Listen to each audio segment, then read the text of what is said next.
mission, on a mission. I'm trying to get it right. Transition, changing the way that I see life. I'm transitioning mine. I'm on a mission, trying to get it right. I'm transitioning my life. Making a transition. Ooh, making a transition. Ooh, ooh, ooh, ooh, ooh, ooh. Making a transition. Ooh, ooh, ooh, ooh, ooh, ooh, ooh. Making a transition. Ooh, ooh. Trying to mission, I'm on a mission. On a mission, I'm trying to get it right. Changing the way that I see life. Transition in my life. On a mission. On a mission. On a mission. Welcome back at it again. This is DJ Genesis, and this is Alchemizing Energy. And today we are going to be discussing, man, the ICE war is heating up, and as I knew it would.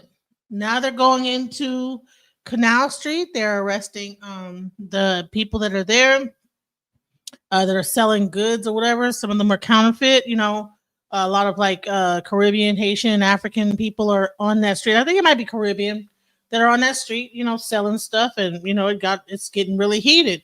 Before we get into this, because earlier I discussed the whole situation with Trump and with the whole shutdown.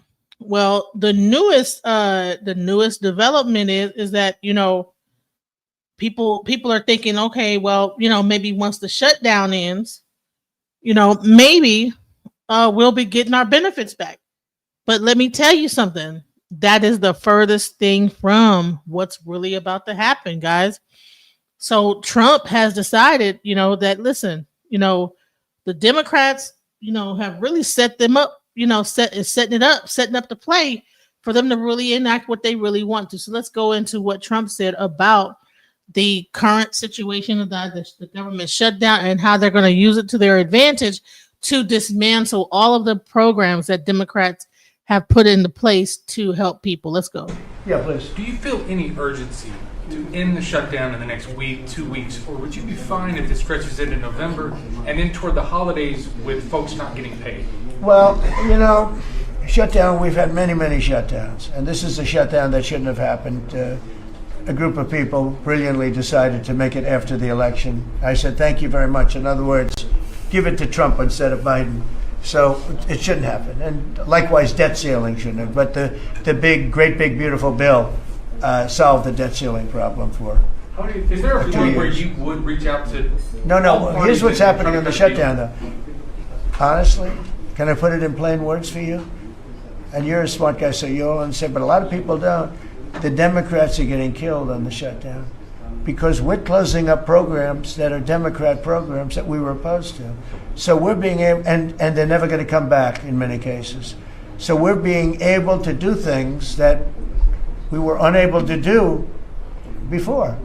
So we're closing up programs that are Democrat programs that we wanted to close up or that we never wanted to happen, and now we're closing them up. And we're not going to let them come back. The Democrats are getting killed. And we're going to have a list of them on Friday, closing up some of the most egregious, socialist, semi-communist, probably not full communist, we're saving that for New York, but semi-communist programs, and we're closing them up. We're not closing up Republican programs because we think they work. So the Democrats are getting killed, but they're not telling the people about that. I say it, I haven't said it probably as bluntly as I just said it, but so we are closing up Democrat programs that we disagree with, and they're never going to open again. Thank you very much. So bottom line is that okay, so he asked him with the shutdown, the programs that are shut down, he didn't say like just the ones that are done for the people. He's saying that is going to be used. Some of those programs are not going to be coming back again. So people, Section 8, SNAP, all those things that people are that really are prominent during that get the most funding during democratic situations, those programs will probably not return. So I just want everybody to be aware of that. So don't be prepared only for 1 month or just enough time for the shutdown to end.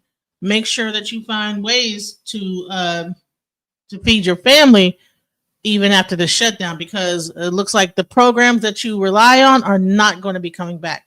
SNAP might be one of them, Section 8, but we'll find out on Friday, and I will report that here, what those programs are.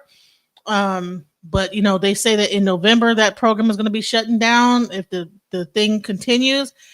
Who knows? And I think there's like some new tax stuff that they have coming out for 2026. So we have to be aware of what is about to happen. So earlier I talked about that when I did my mind dump. I talked about the fact, we need to like start to figure out, okay, what are we going to do? So without further ado, I want to get into this ICE situation because it's really heating up in New York and Chicago and the Democratic, cities across the nation. And it's really, and like I said, for this particular situation, you see a lot of protesters that are really like, it's getting really heated. So let's go into what is happening in New York City. And I purposely choose this guy because like he is in the middle. He's not on I'm sorry, he is a pro-Trumper. He is I think he's actually a part of ICE as well. I think he has his thing. He could actually arrest people. I'm not sure. From what I understand, that he's like commit. Like I'm not sure.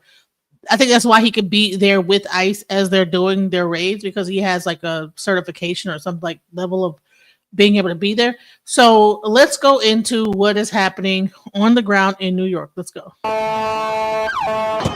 got this lady hitting cars. They're fucking Nazis. They're abducting people from their homes and their schools and their jobs.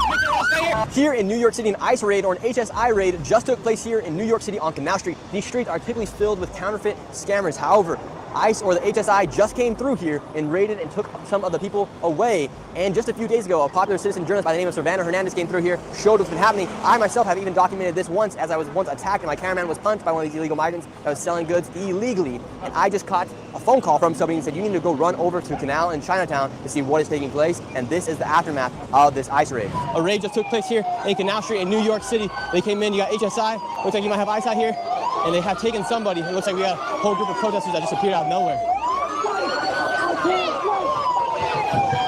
Look, we have people hitting cars. We got this lady hitting cars. Here we go. What the? They just raided Canal Street, and now you have a whole mob of people taking over the street. You have federal agents right here, HSI. There's a whole lot of illegal activity that takes place on Canal Street. So now, everyone's pissed off. Now these federal agents are just walking down the street all by themselves. There's no car or anything. What do you think about what's going on here? Dude, they're getting mobbed. There was just probably 50 to 100 people that surrounded the cars and were banging on it. It's getting chaos. The agents are freaking out and pushing people out of the way. They're trying to... There's no cars here. There's no federal cars. There's no cars. They're all on their own. Everyone's going fucking haywire. Look at them. Look, I can't even believe what I'm seeing right now. The feds are literally all on their own right now. What do you think about what's going on here in Canal Street? New York City, what do you think about this? How do you feel about ICE coming in? Feds coming in? Any response? Down here no more. Keep yelling at the feds? Got some for you. I don't think so. We got this lady yelling at this man. And there's no Fed cars to be seen right now. What raid did you guys do? Okay. You literally have all of these protesters now. They're getting surrounded. And there's no federal vehicles anywhere right now. We're right here outside the federal court. Now everyone's chanting, shame, shame. Show your face. Come on. What are you scared about? What the f*** are you scared about? Now we do have one vehicle. They have feds and they got the guns, they got the snipers, rifles. Looks like they have one vehicle. That's a pepper gun right here.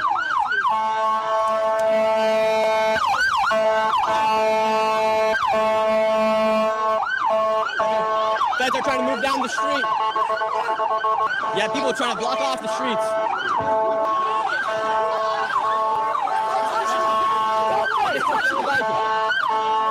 Sir, someone said this is fake. Really? That's fake? Honey, that is far from fake. This is not fake. This is what's going on in New York right now as we speak. You know, or not as we speak, but I'm not sure when it happened. I think it was like earlier today or whatever. So this is not fake, guys. This is happening. Might have been yesterday. They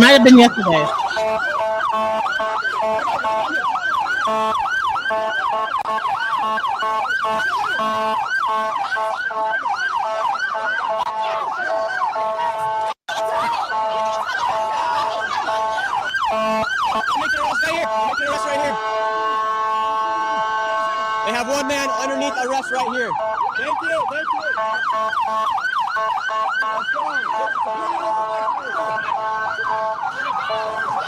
Support your local ice raids. Got his ass. We have this arrest going on right here. This is just absolute madness. Support your local ice raid. What makes you so passionate about this right now? Get the f*** out of my face! Why? They're fucking Nazis. They're abducting people from their homes and their schools and their jobs, and they know what they're doing is wrong, and they don't give a shit because they're heartless monsters. The people are upset. Now, see this. This is not black people in the audience in the thing going through. This is white people. They don't agree with what's going on with this whole situation. You see a few black people out there. No, we're not out there. This is, you know what I'm saying? We have decided to stay out of it. And so we can't be blamed for, y'all, the black people started all the violence. They're the ones starting. No, we ain't the ones. You know, the people are, this is what's going on in New York right now. And shouts out to those people that are down there, you know, speaking up for their rights, if that's how they feel. You know? Yeah, that's going through here. They got rifles. Yes, sir, I got you. They have pepper ball guns right here as well. Now they're trying to go inside of the federal court building. Right there is the federal court building. Wow. This lady just pushed the bridge. Yes, sir. Oh. Now they have just arrested the girl who I just barely interviewed. She's under arrest right now. No, I'm not making it about race. I'm just saying is that a lot of times, you know what I'm saying, when we get out there and get to protesting, people get to saying that we did this and we started all this stuff. So a lot of times you don't see, because normally we'd be out there too protesting and fight, but we decided that there was a consensus done in the black community to stay out of it, you know? And that's why you don't see a lot of black protesters. But normally we're in the center of the whole thing. You know, black people will get out there and be protesting too. But as you notice, because we ain't trying to get blamed, because we get blamed when all these protests go down and stuff get to shattering and this, that, the people get to hollering, we get the blame. Okay, the niggas was out there wilding out. It's like, nope, we ain't gonna be the ones out there this time being blamed for wilding out. You know what I'm saying? So that's what I'm saying. It's not about black or white. It's just that sometimes law enforcement will target black people, you know, in these situations. So we decided to sit this one out on the cool. Hold on. And some people are mad that we're not out there protesting. Welcome to the show, Pam Mulatto. How you doing? Peace. How you doing? Can you turn your mic down a little bit because it's kind of like loud? Can you hear me? Yeah, go ahead. Yes. Everything that we're seeing right now is very positive, and I encourage all U.S. citizens to report all immigrants to ICE to ensure that we remove all of the illegal aliens immediately. Okay. All right. So that's all you had to say? Yes, I support all of this, literally all of this. And the only criticism that I have for ICE is that they have not mass deported all of the illegal aliens already.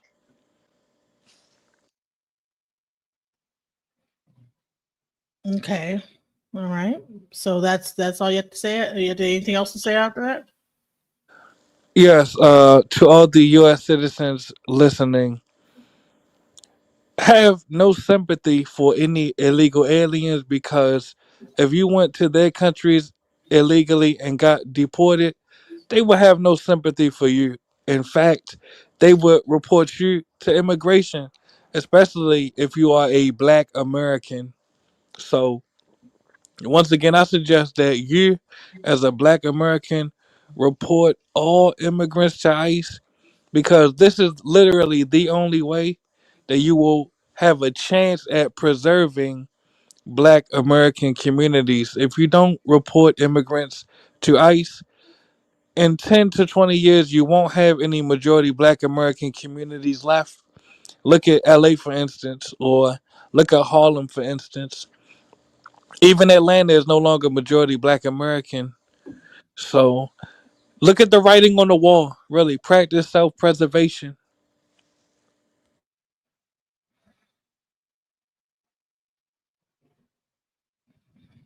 Okay. All right. So anything else? Yes, and if it's us or them, we should always choose us. We should never choose them, really. And choosing them is what we have been doing for literally decades. Every time we vote Democrat, we have been putting the needs and the wants of other communities before our own. Every time we voted for Obama, every time we voted for Kamala, every time we elected members of the Congressional Black Caucus, we have literally been prioritizing foreigners over ourselves, over our own children. Literally, that is what we have done. It's really treasonous behavior that we have engaged in, but there is a chance that we can get back on course.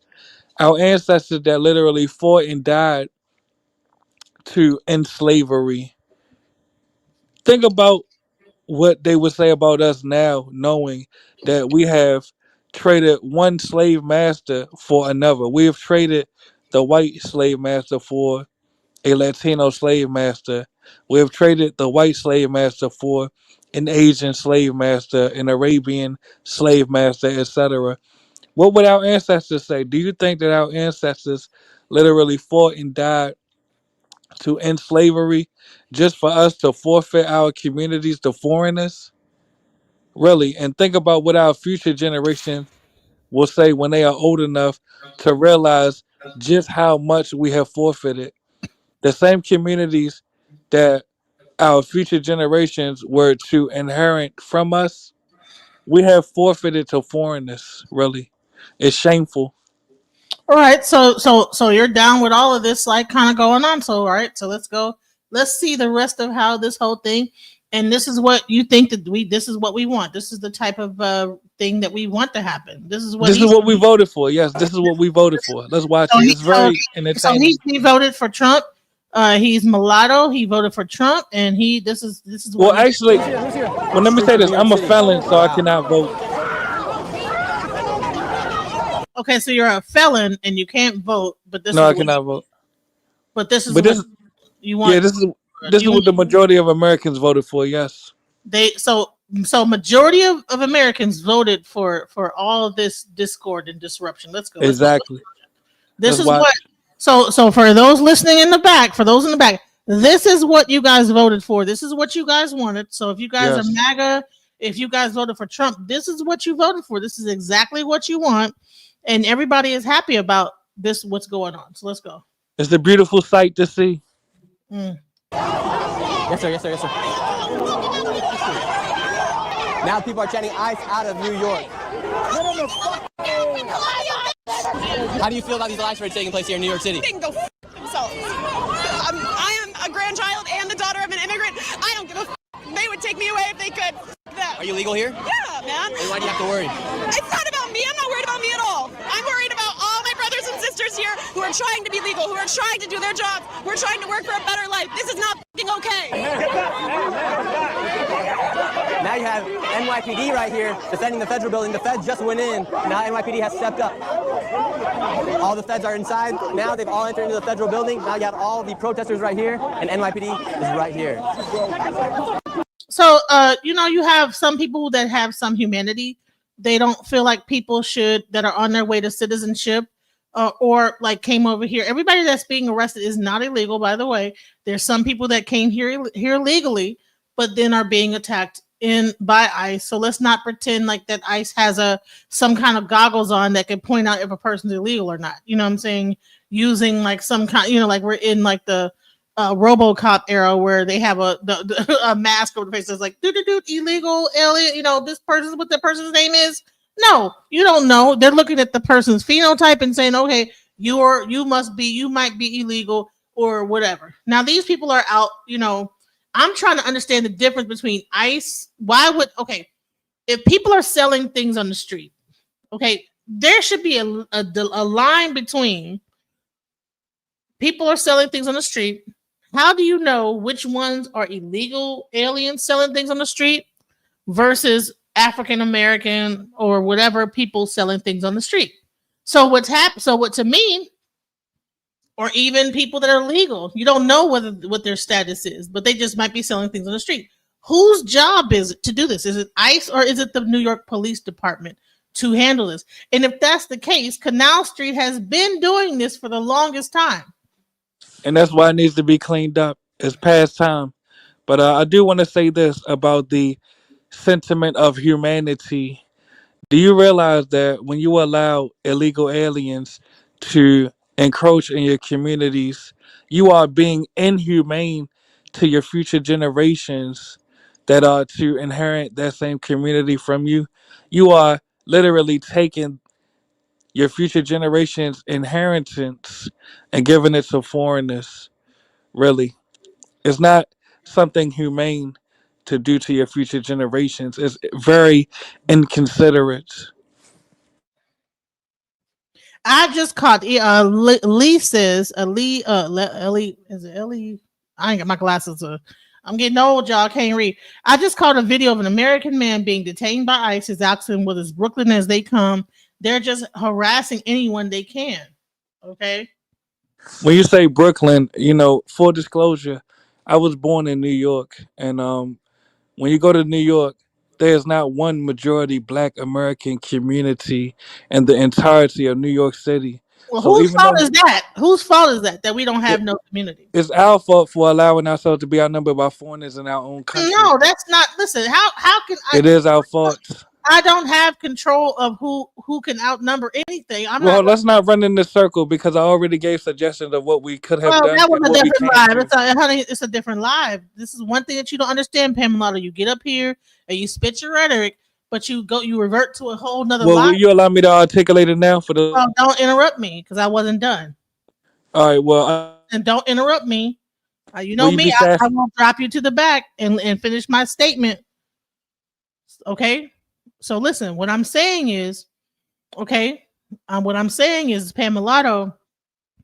we can't revert to another live and what you said on another live. This is a whole new audience that might not have heard anything that you said on the previous live. Now, if you want to reiterate your statement about the Black community and how we let these people in and this, that, the other, go ahead. Go ahead. Well, you just muted me. I was unmuting you. My question is, will you be sassy every time I say something you disagree with? Of course I will, because I think that it's ridiculous. Of course. So how can we have a constructive conversation if you become emotional every time I say something you disagree with? Because it's an emotional subject and it's very fucked up how this thing is happening. It's very emotional to watch it. Which part is fucked up? Like the whole situation is fucked up. So anyway, just focus on what you wanted to say about that we allow. I'd rather talk about what you want to talk about, because anytime I say something that you disagree with, you'll cut me off. So let's talk about what you want to talk about. Which part is fucked up? You said the whole thing. Are you able to articulate any part of it that's fucked up? Listen, you okay. The thing that's fucked up about it is this.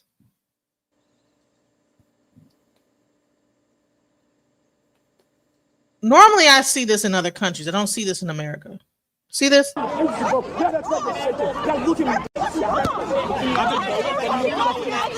seen you yelling at the feds. How do you feel about this? Man, what? Come on, man. We on that. Sorry about my language. Yeah, what do you mean by you're on there? Bro, this is the wrong place for that. We're just wrong place for that. You're ugly as too. Now we got this guy yelling right at the police. Hold on. Everyone's yelling shit. Hold on. DJ Genesis.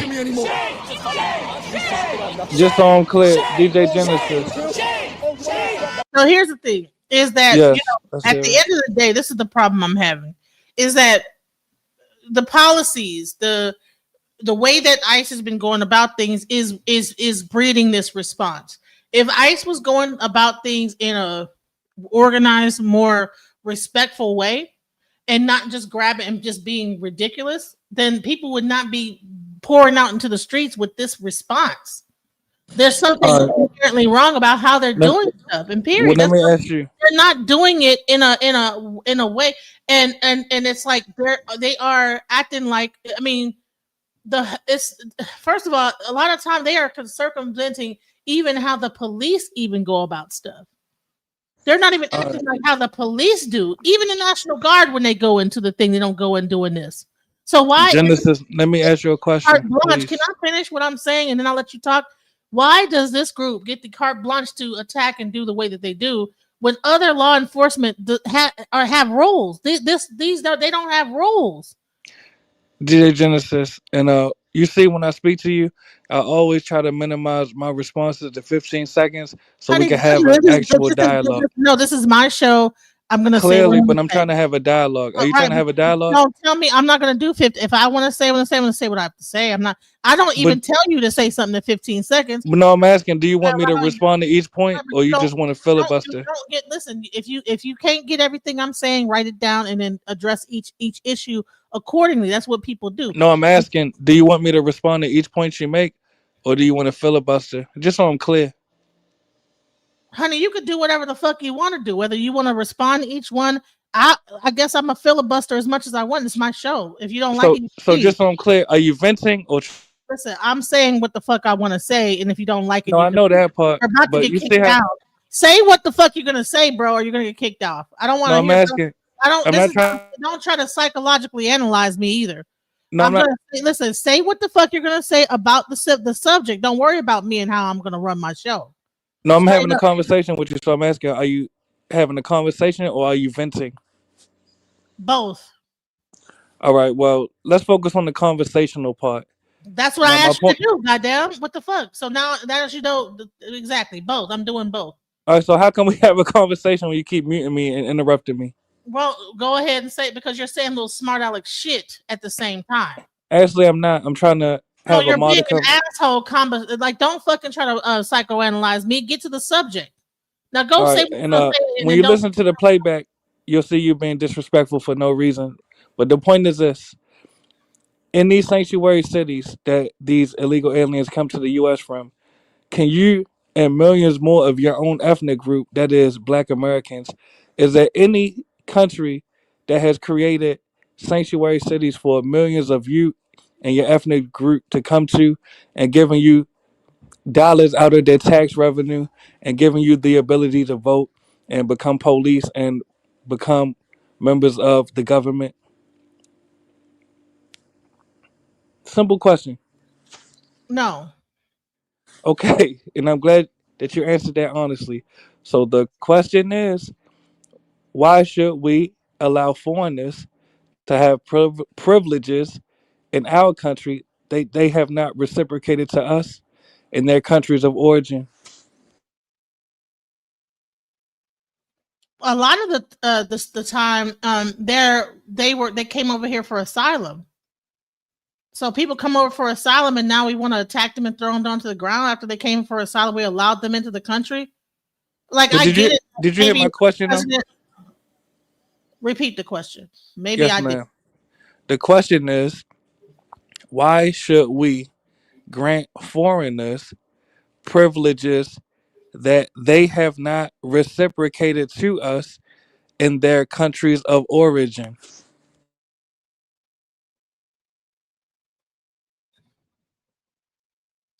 We shouldn't. And I respect you for saying that. So since we shouldn't, they all got to go immediately. Okay, so all right. So say Mexico is one of the countries of origin of a lot of the immigrants, right? Can Americans go to Mexico? Yes or no? Not illegally. Are you sure about that? I'm positive. Actually, Mexico has been deporting U.S. citizens that have overstayed their visas. Look it up. Right. I know a person that walked across the border, just like walking across the border. And that person had to show their U.S. ID No, and their no, no, U.S. no. passport. They didn't even have one. They figured out how to get across there without a passport. Now, of All right, course, they found we'll out, go ahead. he did get arrested and this, that, the other. He Exactly. was there for some time, before. You just proved Now, my point. no, hold on. What I'm saying is that, but did they hunt him down and tackle him to the ground to find him out? No. What happened is that he got into some other trouble, and then they found out and they deported him back to the United States. You literally just said it. You No, just said it. but this is the difference in this situation. I don't have a problem with illegal people getting sent out of the country. I have a problem with the fact that there is like this broad sweep of people, and they're sorting it out later. And I said that before. There is a broad sweep of people because the masses of illegal aliens are hiding amongst U.S. citizens in sanctuary cities. I've said that on multiple streams on your channel. Respectfully, why can't you acknowledge that? Because this is a whole nother stream, and this is a whole new Yeah, but conversation. that doesn't mean you have to forget about what I said and No, what we spoke no, about. no. It does mean that because it's a whole new audience, and you have to re-explain yourself to a new audience. Everybody But is listen not. to what I'm saying. I don't forget what you Now, say. see, hold on, listen. You're taking it personally. This is not about you. No, I'm This, not being no, emotional. no, sir. Listen. I don't fucking have time to go back and forth. Okay, I don't. You don't have. Listen. Every time I do a new show, you cannot revert to an older show I did. Everybody has not seen that older show, sir. So it doesn't. The questions I'm asking you is for the audience to have clarity in what your point is, because everybody has not seen an older show. That's common sense. Why do I have to fucking keep saying that? You have to reiterate your point on every show because it's a whole new audience each time. Period. Now All right, let's so go. just so I'm clear, what point would you want me to rearticulate? Listen, everybody has not heard your point, sir. I know, so I'm asking specifically, what would you want me to rearticulate in this I don't conversation? know. But you're the one making the point. No, I've made my point actually. Okay, well then that should be it. Then let's go back into the video. Let's go into. Well, actually, that's not it because I was in the middle of a sentence when you put me backstage. You might have forgot. Right. Go ahead. Yes, and the point is this. All right, well, go ahead. Since you want to interrupt me again, go ahead. The issue is that you were talking about how I'm telling you I'm doing this. No. The reason why I'm doing it is so that people can really hear you out and hear your side. Because I'm really not against your side. There's certain points in your side that I agree with. There's points in your side that I don't agree with. So that's all I'm saying. Yeah, let's focus on that. Now, what part do you disagree with? Hold on. But I want you to reiterate your entire argument when it comes down. You already did the whole thing about immigrants, that we are allowing in the black community, that the immigrants are coming in and taking over the black community or whatever, and that's the reason why they need to all be gone. All the immigrants in America need to be out of America. Well, honey, if we removed the majority, there would be man, everybody would be gone because America as a whole is built on immigrants. So, I mean, what part? Are you an immigrant? I'm not an immigrant, no. Okay, so the whole America would not be gone. Well, no, I'm not saying the whole America. I'm just saying America's built on immigrants, the whole thing. So you're saying we should get rid of all? Actually, that's not true. That's not true. Didn't we come over here? Okay, listen, go ahead, make your yes. point. Let me ask you: how can you call victims of human trafficking immigrants? Slaves, our ancestors were not immigrants; they were victims of human trafficking. Do you know the distinction? So once that's over with, should they send us back to Africa then? Once they've human trafficked us out of the let me answer your question. they round us all up and send us back to Africa because this is not the so-called original place where they, if they found out exactly which ones were slaves that were from America versus which ones were slaves that were from Nigeria, if they were able to find that out, should they just round them all up and say, you know what, this is Unless you are a Native American person here, then you have to go back to Africa. Sis, do you understand that I heard your question have reiterated multiple times? The response is, are you familiar with the 14th Amendment? Somewhat. Go ahead. Yes, the 14th Amendment was literally created to grant the descendants of U.S. chattel slaves birthright citizenship. So that's the answer to your question that you just asked me. We are protected, we specifically, we exclusively are protected by the 14th Amendment. There is no grounds to mass deport us at all.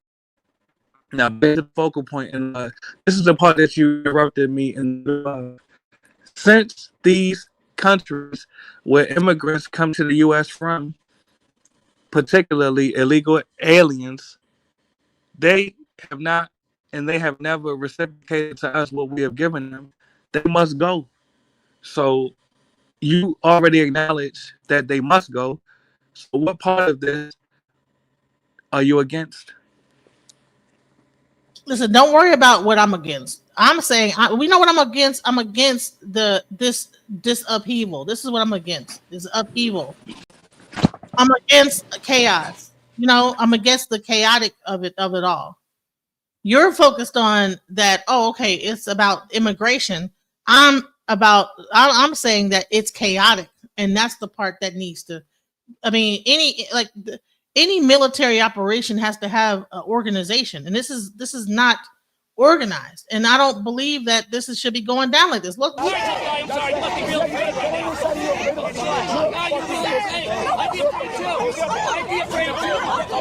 Now we got these protesters going after lunatic liberals. I'm sorry, you're calling these people lunatic liberals now? Yeah, lunatic liberals here. I mean, look at these people. They don't even know what they're arguing for.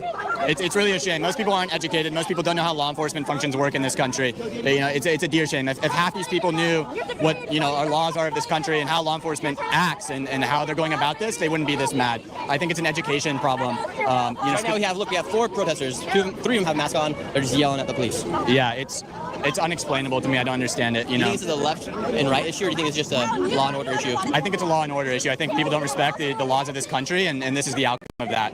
It's unfortunate. We should support our law enforcement and everything they do. And here's the thing: law enforcement. Okay, so you're saying that people should support the law enforcement and how they do things, but if law enforcement is not having checks and balances and done in a certain way, like, okay, the police, if it was the police executing this, it would be one thing, because the police have an organized way of going about things. This ICE situation is not, it seems to be all over the place. That's the problem I'm having, is how they're doing it. It's not that I'm against like getting the illegal people that are not supposed to be here out of the country. It's about that, okay, if you they're just grabbing all type of people that have nothing to do with what's going on. And that's the problem I'm having. Anybody that is getting detained by ICE that has nothing to do with this, that's where I'm having a problem with. For us on a daily basis. Yeah. Why do you call him a bootlicker? Because you give a way more of a about the cops than you give about the people. Fuck you, bro. See, my point proven. Uneducated, they're just angry. It's pure emotion, zero logic from here. They don't know what they're arguing about. They have no idea. And what are you guys arguing about with the police officers right now? Bro, if the cops were how beat your ass right now. Really? Jesus. See, that's a crime. No So organization. You'd be arrested, but it's okay. I mean, that's, it is what it is. How do you feel? It would be helpful if you describe how it could be organized better. Do you see how the police are organized? They're standing there. They're organized. They're they stand their ground. They probably got briefed before they went out there. Okay, this is what you're going into. This is how we're gonna do it. Blah blah blah blah blah. You know what I'm saying? And it's not just civil disruption. But the thing is that the reason why the reaction is happening the way it's happening is prior to that, ICE went in there and it created this response because of how they go about it. And that's the issue. If ICE is not going into the community behaving a certain way, you don't have this reaction. That's what I'm having. When New York, when the police go into a situation or the National Guard go into a situation, there's a certain level of discipline. I don't know where ICE is getting trained at, but there should be a military, more military. I'm in the military. I was in the military. I was in the Air Force. I know that you don't just go into a thing and just and be just and you get to like you're dressed in a military garb, but then you're not acting like a person who's a trained officer of anything, of any law enforcement, of nothing. That's the problem I'm having. And From a let me just, from a let me military ask. mind, that's not how you go about things. You would not have this response like this if people were going about things the right way. Now No, go ahead. this is exactly the right way that they need to go about it. They have to cast the widest net possible because in these sanctuary cities, they are hosting tens of thousands, hundreds of thousands of illegal aliens amongst U.S. citizens. For instance, virtually in every public school in these sanctuary cities, you have illegal aliens that are over the age of 21 claiming to be teenagers in school without daughters. Literally, there was just a case of an illegal alien, I think in Ohio. He was actually 25 years old and had a 16-year-old girlfriend, and he was pretending to be a teenager. So, no, ICE needs to cast the widest net possible to remove all of the illegal aliens. This is the situation that we have created by turning a blind eye to mass immigration, illegal immigration in our communities. Really. So do you know that ICE is also grabbing people that are not illegal immigrants? Yes or no? You might have heard my response. I'll re-articulate it again in this broadcast, and I've said it multiple times. As long as there are illegal aliens within our communities, some of us will get caught. Pardon me, and I'll re-articulate it from the beginning. As long as there are illegal aliens in our communities, some of us will get caught in the crosshairs of ICE raids. Now, to answer your question directly, there have been zero descendants of U.S. chattel slaves that have been deported by ICE, for the record. Have they been detained? Yes or no? I addressed that, yes. Many of us will be caught in the crosshairs of these ICE raids because the illegal aliens are in our communities and we turn a blind eye to it. Right. What's the Moore says, yes, these ICE agents are just subjects hired mercenaries pretending to enforce law and deport illegal immigrants when they are doing what they are doing is unlawful and illegal and makes them illegal immigrants. The point is that it's getting the job done. It may not be getting the job done fast enough, but it's getting the job done. Or in other words, you claim that ICE is violating the rights of illegal aliens. My claim is that illegal aliens have no rights in the U.S. My But, claim, well, I please never allow me made to it. I complete the never. sentence, No, no, sis. no, no, I made I it. wasn't talking about you. I was talking about the commenter. Okay. Please allow me to complete the sentence. My point is, law enforcement violates U.S. citizens' rights every day, but we never say abolish law enforcement. You have people say that slogan, but there have been no tangible steps to actually do that. So just as law enforcement violates the rights of U.S. citizens, ICE will violate the alleged rights of illegal aliens, and there will be people that cry about it. But the point is, these illegal aliens, they will be deported. So it is what it is.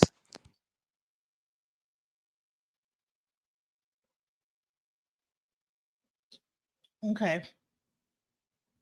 Obviously, people obstructing ICE will be detained. Duh. And no enforcement forcing immigration law is not illegal, and illegals have zero rights in the U.S. Okay. Yes, they are acting like criminals. They are acting like they are participating in trafficking. They are acting as accomplices, aiding and abetting in the human trafficking. How many men in the United States do that? How many men rape little girls, their own little daughter? Okay, well, that's a whole nother subject, child. We not gonna get into all that because that does happen in the United States. Let's not pretend like we don't have pedophilia in the United States. Stop that. But anyways, let's go into this thing again and watch this further. Let's go. In New York City today. It's a little Well, can you allow overwhelming. me You to can see address that people are not comment? excited about Can you this. You hear know me? what I'm saying? Do you think they should deport people, especially on Go ahead. Yes. And the commenter that brought up the sexual abuse that exists within the U.S. among U.S. citizens, That is a problem that we must eradicate. We must address that. Additionally, that also means that we should not welcome in other people and their problems to our country. We need to solve the problems of our country and stop more problems from being imported into our country.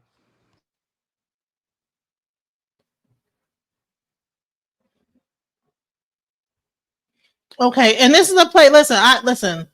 Other than like when he does personal quips against me because he likes to like get underneath my skin, I allow him to say his piece. It's just that he likes to get against go and get to argue with me. It's like, bro, just make your point. You know, that's all. All right. It says U.S. chattel slaves. We're all descendants of slaves. Slavery is still happening right now, including African slaves of Africans. I'm Armenian, and I'm a descendant of genocidal survivor. That never happened in the US though. According to that, if you are Armenian and you're illegal, or you're even if you just are an immigrant, the way he's saying is that just we need to get rid of all immigrants, period, or just only illegal immigrants. Are you saying that even legal people need to go too? Yes, if I had the ability, I would denaturalize all immigrants in the U.S. But right now, we're focusing on removing the illegal aliens. But if there's a way to denaturalize all immigrants in the U.S., I would definitely support it for sure. So I want people that are over here that might be an immigrant agreeing that this is what he's feeling. So he's like you too. So just understand that. You know, what about people that are descendant? Like, say, if your grandfather was an immigrant and he had you here, maybe you were birthed here, but he was illegal.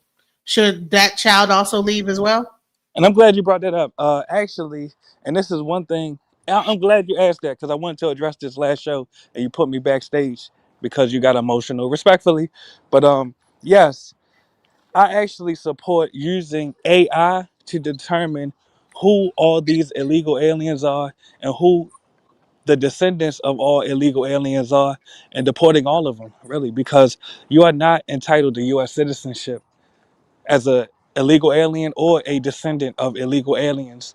If you don't descend from any legal immigrants or you don't descend from a descendant of U.S. chattel slaves, which are protected by the 14th Amendment, you are not entitled to U.S. citizenship. If you're not a descendant of the founders of the U.S., you are not entitled to U.S. citizenship.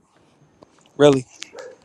But here's the thing: do you know how many immigrants make up America? Yes, and they all got to go. If I had the ability and power to push the button, they will all be gone.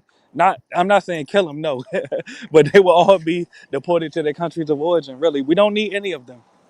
We don't. Okay, so that's 47.8 million people.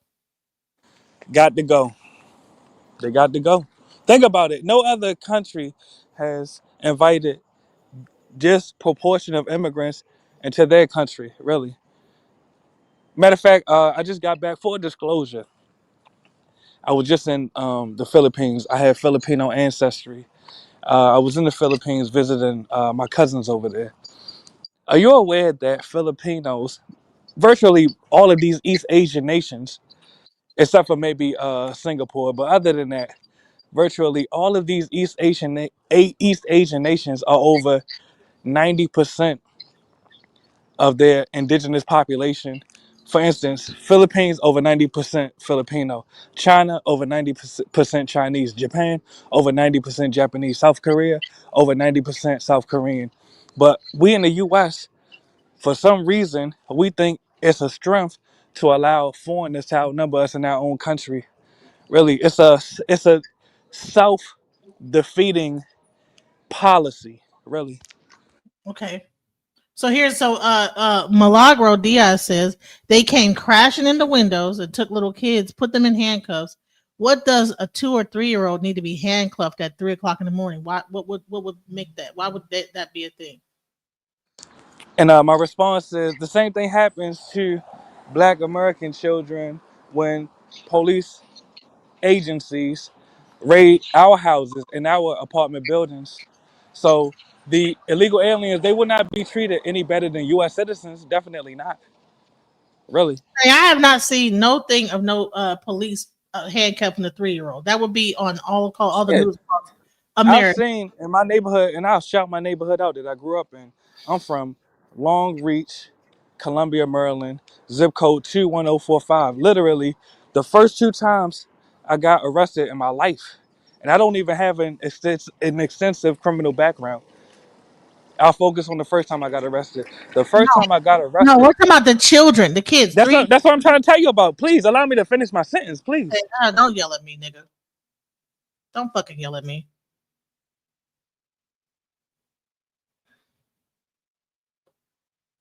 Don't ever yell at me.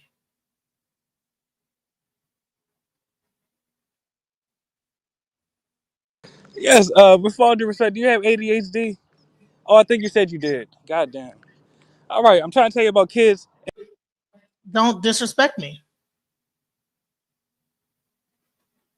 You're about to get kicked from the whole thing and not be able to make your point. Do you want to make your point, or do you want to keep attacking me? Make your point. I'm trying to talk about young black girls in handcuffs. Can I do that? Go ahead. This. Don't say I'm nothing. asking, will you interrupt me again? Don't worry about that. Go ahead. Depend on if you say the wrong shit to me. So you and your feelings. I'm not your man. You know that, right? Like, okay, listen. You're not my man, and that's why I'm not your man. Yeah, you're not my man. That's why you need to stop this panel, bro. Say what you got to say. Has your man been on this panel? Okay. All right. Maybe that's. Listen, nigga. Listen, I don't have time. See, you see how disrespectful black people are to their people. You know what I'm saying? You try to give him a chance. I gave him so many chances to get his point out, but he wants to attack me versus get his thing out. And guess what? Because he focused on attacking me and having an argument with me, he never got to tell his story. And welcome to like how people, he wants to say that I'm being emotional, but he's being emotional. You want to tell your story, bro, but don't keep attacking me. That's almost like going into a store that the store owner arms are getting and trying to buy something, and then you want to argue with the store owner. You're not going to listen. Guess what? Get the fuck up out the store. No, I don't even want your money no more. You understand what I'm saying? Now, he probably had a good point, but I don't want to fucking hear it anymore. Who gives a fuck? You know? Straight up. Thank you. Thank you. You know what I'm saying? Nice. Noise. Okay? Yeah, I kept cutting him out because he doesn't know how to fucking control himself. And now he want to come back up here. Yeah, I kicked you from the studio. Listen, either you fucking say what the fuck you're going to say, you want to come back up. Don't say shit to me. Say your fucking story and keep it moving. Don't say shit else about me being ADHD, whatever the fuck you got to say about me. Say what the hell you going to say and keep it moving. Go ahead. The point is the children of the illegal aliens, they will be cuffed because black American children are being cuffed. So I have no sympathy. Okay, well, thank you for your time here. Let me go on and continue to play this video. Thank you for what you had to say. Thank you. Let me continue to play this video. Canal Street, where they are selling counterfeit goods illegally on the streets. Bro, you know I got no comment on that. I can't comment on that. You know what I'm saying? People got to make a living somehow. I don't know. I will say this: America was built on immigrants' backs. Yeah. You know, I will say that. You know I think the raid took place today on Canal Street. There's some viral videos that took place there just a few days ago, and then it's been known that that's a place where they do sell counterfeit goods, and it seems like the majority are from Africa, and they are undocumented illegal migrants. Are those ones that they locked up? Yeah, that's who they arrested today. Oh man, yeah. I hate to see anybody go to jail, but you know. And who were the people that went to jail? Well, one of the guys was actually a person who had been featured on this channel before, and he attacked me and my cameraman as we asked him what he was selling, as he was selling stuff illegally on the streets of Canal Street. Yo, what's up? We don't do no fucking camera. Hey. Push him. Hey. Out of here with that. He and his gang then jumped us, and one of the men even punched my cameraman. Hey, I will smash this. Hey. And now that man is arrested, and he most likely will be deported back to his home country. What's your take on the raids going through here today? I don't know, honestly. They doing too much, respectfully. Everybody trying to make $1. I understand it might be illegal or whatever, but at the end of the day, people trying to make a living. And y'all coming out of nowhere. This is one of the first ICE raids that's taking place here, HSI raid, whatever you want to call it. How do you feel about them coming to the city, the feds? I don't know, it's terrifying. It's horrible and terrifying, honestly. And what terrifies you as a white American citizen here? It's for my other New Yorkers. Like, we gotta worry about everyone in the city, and this is a city of immigrants, and they belong here just as much as I do, if not more, honestly. This is why we're up. This is why we mad. Can see you're upset about what's going on. Very upset. I went to all these protests, man. I've done so much just to stop this, and they sit here and guard them. That is why I'm mad. I'm not trying to say, that guy in particular. That's not what I'm trying to do. I'm trying to say we gotta end this shit now. This shit gonna keep rolling. This is a fucking snowball, and it's gonna keep getting bigger. When do you stop? When do you say no? Yeah, so you're talking to NYPD right now. So I'm you're talking to NYPD. telling them when do they stop protecting the feds? Yes. When do they stop protecting Border Patrol? When do they stop protecting ICE? These people are snatching legal citizens. We've seen this happen. This is not a precedent that has not been set. You know, we keep seeing these rights get fucking vanished. These are just wiped clean. Does it matter to you guys? Do you guys give a fuck about anything? We don't want to be here to piss you as an individual off. We are here to show you that this is not right. This is why you're facing resistance. Does it concern you just because you are born and raised New Yorker and you're worried about? No, I'm from LA. Okay, from LA. I'm Mexican, and like, I hate that my people are just being taken, legal or not. I'm a firm believer that no human is illegal. It's just humanity. Nobody deserves to be snatched up by somebody in a mask and taken to God knows where. That's not right. Specifically the things that took place on Canal Street, where they do sell counterfeit goods illegally on the streets. They don't pay taxes. Do you think they should go after people that do that? They should be prosecuted in our federal state court, not in ICE facilities, not deported. You want justice and order, do it through legal processes in America. Yeah, Is that so fair? now if they arrest them and they go through the legal process, do you support that? I mean, I'll fight that too, but it's less despicable than what these guys are doing, all these cops. So, like, shouts out to that channel for their information. I forget what. Oh dang! I closed it out before I could but he has good He actually shows you what's happening on down there on the line, what it is, everything.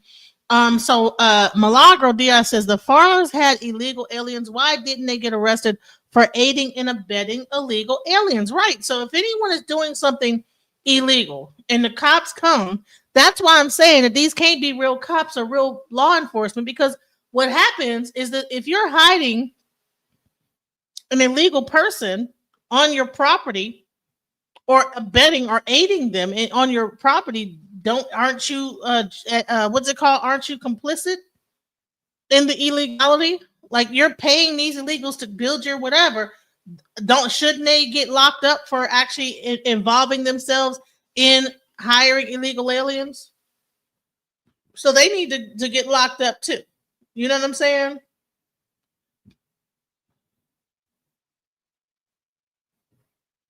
It takes years and thousands of dollars to become an American. They have a thing right now called the golden ticket, where if you pay $1 million, you get citizenship. I'm not sure if you guys ever heard of that. It's called the golden ticket.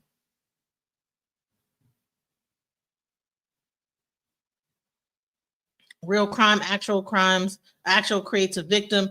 You all just want to support the government that controls every aspect of your life. And that's the thing, is that people are just so wrapped up into wanting to make just statements across the board. Yeah, well, we need to get rid of illegal immigrants. Okay, well, like 47 million illegal immigrants. So we spend our time doing that. How are we going to be building this country then? You know what I'm saying? Like, we're focused on the illegal immigrant part of it versus all the other stuff. Meanwhile, the government is shut down. All this other stuff is happening, And let me tell you something. So I'm not, like, people think I'm focused on the immigration part of it. I'm talking about even how ICE is operating out here. They're doing wild stuff, you guys. They're not law enforcement, first of all, and it's almost like they hired a bunch of bounty hunters. You know what I'm saying? They hired a bunch of bounty hunters, and the way that they're going about stuff is like how a bounty hunter would. They don't have the same rules as a real police officer, and so they're doing really crazy stuff that it's like, bro, that's not how this should be gone about. So check this out: how they're even using social media to threaten people. We have a bunch of young Groyper idiots who are staffing the Republican politicians' campaigns and their cabinets and stuff. Well, now that's all coming to a head because, you're seeing them tweet casual Nazi memes, subtle hidden Heil Hitler stuff, remigrate, which is just a euphemism for ethnic cleansing. Now you have the Department of Homeland Security is trying to start a race war based on fake news and lies. Here's one example right here. So Homeland Security tweets the following: if you threaten or lay hands on our law enforcement officers, we will hunt you down and you will find out really quick. We'll see you cowards soon. So they tweet this video. We're going to take a look at this video. Ready? So it's a 10-second video. I'm going to mute it because it's copyright music that's playing. But it says on the screen here, ICE, we're on the way. Word in the streets, cartels put a $50K bounty on y'all. And so it's a group of black kids, black teenagers, and this one's trying to make like a scary looking face or whatever, and cover, putting the mask over his mouth. But the idea is, it looks like they're sort of threatening ICE. They're threatening ICE and saying we're working with the cartels or whatever to make $50,000 by killing you. So look at this. Ready? Now again, look at how young these black kids are. I'm actually not even sure. Some of them might not even be teens, right? Like they might be teens, but some of them look like they might even be younger. This could be like a 12-year-old, right? But Homeland Security tweets this out. Okay, ready for the reality? Here is the original video that they... Now listen, Homeland Security, guys. And whoever said I got a potty mouth, yes, I was in the military. I learned that, it's almost like being a trucker. You know what I'm saying? You learn how many Mexicans have $1 million. That's for white America. They come for other countries with $1 million. It's a lot of people saying a lot of stuff, you guys. I'm trying to hit everything. Just like a dust mask does nothing for a virus, you got fooled. Okay, here we go.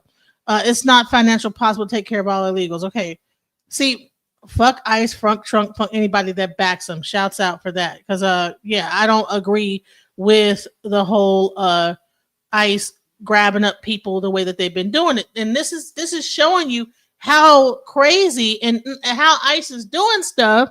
So crazy that they're on the Homeland Security, right? Because I think ICE is a part of Department of Homeland Security, right? So now they are. This is how diabolical they are becoming, right?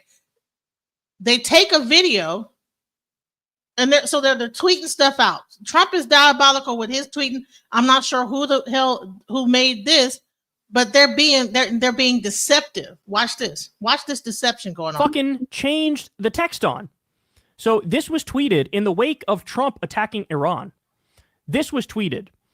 This video with the text, "You seen what we can do. Don't say something that you can't finish, Iran. We are already united. We all stand. We want all the smoke." So here we go. So this was a video, like a bunch of... Kid's got fucking braces. Again, he's like 12 years old. This is a video of... If anything, it's sort of like... I don't think these people are outright political, but it's sort of like a subtle pro-Trump thing, if anything. Because they're basically like joking and threatening Iran here and pretending like, yeah, you want to fuck with us? Like, we'll fuck you up. We're America. So if anything, it's like a tacit agreement with Trump illegally bombing Iran. And Department of Homeland Security just lied and now put a fucking target on this kid's back by pretending he's threatening ICE agents. This is so fucking irresponsible, but they don't care.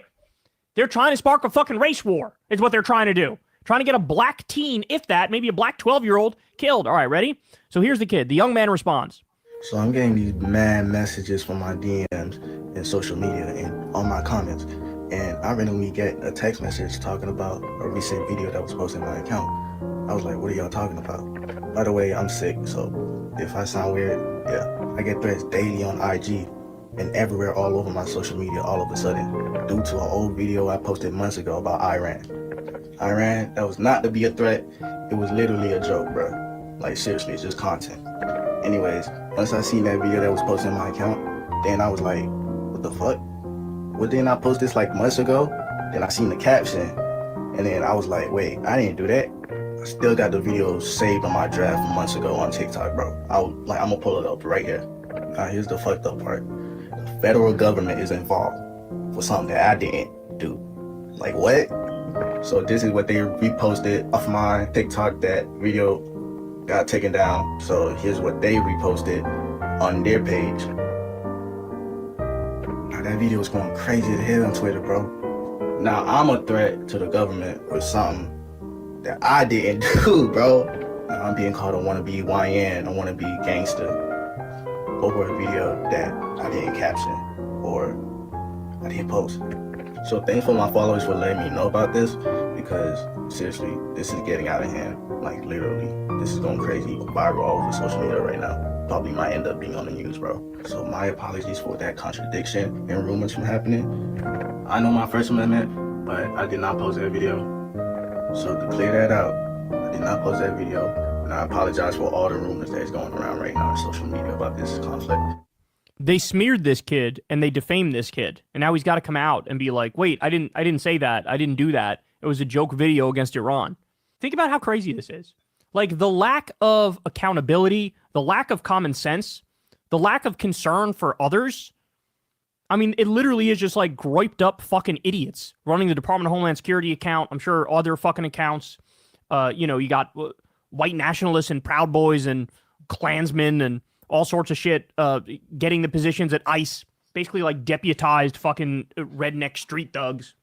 And like, look at what they're trying to do. These are not people that are interested in creating a better country, like improving the country for people. These are people that are interested in fucking division and hatred is what they are. And so here we are. Now, by the way, there will probably be zero fucking accountability for this. Zero consequences for this. Zero consequences, bro. Like, so they get to like ruin this little young man's life. He might have been in sports or something like that. Who knows? You know, all he did was get his buddies together, and it was actually a joke. Like, oh, okay, you know, Iran, whatever. Oh, let's get a bunch of people saying that we're gonna do it too, and it was really a joke. Like, so we're gonna come after you, Iran. These people are high school students. They probably, he just grabbed a bunch of his friends and say, just stand there, and I'm gonna, and then put the title on there, and they took that title off and put this, like, they are threatening the DHS, Department of Homeland Security. So if that is not direct targeting of young black men, like, what else is? But people are so hell bent on, oh, it's the illegal immigrants, that people are not seeing that there's also another target on the backs of young black men as well. Look at why would they do this? Unless they're trying to eventually, when they get done with one, then they're gonna be able to target you as well. So it's cool that you have a person come up here with his whole thing, we're letting the immigrants come into the black community and take over. Listen, first of all, I live in Texas. Okay, this was the Mexican community before it was more Mexicans here. You know what I'm saying? This was Mexico at some point. So what do I look like? You know what I'm saying? I don't know. Like, it's okay. Because you see what happens. The other week, you had the Republicans group chat leak, and they're saying shit like, I love Hitler, and let's put our enemies in the gas chamber. And J.D. Vance comes out and says, boys will be boys, kids will be kids. Meanwhile, the chat is for people between ages 18 and 40. I'm fucking 37. I could technically be in the young Republicans group chat, right? And J.D. Vance is defending it. So if they can't even condemn, I love Hitler, and let's put our enemy in the gas chambers, and they called NBA basketball monkey ball and shit, what are the chances that somebody's going to step in and hold the fucking groiped up idiot running that account accountable? Next to nothing. Next to zero. And so now this kid's got to walk around thinking, shit, is somebody going to fucking murder me over a fake video that I didn't say the things in that video? I wasn't fucking threatening ICE. It's just incredible, man. It's just incredible. And here's the thing, AI is bad enough. AI will make you look like you did some shit that you didn't do. They literally took his real video and put some other content on there. I mean, that's a dangerous thing, that you could put a video up on Instagram and put a title on there, and then someone could take your video, put a whole new title, like you didn't even mean, you meant something completely different than what you even was saying in the video. And like I said, this is a young black man getting targeted for whatever reason. Yeah, you bet. Then they gonna type in, well, you better watch out, young nigga, or whatever they said. I just made that up. What they said. We are so far gone. We are so through the looking glass. This country is so fucking cooked by these absolute hateful little spiteful, wretched cretins who are trying to usher in fascism as quick as possible. Hey, y'all, do me a favor and like and subscribe. It helps out big time in the... So listen, I didn't get to say the actual channel. I got the other one from, I think, what is his name? I think it's called Secular Talk. And then I forget what the other one is. I'll find out what that is. I'll put it in the thing. I'm just reviewing you guys' videos because you guys are talking about the subjects. You have the information. So, I'm not just using your content. I'm actually reviewing it. So, what's it called? Fair use. So next up, I want to go into this one right here because this is crazy. Watch this. Watch this one right here. I think this is, like I said, this is again, it's getting crazy out here, you guys. Pure brutality. Watch when you see this. I'm just gonna let this play, and I want let's just it's crazy. And this video is from just to give the props to the content creator. This is from Cash Jordan. Shout out to Cash Jordan.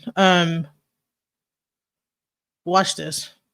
And violence also escalating between protesters and ICE agents in Portland. Just moments ago, police stormed out of the ICE facility gates toward protesters, telling them to back up. So as President Trump continues to flood Portland with troops, local agitators are continuing their resistance. And night after night, the assaults on law enforcement continue at the local deportation jail, where Antifa rioters, backed up by hands-off Portland police, have shown zero signs of backing down, creating an insurrection that's causing the total collapse of this sanctuary city. Here we go again. Protests outside this ICE processing facility have largely been contained to a single block, but the perception of Portland as unsafe has created ripple effects across this 135 square mile city. I don't know why you need even one troop here today. Like, Portland is so not on fire. It's the most beautiful city. Everyone's having, everybody's kind. It's a good place. There's nothing. Look at this. There's lovely people standing around. That's it. This vehicle is just trying to go through. And this has nothing to do with the ICE facility. This is just somebody trying to get into the neighborhood. Business has gone from bad to worse. My business is half of what it was, but it's certainly not going to get better by somebody telling the world that our city is war ravaged. When you go out to Portland and you see what's happening in Portland, this is like nobody's ever seen anything like it every night. And this has gone on for years. They just burned the place down. These are professional agitators. Right. These are bad people, and they're paid a lot of money by rich people, some of whom we know.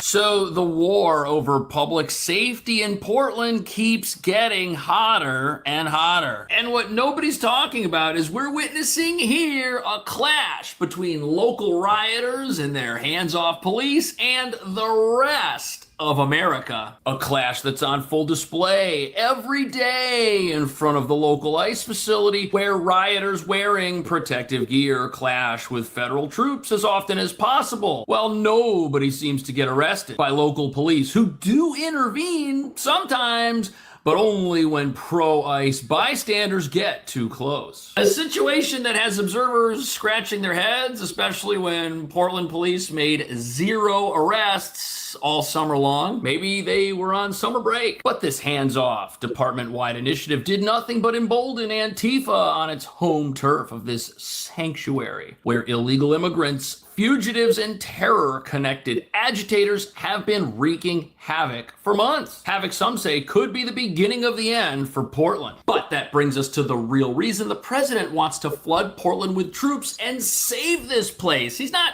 trying to save Portland from itself. He's trying to save the rest of us who live in America from Portland. Because you can't have a no-go zone in America, the land of the free, where certain beliefs, opinions, and attitudes could get you clocked on the streets without any hope of police coming to save you, because they're not so secretly doing everything they can to keep these riots going by doing what all progressives do, pacifying and appeasing the growing mob, which, as you're about to see, just empowers it. He saved it. All right, Thomas Allen's being escorted out by Portland PD. Allen's being targeted again by Antifa militants. They tried to steal his MAGA cap. Portland PD is arresting Thomas Allen. Wow. They're taking him in zip ties. So here we have Portland police making one of their rare arrests, and they just so happen to be arresting somebody with a President Trump hat and a Charlie Kirk Freedom t-shirt. A man who's been attacked several times over here at the ICE facility, yet he's the one that gets taken into custody. He's the one hit with a local restraining order barring him from coming within 200 feet of this place, yet none of the Antifa people seem to be banned from coming within 200 feet of this place. They get as close as they can every single day and nothing's done about it. But where are these rioters coming from? Antifa is heavily embedded in the homeless and housing nonprofit sector. In many cases, the homeless industrial complex is running cover for Antifa.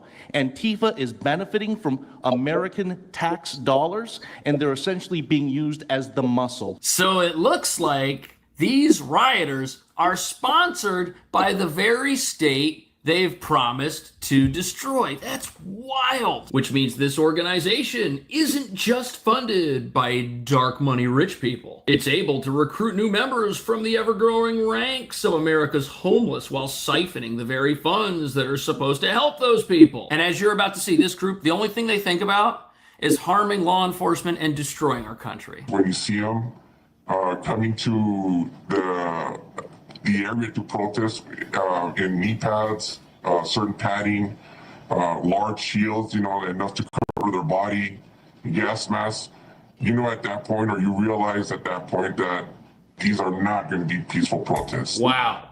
Yeah, I'll say nothing peaceful about bringing a shield and a bunch of equipment to a place where you know you're going to encounter federal troops. But if these protesters are so intent on saying that they're peaceful, if they want to claim that, they want to say, oh, everything's fine, we're here, we just want peace, we just want an open border, no big deal. Why do they need all that stuff? Well, it's because it's their goal to start a fight every time they show up at this place. And the fact that the only person who gets arrested in front of this facility and is banned from going near it is the guy exposing it, that's incredibly frightening. And look at what he just filmed the other day. Thank you for the donation, Kyle. You're awesome. They're headed to a storage unit. They've got all their gas masks. They got so many supplies, they're falling off their truck. Look at these guys. What is this place? What is this place? We need to figure out what this place is. It's a warehouse, man. Look, you can hear him harassing him in the background. I think it's a storage place. It's something. Reserved for South Waterfront Storage. So they got a storage in here, you guys. That's crazy.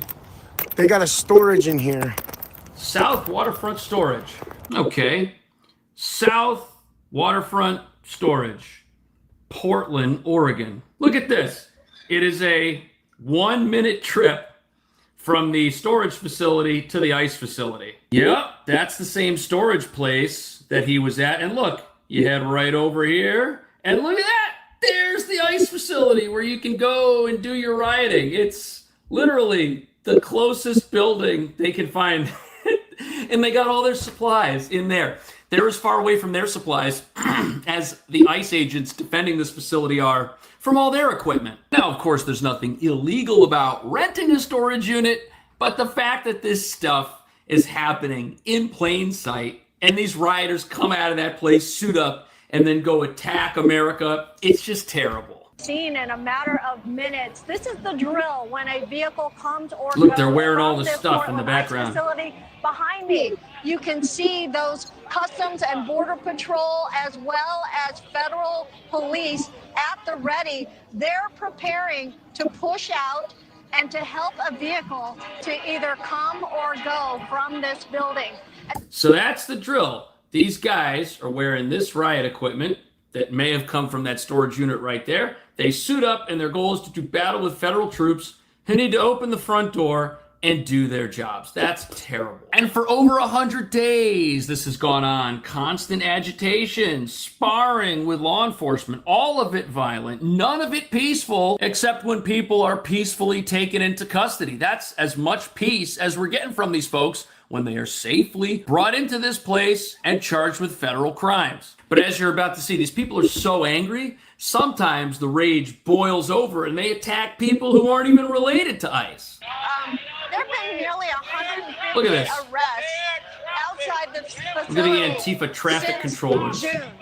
Now, you can see this vehicle is just trying to go through. They're kicking this And SUV, this has nothing throwing to trash do at it. with the ICE facility. This is just somebody trying to get into the neighborhood. Somebody who lives there. And that's why many of the residents in this area of South Portland, they are so tired of this protest activity. Yeah, because they can't even drive down their own street. The mob has totally taken this place over. It's their street now.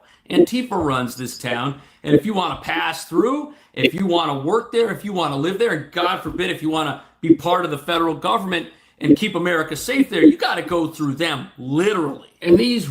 So here's the question. What does Antifa stand for?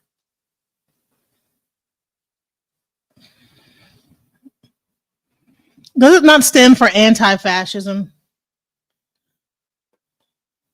So is this guy, is he fascist? If you are okay, if you are not anti-fascism, are you fascist? Like, if you're against people coming together and doing protests and having hell, they're more organized than ICE is. That's what it looks like to me. If they have a facility and they're doing things and they're putting things, they're organized and they're coming together to do this and they're able to like plan things out. They seem to have more tactical organization than ICE does. I don't know. They seem to be way more organized.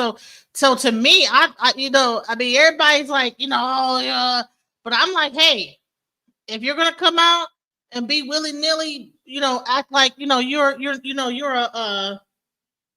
some kind of a what's the things called bounty hunter style, and you're not organized, you can't be mad because they're organized. I mean, for real, let's go.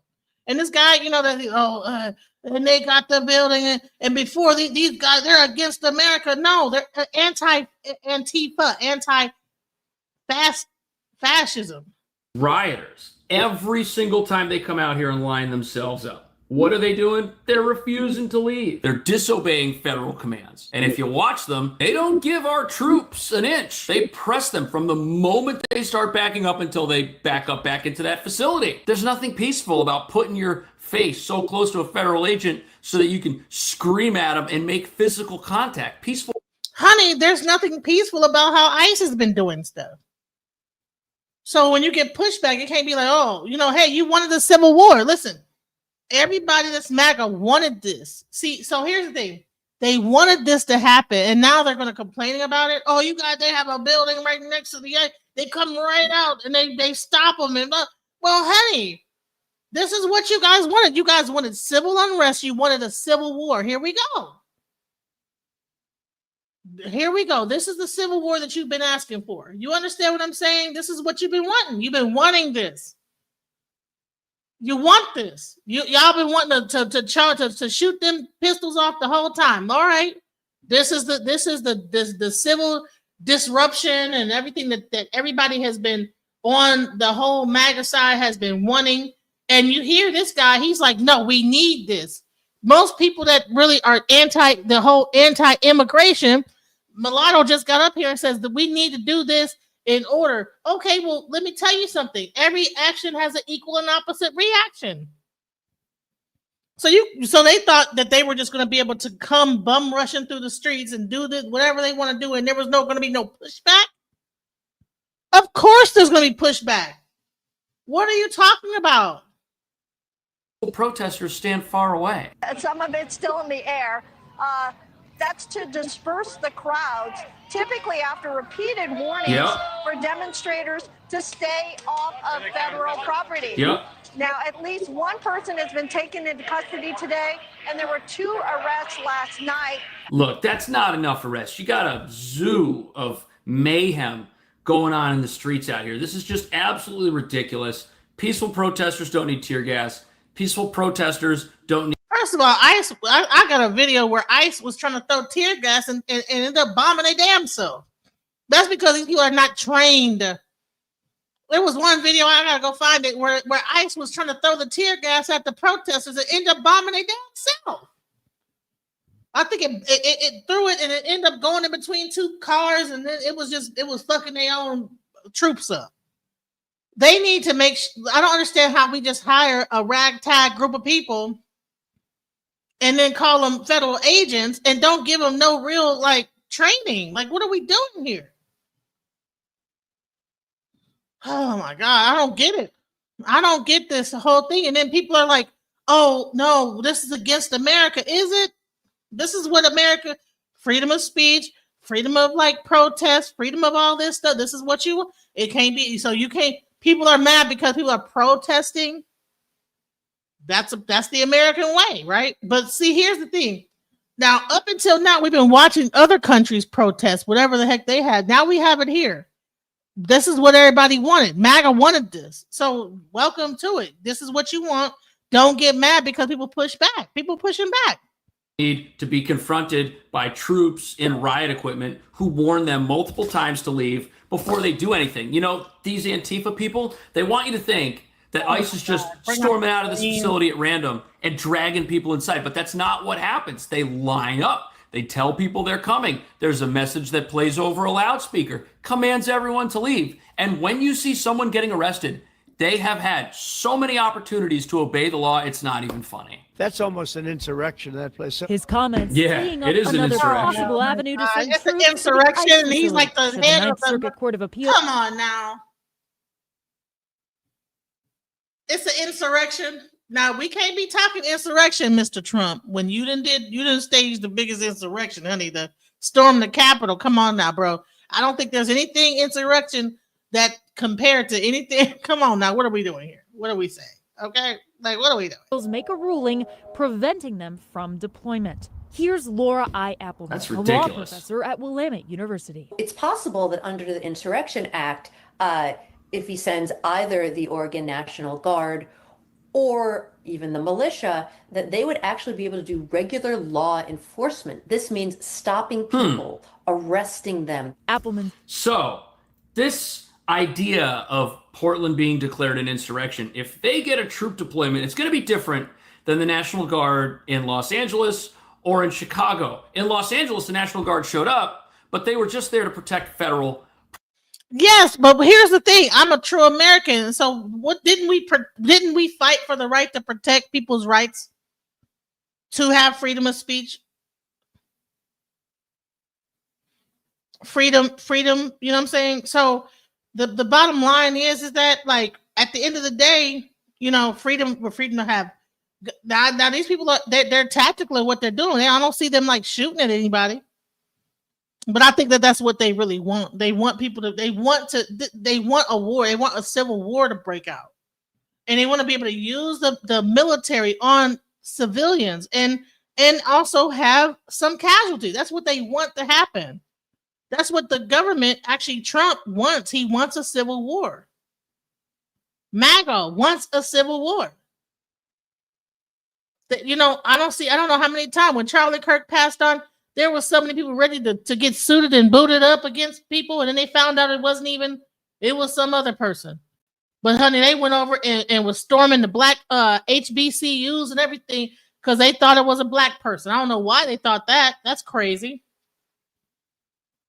Property and to back up federal agents. They would be doing that here too in a similar context, but they would also be able to go beyond it. They'd be able to go out into the streets and enforce the laws that Portland, Oregon has refused to enforce. That's different. They could go down the street and arrest all of these Antifa rioters, bust them for all of the crimes they're committing on a regular basis, which has just been allowed and has allowed this insurgency and this insurrection to grow and garner national attention and embolden progressive radicals all across our country and make them think that they're doing the right thing to go out there and attack America. That's what they're doing. They're attacking America when they attack troops whose job it is to keep Americans safe and have an American flag patched on their shoulder. They're attacking our country and all of us. Broadly speaking, yes, because the best way to understand Antifa is not as a single organization, but as a movement. And within this movement, you have several different radical left-wing groups. Some of them call themselves Antifa, Rose City Antifa, Rocky Mountain Antifa in Denver, and many others. But a lot of them don't. You'll have the 161 anti-racist action and many others. But really, they're all motivated by the same goal of using political violence to silence their opponents. If we've got groups of people, thank you. Somebody said it. Wait, somebody finally said it. Trump wants the poor whites to blame the immigrants. He also wants the poor whites to fucking hate the poor blacks. Meanwhile, the white elites make money off of while we fighting each other and everything. They having dinner and shit. We up here fighting, they just chilling, and they not even probably in America, somewhere they in Belize or whatever. eating corn dogs, planning the next nuclear fucking plant that they're about to like use for AI. Okay, they're planning how they're going to take resources from small rural towns and take their fucking water so they can open up the next AI to cool off their fucking AI fucking servers while we're in the streets fighting. That's what they're doing, right? But people down here are up here in Discord, and they're waiting. They're waiting for one person to whip out a pistol or something so people can start to really fight. And that's when they're going to be watching that stuff like they're going to be toasting. You understand what I'm saying?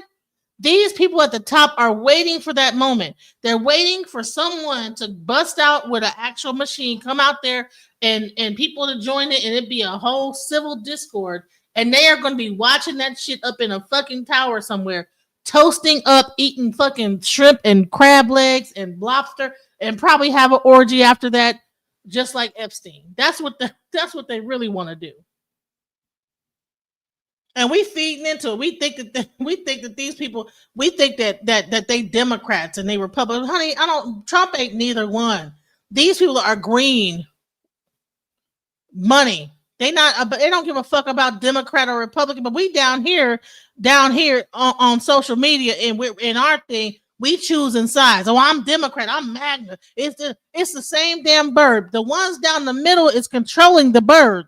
The ones in the middle controls the wings of the bird, which way it go, whatever. And they watching the whole thing. They watching it from afar, and they just laughing at how stupid we are. Use political violence to silence their opponents. That is not America. That, in and of itself, is the very thing these people claim they're fighting against. They claim they're fighting against an evil fascist regime that would do exactly what they want to do. Just a few more questions, Gabriel. Why did you leave Antifa? Sure. I mean, I left Antifa in 2012-ish, around that time, just because I realized that really it wasn't for me. I started learning more about libertarianism, conservatism, and realized that Antifa didn't care about fighting fascism. They really just cared about fighting people they didn't like. Right. And then finally, that is fascism. And that's what's so important to understand about this. They're out there aiming themselves at law enforcement, screaming at law enforcement because they don't like law enforcement. They don't like the fact that ICE stands for a border that is supposed to be closed. They don't like the fact that America voted to send those troops out to do their job, to get criminals and fugitives off of our streets, and to keep our country safe. They hate that. And their goal is to confront it violently. That's all they want to do. This group is made up of full-time haters. People who hate billionaires, people who hate traditional families, people who hate everybody under the sun, you name it. Their group ideology is that if they hate it, they're justified in attacking it. And really, Antifa's just late-stage progressivism. This is...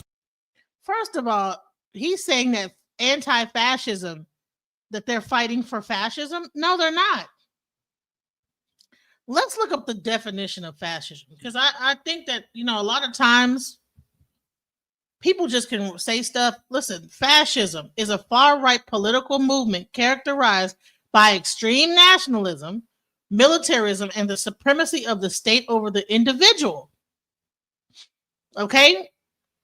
So what's happening is a lot of our laws and everything have been about the individual. So all they're doing is saying, okay, well, no, let me read this. It emphasizing unquestioning obedience to a single leader, suppresses dissent through harsh methods, and often seeks to expand territory through conflict. Historically, fascist regimes arose in the early 20th century and are associated with leaders like Mussolini in Italy, Hitler in Germany. So extreme nationalism places the nation above all else, often promoting a unique national identity and historical destiny. Favors a single authoritarian leader who is seen as the embodiment of the nation's strength and will. Suppression of dissent ruthlessly cracks down on political opposition, individual liberties, and any groups deemed threats to the nation. Militarism celebrates military virtues, glorifies violence, and often seeks territorial expansion through armed conflict. Seeks to dominate all aspects of society, including the government, economy, culture, often through one-party system. anti-liberalism and anti-communism, opposes liberal democracy, individual rights, and class-based political movements like communism. Now, I don't really know that much about communism, but I know that what's happening right now is like this whole liberal versus conservative thing. So this is the whole thing, anti-liberalism. The term comes from Italian fascismo, which is related to the Latin word fascist, a bundle of rods with an axe symbolizing unity and authority. Rise to power. Fascist movements gained traction in the 1920s and 1930s, often in response to political chaos and economic instability. And what it seems like is that they're trying to create the economic instability to create this whole situation. So when you're saying a person is anti-this, anti-fascist, and then you're against that, you're saying that you're for this. You're for far-right political movement characterized by extreme nationalism, blah, blah, blah, militarism, supremacy. You're for. So if you're against anti of it, then you're for it. But if that's the case, so you guys, are people that are against anti, are they for fascism? Is that where we're going here with this whole thing?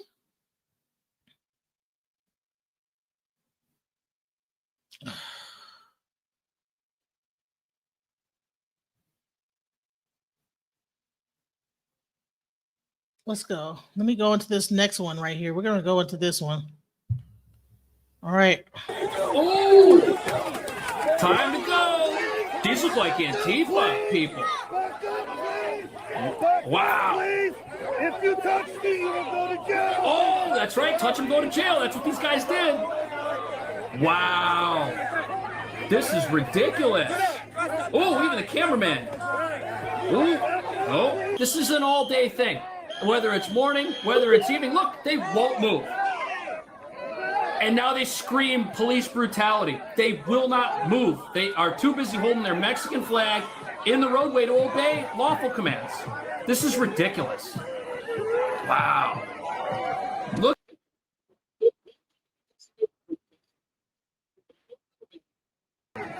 They just want to see all the fugitives in this place get released. Look at, they're waving the Mexican flag higher now. Oh, yep, he's getting arrested now too. Touch the police, go to jail. That's how it works. That's how this works. Like it or not. Oh, look at this woman in the pink. Oh, she's going crazy over there. Oh, who are they pulling out of this protest zone? They're pulling someone out who must have assaulted law enforcement. And it looks like they got Lady Liberty herself, who is now a captive for committing crimes. Look at these people trying to jump into the protest zone after they've been instigating with law enforcement all day. Oh, they're pulling somebody else out too. Oh, who's this? Ooh. Now, let me just say this. This is crazy, and to see this is really sad, to see our country really going through this. Let me just take a break for a second. Let's talk about the military. Like, let's see how veterans feel about this whole situation, because it's one thing to talk about what's happening, but it's another thing to see it from a veteran's eyes, a person who has served military time. You know, let me take this down, because imagine a person spent time doing military, service, and then this is what they're seeing is happening to the country after they've spent time in Iraq, in this whole thing. So let's go into it. Let's go into it.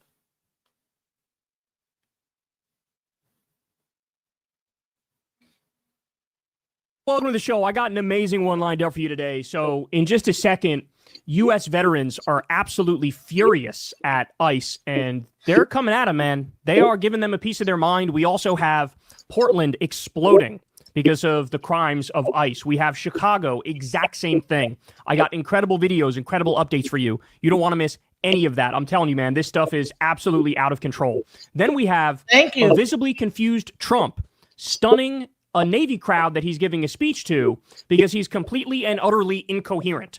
So I'll show you that. We have a MAGA judge turns on Trump in a vicious and spectacular fashion, calling him out directly, basically calling him a liar. There's a lot to say about that. We also have MAGA terrorism has officially hit South Carolina. We have arson at a liberal judge's house immediately after this judge was targeted by MAGA. We have Greta Thunberg, who's been allegedly tortured by Israel. I have all the updates on that. And then later on, Jordan Peterson's daughter comes out and gives an update on his health. And apparently, he's like barely alive. He spent like at least a month in the ICU. So absolutely, positively, wild stuff to talk about. And you guys know the drill. Please do me a big favor and subscribe to the channel. That helps out big time and costs you absolutely nothing.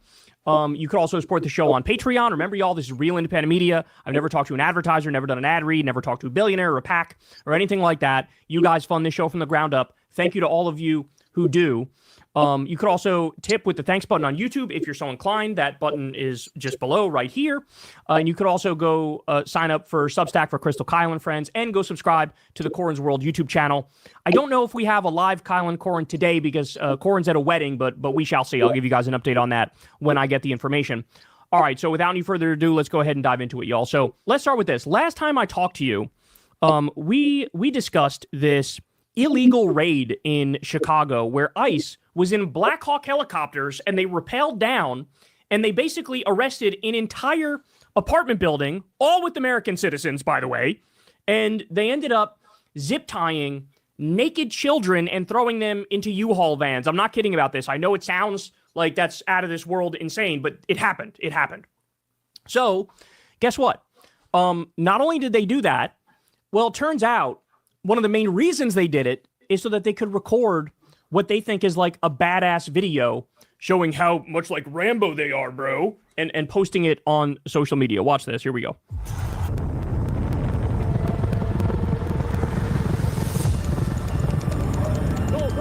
Get out of the way for the first down! Get out of the way for the first down!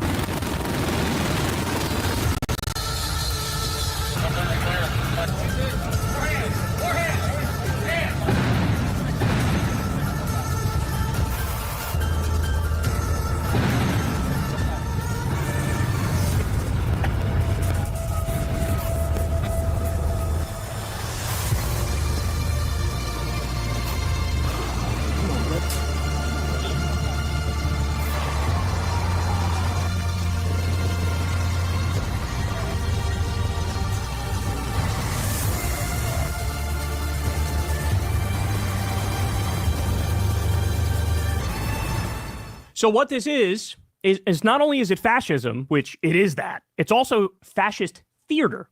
They're bragging about it. So as I pointed out, they zip-tied naked children and arrested an entire building of U.S. citizens so they could post this video to impress unfuckable 65-year-old MAGA pigs with heart disease. And that's exactly right.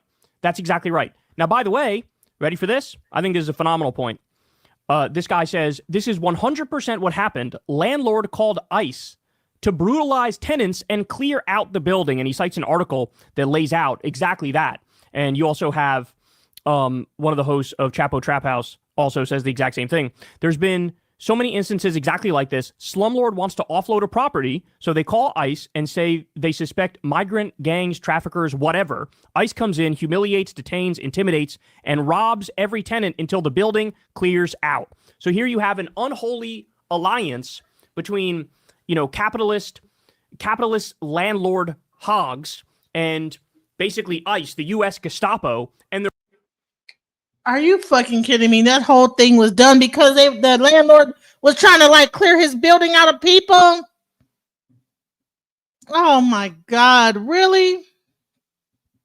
I didn't know that. That's even worse. Jesus Christ. So now now they get to shoot their little video and make ICE seem badass, you know what I'm saying, for social media.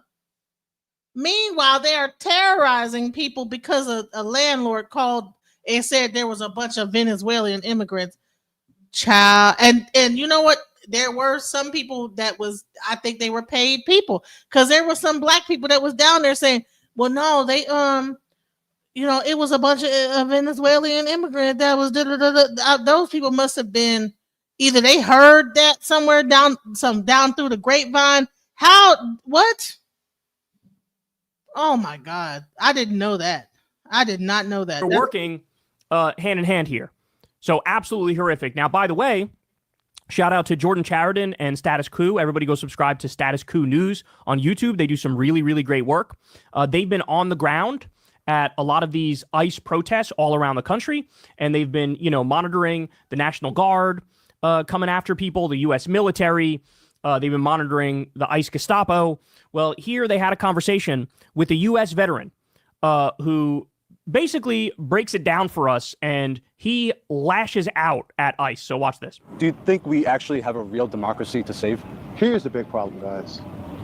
It's the fact that America was so fucking corrupt to let his ass back in there. This is so much bigger than Donald Trump. It's the fact that you got somebody that is openly corrupt, openly racist as Trump, and they still bent the knee. That lets you know it wasn't about Trump. He's just the avatar. The country has always been white supremacist. This is the country I grew up with. I remember these white people losing their mind when I first moved in our apartment building in California. Called me the horror yard, said I was bringing down the property value. That hatred has always been there. I couldn't leave base in Fort Leonard Wood because of the racism. They didn't want to rent to me in Indiana because of the racism after I did fucking 4 tours for the country. And so now I'm like, you know what? Fuck it, right? Let that shit burn. I don't think someone as corrupt as Trump and his administration are giving up power. I just don't believe that at all. Because the moment he gives up power, his people go to jail. Stephen Miller's going to prison. Everyone who's been doing all of the Navy guys who killed those Venezuelans, them are fucking war crimes. They will hang for that shit. They will spend the rest of their fucking life in prison for killing these people. And so they're going to fight to try to hold on to power. And every one of us needs to be ready to bring that fight to them when the time comes. Was there something from your childhood or growing up that inspired you to want to serve your country? The Army, honestly, was always my backup plan, right? When I was young, I wanted to be an astronaut. I loved sci-fi. I loved science itself. I was obsessed with space travel, believe it or not. But really, when I started going to different schools, my junior high school was heavily white. So dealt with a lot of open racism, a lot of fights. But really, I joined the Army because of LA riots. I was just tired of the violence, tired of getting shot at for free. I honestly believe that I had a better life expectancy as a soldier than I did in my own neighborhood.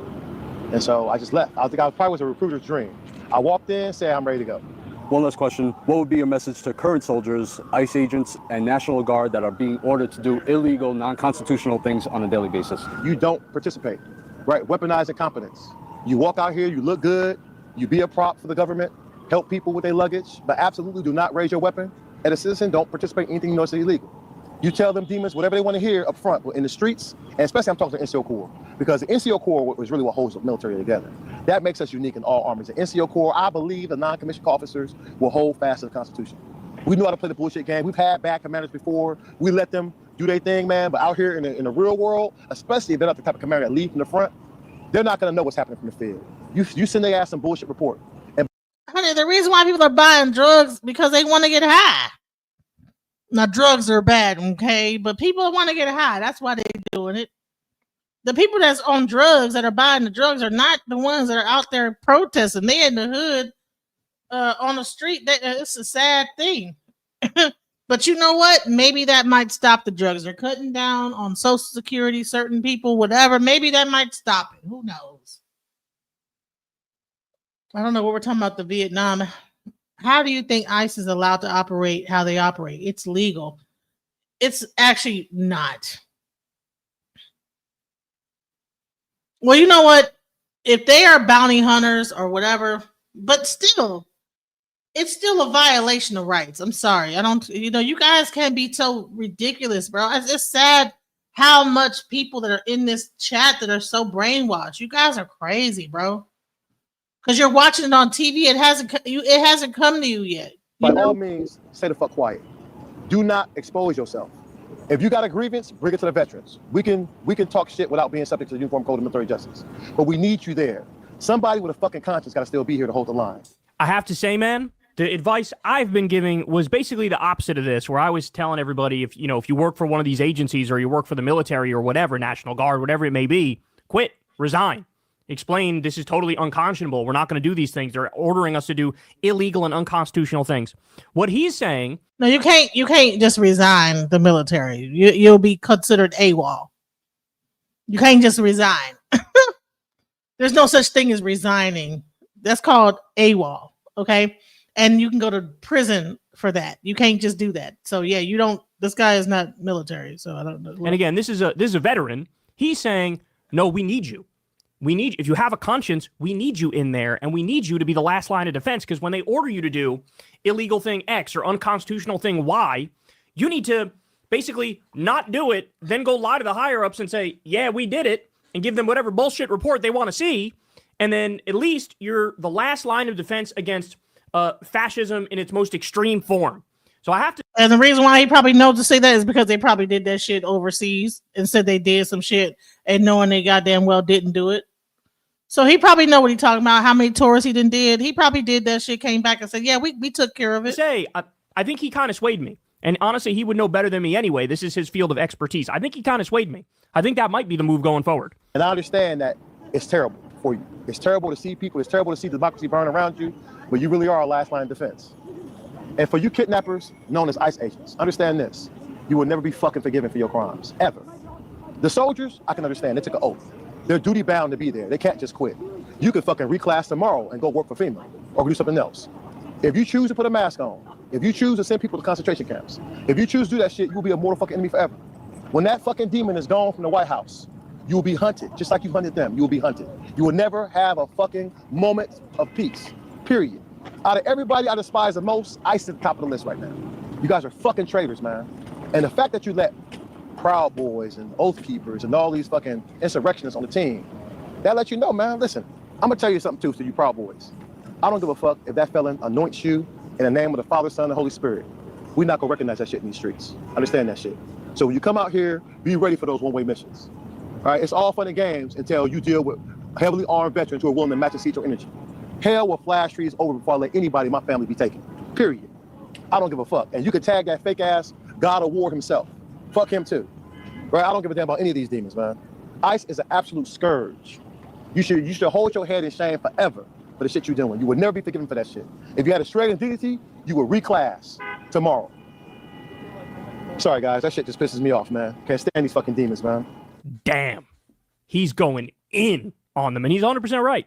All right, and by the way, now let's go on to prove his point, as all the updates from this weekend do. Now, by the way, last time I talked to you guys, I told you ICE killed somebody and then lied about it. What? We talked about that on Friday. Well, I got more updates for you. Look at this. Here's a tweet from Karen Piper. Wow. Police scanner captures the incident in Chicago. ICE agents shot a woman through the windshield in the arm and leg. They jumped out and started shooting at her. The victim said, according to the officer, she went to the police for help. I don't know if she bumped them and they took off, the officer said, but she ended up here. An ambulance was called and is now being investigated as a crime scene. So they say 10 different cars, ICE cars, basically boxed this woman in. And somebody got out and opened fire on her. Well, come to find out, somebody did a little digging and they found out that this woman, ICE claims, oh, they doxed us. This woman doxed us.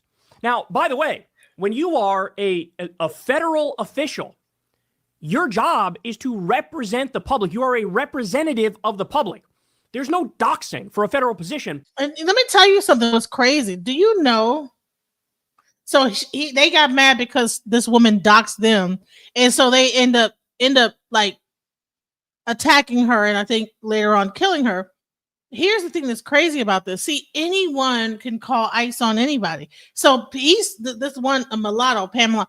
Well, I called ICE on illegal immigrants. Do you know that? And I could call ICE on you and say you're an illegal immigrant and have them run and have them listen. It's called what's it called?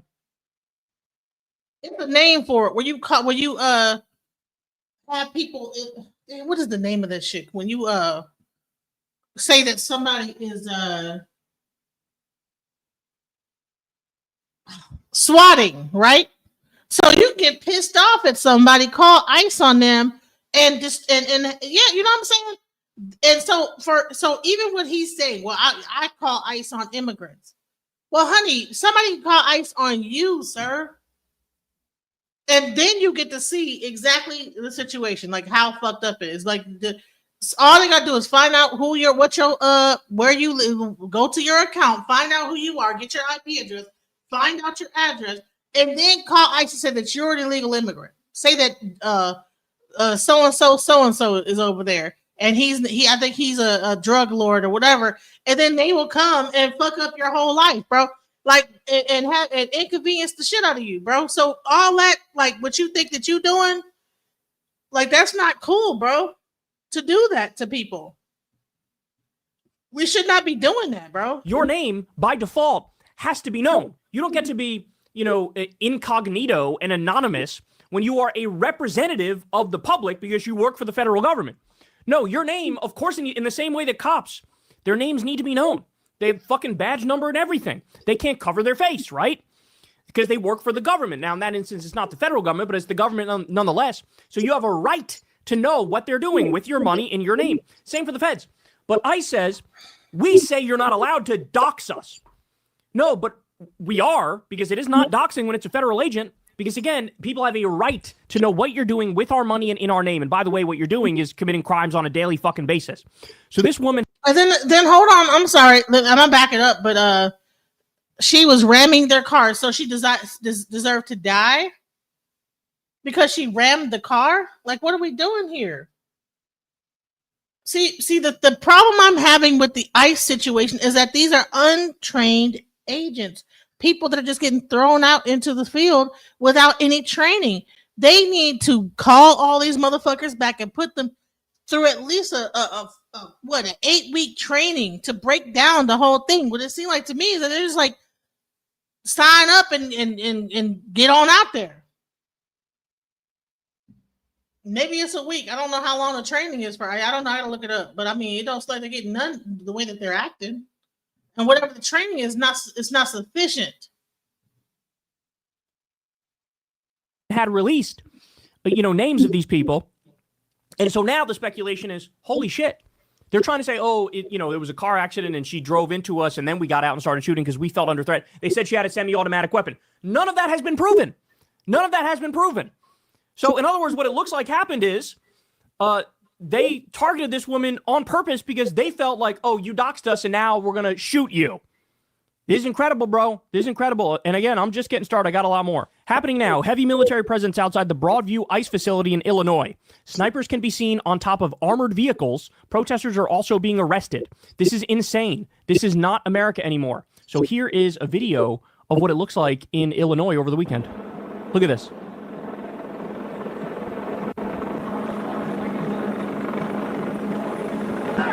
Look at this. So you got drones, you got armored vehicles of war, you got faces being covered, and you have snipers. Look at this.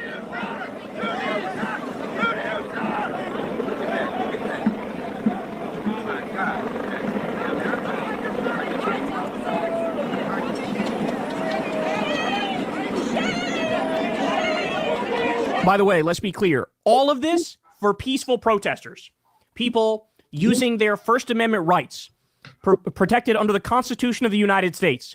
This is the reaction.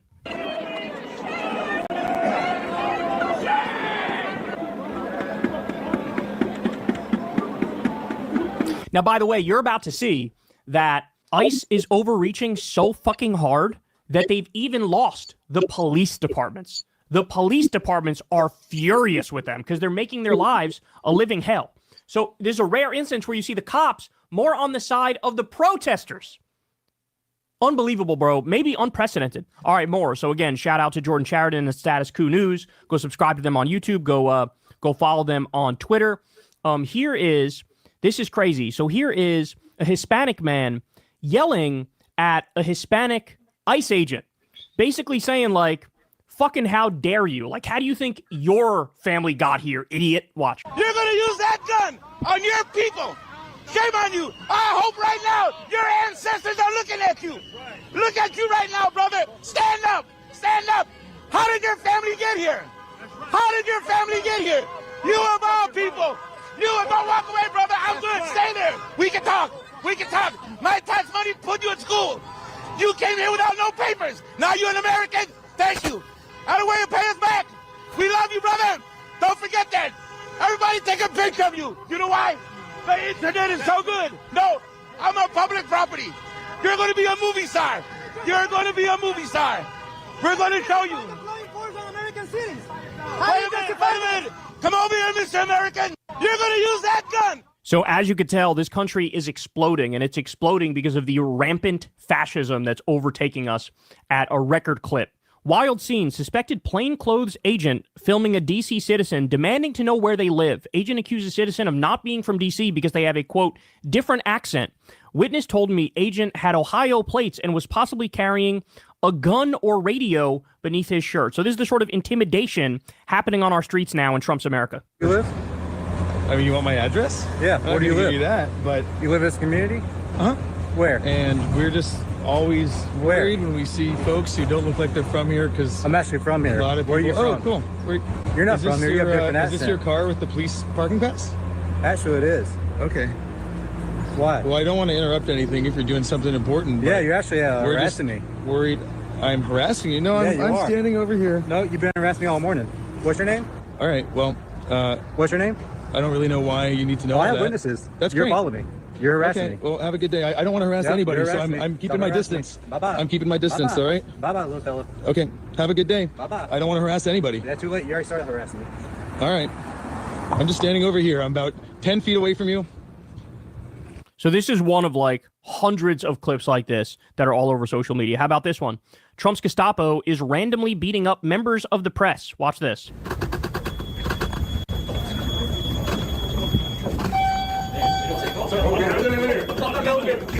Get out the fucking elevator! Oh my god! What the hell? Come on now. Who is that? Back up. So we're gonna act like we didn't see him just throw a female and a man back because they're trying to get into an elevator. And y'all think that this is cool? So these people are just so aggressive. Like, just, I don't know if they're taking steroids, they hyped up on meth, or what are we doing here? Why do they need to be thrown onto the ground? What is going on? Yeah, give him some room, everybody. Back up.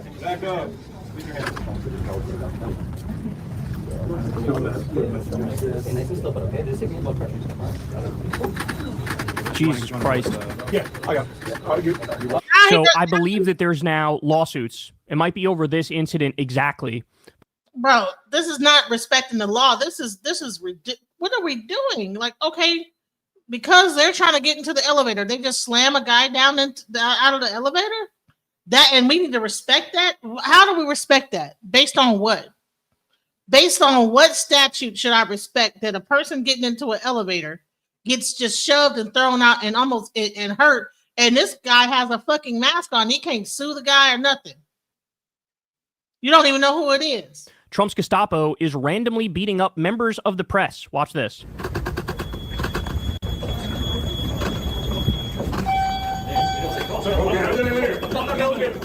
Get out the fucking elevator!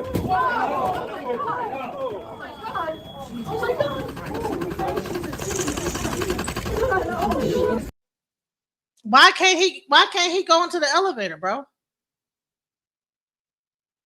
What the hell is going on with that? That's crazy, bro. And this is, so we so focused on the immigration, we ain't worried about how they're just behaving in general. These are not law. Police can't do shit like that. Law enforcement, that's not how law enforcement works in America. What is this? And this is cool, y'all. Members of the press. Watch this.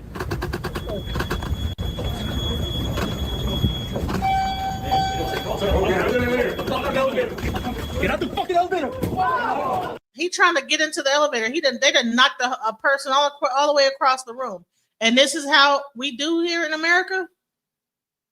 Get out the fucking elevator. For what? Why? He's trying to use the elevator. Why? Her camera flew across everything, all this, but for what? Oh my god! Oh my god! Oh my god!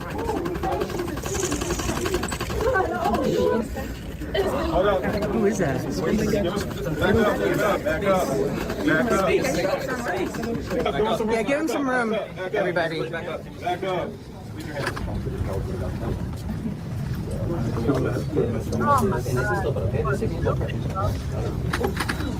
Jesus Christ. Yeah, I got it. So I believe that there's now lawsuits. It might be over this incident exactly, but I think there's lawsuits over this. There's also other lawsuits over the attempt to deploy the National Guard illegally. So things are popping off, man. Things are popping off. This is how... Whatever the situation is, okay? If that guy that they were trying to get him out the elevator was the culprit, 3 other people that had nothing to do with it that were just taking pictures, cameras flew across, fell onto the ground, hurt himself. So if that guy was the person that they wanted to get up off the elevator, that's cool. But what about the other people? You're saying I didn't get to see. So you don't have to see everything. I just saw people just slam to the ground and slewn about, and they were following them and taking pictures because they're press. How do they get flew across the room just like nothing? And you guys cannot be so ridiculous that you think this is cool, bro. ICE is just taking people with no warrants, period, even when a lawyer is present requesting it. They just say, we don't need one. This man was there for a hearing. Okay, ready? So what you're about to see is a wild, wild video, and there's no other way to describe this but un-American. Watch. You don't have confirmation of who he is, so you can leave him alone. He's going to remain silent. You have no arrest warrant either, so let's go. Let's go. Let's see the arrest warrant then. You don't have a right to let go of him. Let go of him. Where's the arrest warrant? You don't have to talk to him. Yes, he's not going to talk to you. He's going to stay quiet. He's not going to say anything. You have no confirmation of anything.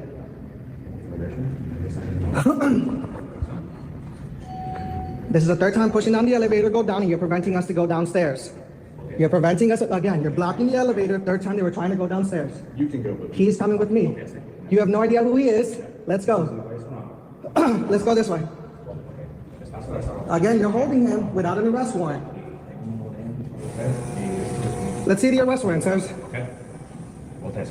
Let's see the arrest warrant. This is what we've been seeing a lot of. I mean, we've covered it a lot. You have ICE agents waiting outside of immigration courtrooms, and even when a judge says you're free to go to the person, ICE agents will still round them up and kidnap them. And as you can tell here, they don't give a fuck about human rights, about civil rights, about your liberties, about the Constitution. They don't care about any of that. They will just violate your rights willy-nilly like this. This person's going, hey, do you have a warrant? And they're not saying shit. Let's go. Where's the arrest warrant, guys? And what's the reason for the arrest?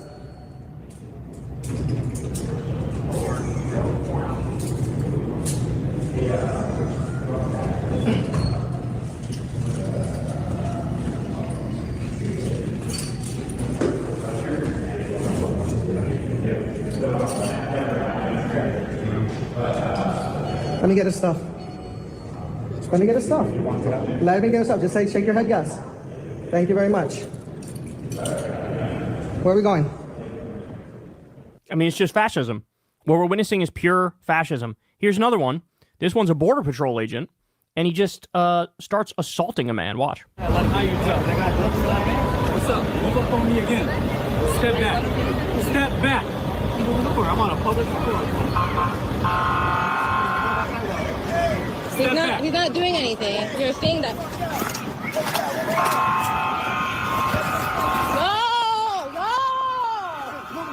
He's not doing anything! He's not doing anything! No, he's not doing anything! I need you to stand over there. No, he's not. I'm gonna stand right here. He's not doing anything. I'm gonna stand right here. I'm gonna stand right here. Stand right there. Don't move, please. Okay? He's not doing anything!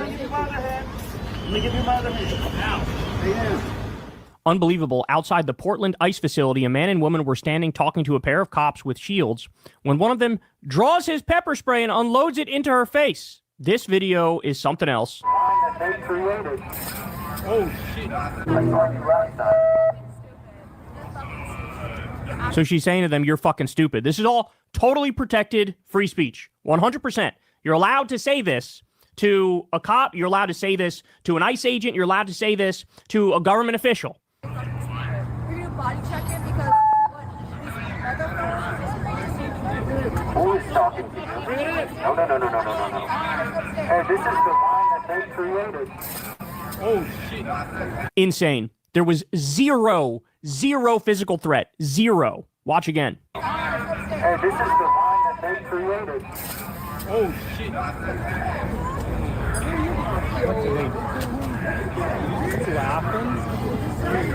Jesus Christ. All right, more. ICE agents handcuffed and detained a Chicago alderman, Jesse Fuentes, inside a hospital emergency room today. She had demanded that they share a warrant for a man they detained inside the hospital who was reportedly injured during a chase, she said. She was later released. But watch this. This is crazy. Yet again, you're going to see somebody who knows their rights, knows the law, is talking very calmly and explaining this to the fascist Gestapo thugs, and this is what happens. Burn your laws. He has constitutional rights. No. He has constitutional rights. Do you have He said no. He has constitutional rights. No. No. No. No. No.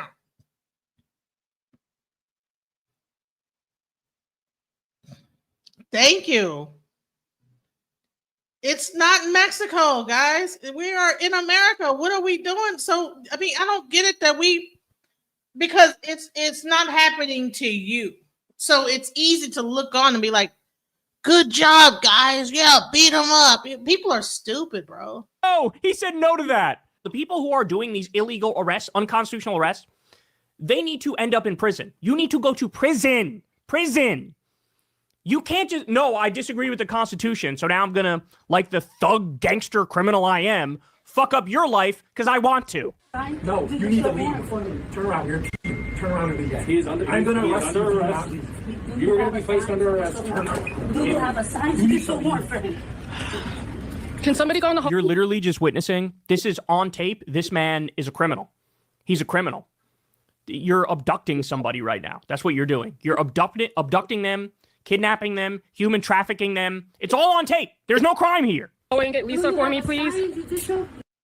There was no crime. She's talking to them, and because she didn't leave, like they said, in a public hospital, or what I think it was a hospital they were in, that they were going to get somebody, she could stand there and talk to them. She doesn't have to leave because you said so, but she gets arrested in a very aggressive way. Like, really?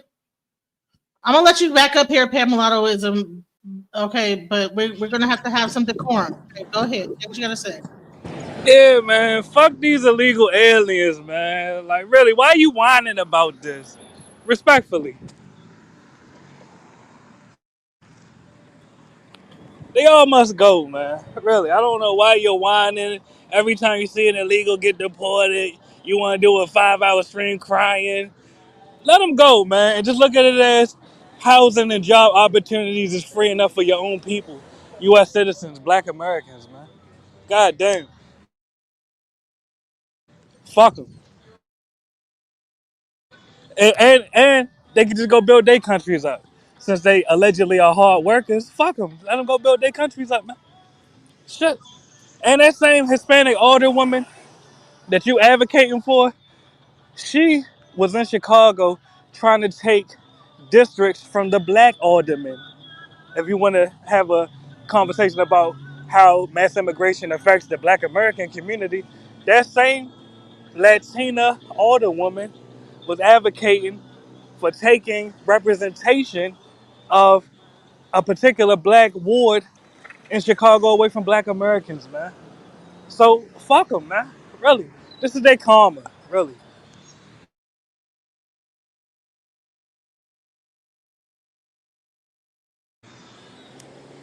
All right, well, just so it's no dead air, all the listeners, man. Fuck these illegal aliens, man. Stop crying about them. Cry about your future generations that you gave their communities to the illegal aliens. You gave their communities away. You need to be trying to get back in the good graces of your grandkids, man. Make that your focal point, man. Don't cry about these illegal aliens getting deported, man. Fuck them. All right, so Janice Farmer says, does this fool know his behind his next? This admin has the worst black unemployment rate. Who's next? Just so we clear, who is next? Hopefully she'll comment again and say who's next. But as black Americans, descendants of U.S. chattel slaves, we are hashtag undeportable. Really, this is a time of celebration for descendants of U.S. chattel slaves. We are ridding our communities of these invaders. We're preserving our communities. It's a beautiful time. Really, and DJ Genesis, man. Really, stop crying about these goddamn illegals, man. Really. I used to come to your channel, you had a little bit of information I agreed with. Really, like, only a little bit. But you had some information that I used to be able to relate to. Now, every time you go on live, you talking about some goddamn illegal aliens. What the fuck? You know how many problems we got in the Black American community that you could be creating awareness about? Fuck these goddamn illegals, man.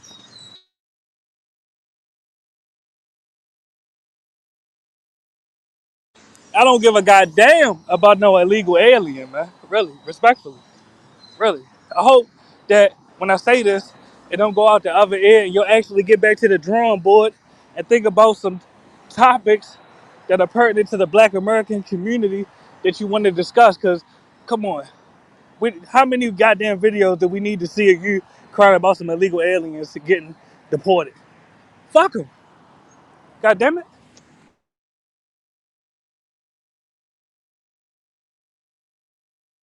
And once again, just so it's no dead air, and when I say this, DJ Genesis, I'm not attacking you.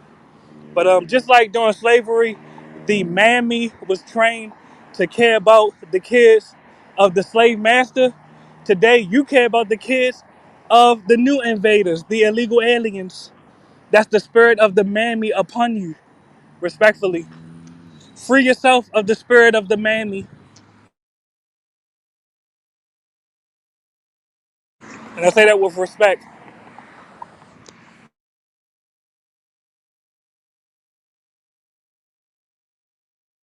And to the commenter, I don't know if they responded when I said who is next. But yes, we as Black Americans and mulatto Americans, we're not worried about ICE. Actually, we call ICE on the illegal aliens.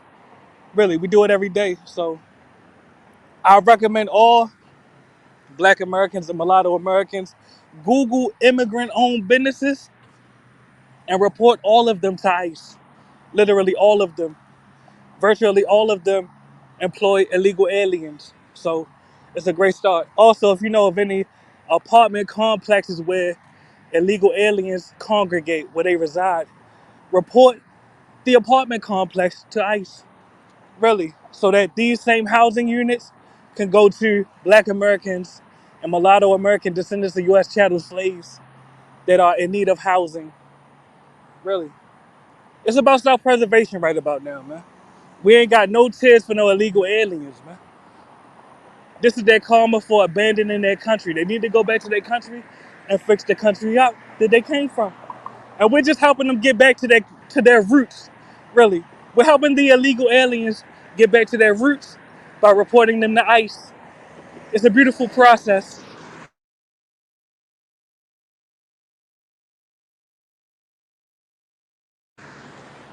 Additionally, I want to say that let's talk about things that we as Black Americans and mulatto Americans can do better as descendants of U.S. chattel slaves. Let's get our children involved in STEM programs. Actually, I advocated successfully to bring a free trade school to my community in Columbia, Maryland. The name of it is Power 52. Anyone can Google it. It's a free trade school for anyone ages 11 to 60, literally. Ages 11 to 60 years old. It's a free trade school. Additionally, I also advocated successfully to bring a 501c3 to my community called Every Kid Can Cook. And it teaches the youth how to make nutritious vegan meals. And once again, you can Google it. It's called Every Kid Can Cook. Okay, so I've allowed you to speak. I have not interrupted you. I have not said anything. Now we're gonna go to the video, and I'm gonna remove because I'm going to play the video in its entirety. Well, like at least like about 5-10 minutes of the video, and then I'll let you respond. But we're gonna play this video because I want to get Yeah, you. and I just want to say I love you like an auntie. Really, thanks for having me back up. I'll mute up. Okay, because I'm doing two things at once. I got to pick up my daughter. I'm still trying to do this at the same time. So just have to, I can't go back and forth and still get my child. And you know what I'm saying? I got to do I'm a mom, so I can't be arguing, driving, and you know what I'm saying. So just give me a second. Hold on. Yes, ma'am. Much respect to you. Hold on. Let me just do this real quick. And like I said, this is the place I invite free speech on here. I'm not over here just trying to speak in the echo chamber. You know, I just don't like it when people try to personally attack me in their wanting to say their piece. So I'm going to play this video. All right, and we'll go from there. Let's go. Hold on. Seeing happen in the country right now, it's easy to say that any sense of patriotism that the normal, sane-minded American has is really under fire, right? The level of introspection that a lot of us are having as we watch the consequences of policy play out on the streets, play out in our cities, as troops flood our city streets and our president declares them war zones. And if you're a veteran, like myself, you get very strong feelings about what you're seeing. And there's a lot of veterans who support it, and there's a lot of veterans who don't. And the common acceptable idea is that most veterans are actually behind this because they are a big conservative voting bloc for the most part, but not all. And I think that the percentage of veterans who actually are very frustrated and angry with what's happening in our cities and our country right now, I think that number is growing. And I saw this video the other day, and I completely understand what this guy's saying. I wanted to do a video on it yesterday when it was still kind of fresh, but I want to talk about it. So let's have a look. Out of everybody I despise the most, ICE is the top of the list right now. You guys are fucking traitors, man. I did 5 tours of duty. My first one was Operation Sea Signal in Cuba, Operation Joint Endeavor in Bosnia in 1996. Cuba was 95. I did Operation Joint Guard, which was Kosovo in 1999. I did Operation Iraqi Freedom in 2008 in Iraq. And my final tour was in Afghanistan, Operation Enduring Freedom in 2013. Freedom is a rare thing in the world. True freedom is. What would be your message to current soldiers, ICE agents, and National Guard that are being ordered to do illegal, non-constitutional things on a daily basis? Don't participate. Number one, I want to say that freedom isn't a rare thing in the world. We have this idea that America is the land of the free, but it certainly has been for many populations that have lived in America for a very long time. And I know he goes on to talk about the racism that he experienced. I know that there's a lot of groups out there that have experienced that and do experience that to this day, especially now when the mask is off for a lot of people and all that kind of anger and vitriol is just out there in the world for us to see and experience. And I would say that, yeah, right now, it would be incredibly difficult for me to serve in the military. You know, to go into the city streets and to oppress people, right? To check random people's papers, to put people in check who are just living their lives. That's not what you sign up for when you join the military. You know, a lot of people think that everyone who goes in the military are just some brutes, but they're not. Some of the most educated, some of the most complex individuals I've ever met, I served alongside in the Marines. And Marines are kind of known for being stupid. There's a lot of smart people out there. And there's a lot of smart people in the military. And what we're experiencing right now in our country is unjust measures being put upon a population that doesn't agree with what's happening. That's why all this is happening in democratic cities, right? In sanctuary cities, because it's a show of force. And it's something preempts something very darker that's coming down the road. And that's why some of the best advice that can be given to soldiers, to police officers, you know, even ICE agents, is, you don't have to participate, right? If you're given an unlawful order, you don't have to follow that order. If you follow an unlawful order, you will be held accountable. And this is the truth. Right, weaponize incompetence. You walk out here, you look good, you be a prop for the government, help people with their luggage, but absolutely do not raise your weapon. As a citizen, don't participate in anything you know is illegal. Somebody with a fucking conscience got to still be here to hold the line. And I understand that it's terrible for you. It's terrible to see people, it's terrible to see democracy burn around you, but you really are a last line defense. And for you kidnappers known as ICE agents, understand this. You will never be fucking forgiven for your crimes, ever. I actually agree with this. I actually think that this brings up a very important point. That With nigga's an everything that's idiot. going on in the country right now, with Nigga that was ICE, just with talking National is a Guard, goddamn all these idiot. people flooding the cities, you know, all the horrendous videos that we see and clips we see from TikTok, YouTube, Instagram, X, whatever, right? Of families being ripped apart, of people being beaten, of journalists being beaten, And the held, white and man sprayed talking with mace. is a You know, snipers Caucasian sitting on cuck. top of buildings, firing rubber He's a white bullets down cuck. at people who are just peacefully protesting, not even questionable that what they're doing is peaceful, just sitting there with signs. There's going to come a time I'm trying to after allow you to be this up here while escalates I'm to doing whatever my it business, escalates to. but I will We drop you sit down back if you and keep doing relax, this stuff. and we try to go back to our lives. I If we made have 2 our lives to go comments. back to at that I can't point. make 2 And comments. it does remind me of the movie Inglourious Basterds. Fantastic movie.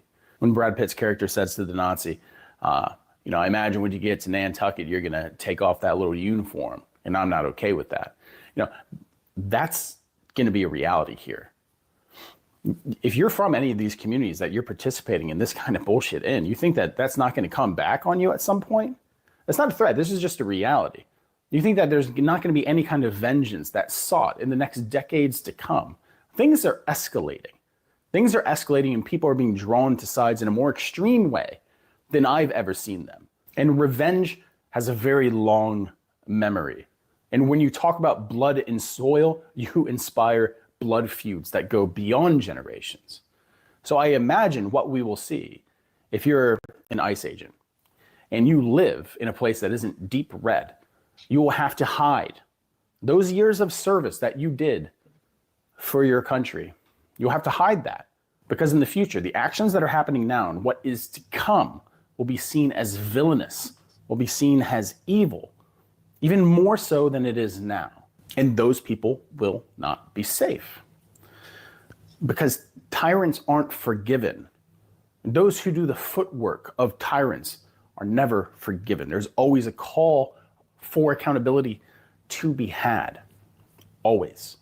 Full stop. And there will always be people seeking that kind of retribution. But we don't talk about that. But that's a reality. You know how many Germans were hunted down after World War II? You know how many fascists in Italy were hunted down after World War II? And even if you're not active participating, if you tacitly agree in support with whatever means you have these actions, collaborators are often seen as just as equally guilty as those who commit those actions. This is just history, right? And we are in a historical moment right now that is unfolding in front of us.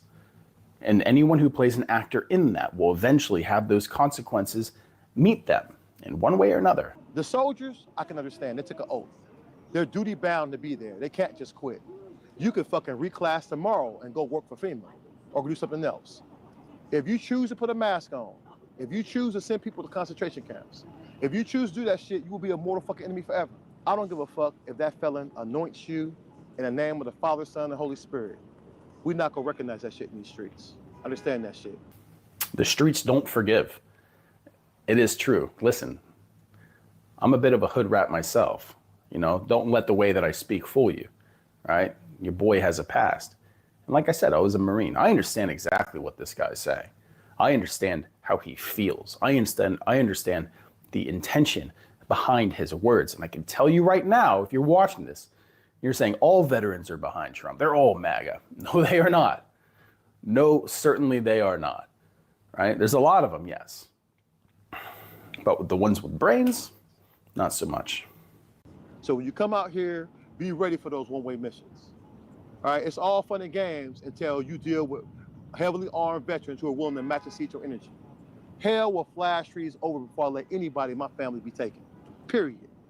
I don't give a fuck. ICE is an absolute scourge. You should hold your head in shame forever for the shit you're doing. You will never be forgiven for that shit. If you had a shred of dignity, you will reclass tomorrow. Sorry guys, that shit just pisses me off, man. Can't stand these fucking demons, man. It's gotta come from the heart. Yeah, I cannot hear stand these guys, man.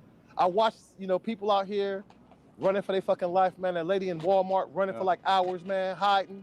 And notice they're going after people who working. Yeah. Right? They sat here. Immigration itself is really about white supremacy. Let's just cut to the chase. Immigration has always served to keep America white. They tell you whatever bullshit lie from Operation Wetback. This goes back in history. So We know now you really see what America's about. They put white supremacy over everything, over the rule of law, over the separation of powers, and now they want to fund ICE at a higher rate than they funded the Marine Corps. That is the danger. That means they're going to use these people to stay in power. Right? They're using them right now. If you see, they desensitized the military already to kill people. Right? They're telling you it's okay to kill drug dealers and because they're moving drugs, so you can kill them now. Right? So they're going to continue to desensitize these people before they turn the guns on us. We need to be ready before that moment happens.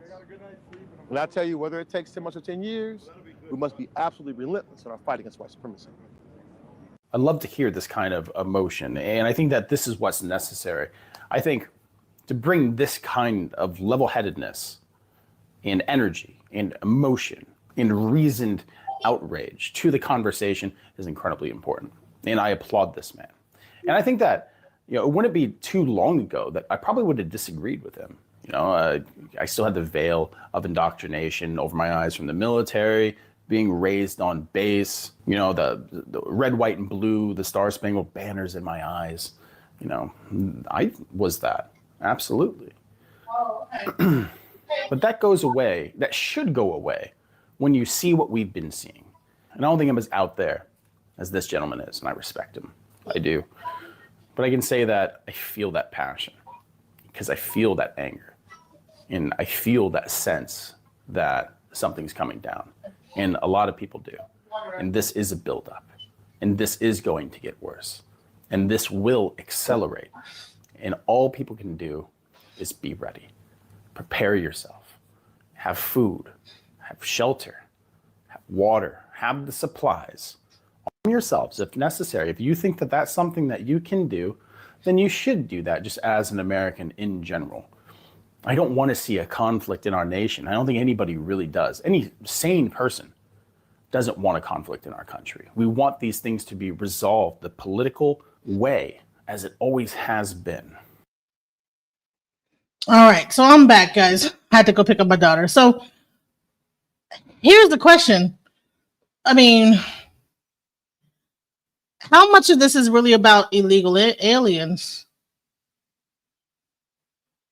I mean, he's saying that this is like beyond just that, I mean, you think that my discussion was because I'm trying to protect illegal aliens, and no matter how many times I am telling you that my discussion, because as a veteran, is how law enforcement, people that are considered law enforcement,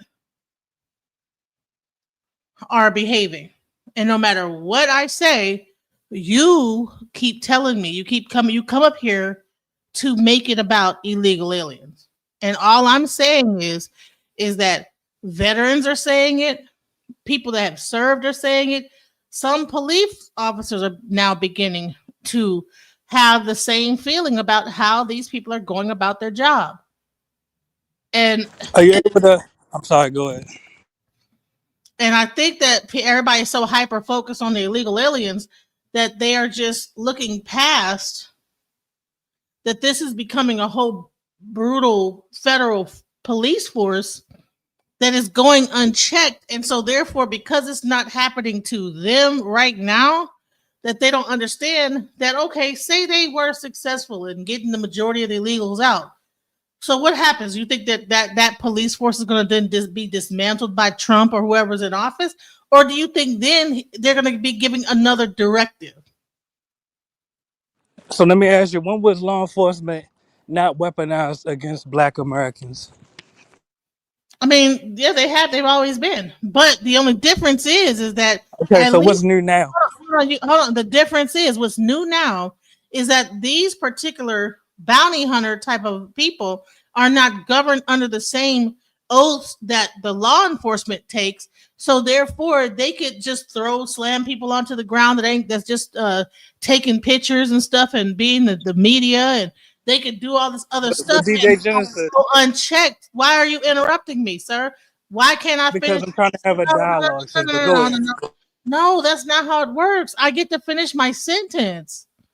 Dialogue does not mean interrupt somebody. That means a person finishes their sentence and then you say something. That's a dialogue. Go ahead. What you gonna say? Yes, and watch how brief my response is, because I'm actually trying to talk to you. The FBI has killed Black Americans. LAPD, NYPD, Metro PD in DC, Baltimore PD, et cetera, et cetera, et cetera. These law enforcement agencies have actually killed Black Americans.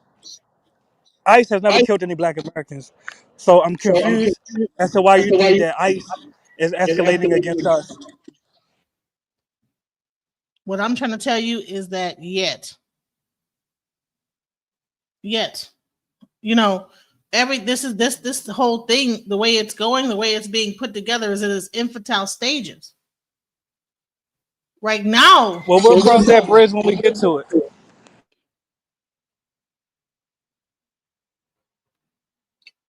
so you want to We'll wait cross that bridge when we get to it. until when they finally get to that point and then cross the bridge, or do you want to address a situation that you could get at the root of it and no one who waits until they're at fourth stage cancer to address. By that time, listen, you cannot control, because you interrupted me. See, you're saying that you're trying to have a dialogue because okay. Who addresses fourth stage cancer in the fourth stage? By that time, you are giving a death date. Okay. By the time that you're saying to address it, it'll be over with. You won't be able to do shit. Okay. But at this, in its infantile stages right now, the way it's going, before it begins to spill over into other communities, you want to check it at the root. You don't want to check it once it begins to do that. You understand what I'm saying?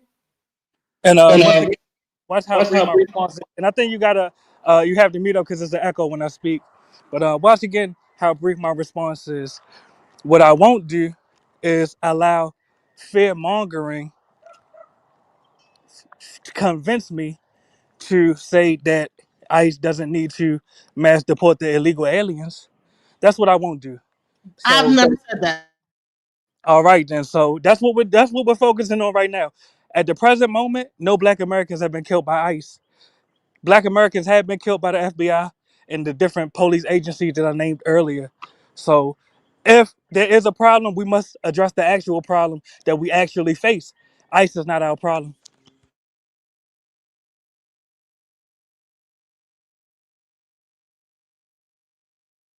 Okay, so Static Samino says mass deportation is immoral.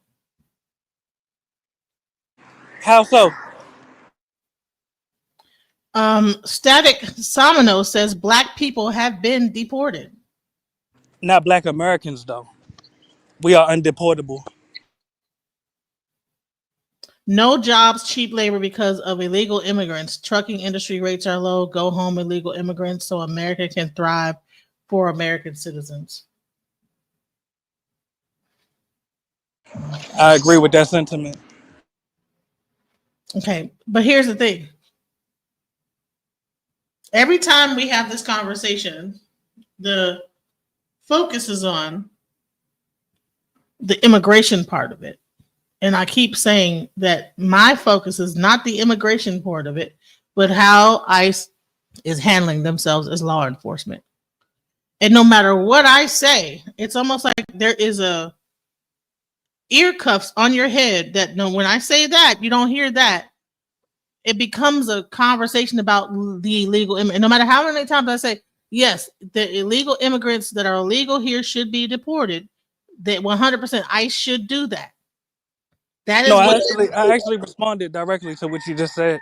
What I said was, I support, when I started, saludo, I support any and all of the tactics that the ICE agents are using against the illegal aliens, as long as it facilitates the mass deportation. Okay, let's get back to this other video where we're discussing the tactics ICE are using. Let's go. Can somebody go in the hallway and get Lisa for me? This is an older person who's being under arrest. I need my other staffer who's in the hallway by registration to come here, please. Great work, ICE. Great work. Can somebody get my staffer, please? This is the hospital. Do you have a sign to this? Don't work for him. I am asking. I am asking. I did not touch you. We told you to leave I did earlier not touch impeding. you. Now you're I under did arrest not for touch you. impeding. I did Thank not you. touch you. I asked you if you had a Is sign Lisa to still be out there? sworn for him. It is very simple. It is very simple. Now, here's the thing. In your mind is that she's an older woman, even though, but she had tried to take some like things away from the people in Chicago. From the But Black Americans, yes. from the Black Trying to take some Americans. wards. From the Yes. Black Trying to take Americans. wards away from us, yes. Okay. However, show me where this arrest is legal. It doesn't matter. Like, I get that she was doing that. Well, then that's something that the community needs to like address within their community. But what I'm saying is that if ICE is doing an illegal arrest, they don't get like, it's like she is not an illegal immigrant. Okay. She is. Allow me to respond to that. Allow me to respond to that. I'm not done talking. I'm not done talking, and I will All right. allow you. Go I'm ahead. going. Listen, no. Every time I say something, I'm going to allow you to respond to it. You don't have to interrupt me to respond. Now, if you have something, you're going to lose it because you say I have ADHD, but you can't let me finish. Write it down. Listen. So she's an older one. She's a member of the government, right? She's there expressing, hey, listen, that person that's there, he da da da da, he has rights, da da. He says, no, you need to like get out of here, whatever. But she's a member of the government. All right. Then she gets arrested. But the way that he did it, first of all, it was very aggressive, and she's not being aggressive. She's just talking. And then she gets arrested, but of course, let go because that arrest was illegal. So here's the thing is that like if they were only arresting just only illegal citizens and not also like pushing their power in different ways, I would be cool with that. But this is not the arrest of an illegal immigrant. She was later released, but watch this. This I is thought I crazy. could respond. Yet again, you're Can going I to see somebody respond? who knows their rights. No, Go ahead. I was going to play it first and let you respond. Yes, it'll be brief, and I apologize for interrupting you, but I'm gonna be honest. I already knew what you were about to say before you completed the It doesn't sentence. matter whether you know it or not. There's an But that's why I audience watching. apologize. Listen, there's an audience watching. I know, that's why I And apologize. because you know doesn't mean that they know. I understand. That's why I apologize. Do you accept my apology? I accept your apology. Thank you. All right, thank you. And my brief response, it'll be one sentence. Literally, I got arrested by Hispanic police in Maryland, and they had no probable cause to arrest me. So if I can be arrested by Latinos without any probable cause, I'm definitely never going to cry about a Latino being arrested without any alleged probable cause. What's good for the goose is good for the gander. We're making it into a race issue, and I'm making it into a Yes. law enforcement issue. I'm making it to a race issue. Not For sure. my issue. So this is where we probably have a disconnect in our conversation, and that's probably why we continue to have an argument. Is because I'm having one conversation and you're having a race conversation, and I'm having a law enforcement conversation. No, I understand that, and that's why I brought up the Latino alderman in Chicago attempting to take wards away from the Black American alderman. It was the Latinos that made it a racial issue. When we look at California, I won't preach. When we look at California and the Mexicans that literally firebombed Black American families out of their houses in East LA, they made that a racial issue. So I'm not wrong for acknowledging that there is definitely some racial tension between us and other groups. I will not blind myself. No. Hey, listen, guys. If you're unable to join if you're seeing the StreamYard link. So what's happening is that I'm dual streaming this. I'm streaming it on the horizontal way and as well as the vertical way. If you can't click the StreamYard link, if you want to join, if you join the horizontal live, you'll see the links in that chat because I don't know. Sometimes you might not be able to see them. But okay. So I get it. So you're going into the past to discuss that things have happened to us in the past, and so therefore you don't have any sympathy for anything that's happening right now because things have happened in the past when it comes to law enforcement for the people. Is that what you're saying? And in the present, it's karma, literally. No one can outrun their karma. Okay. So you're talking about Latino people, but did she do it, or why is she? Yeah, she was one of the Hispanic. Well, let me articulate this. She was one of the Latino alder women that supported taking away a particular ward from the Black American Caucus in Chicago. Additionally, she voted for the illegal aliens to be housed in Chicago facilities that were in Black American communities. They used to be public schools, but they were turned into housing for the illegal aliens, and they used the Black Americans' tax revenue to house the illegal aliens. Even though the Black community in Chicago, the Black American community in Chicago, was in city council advocating against this. So I have no sympathy for her at all, really.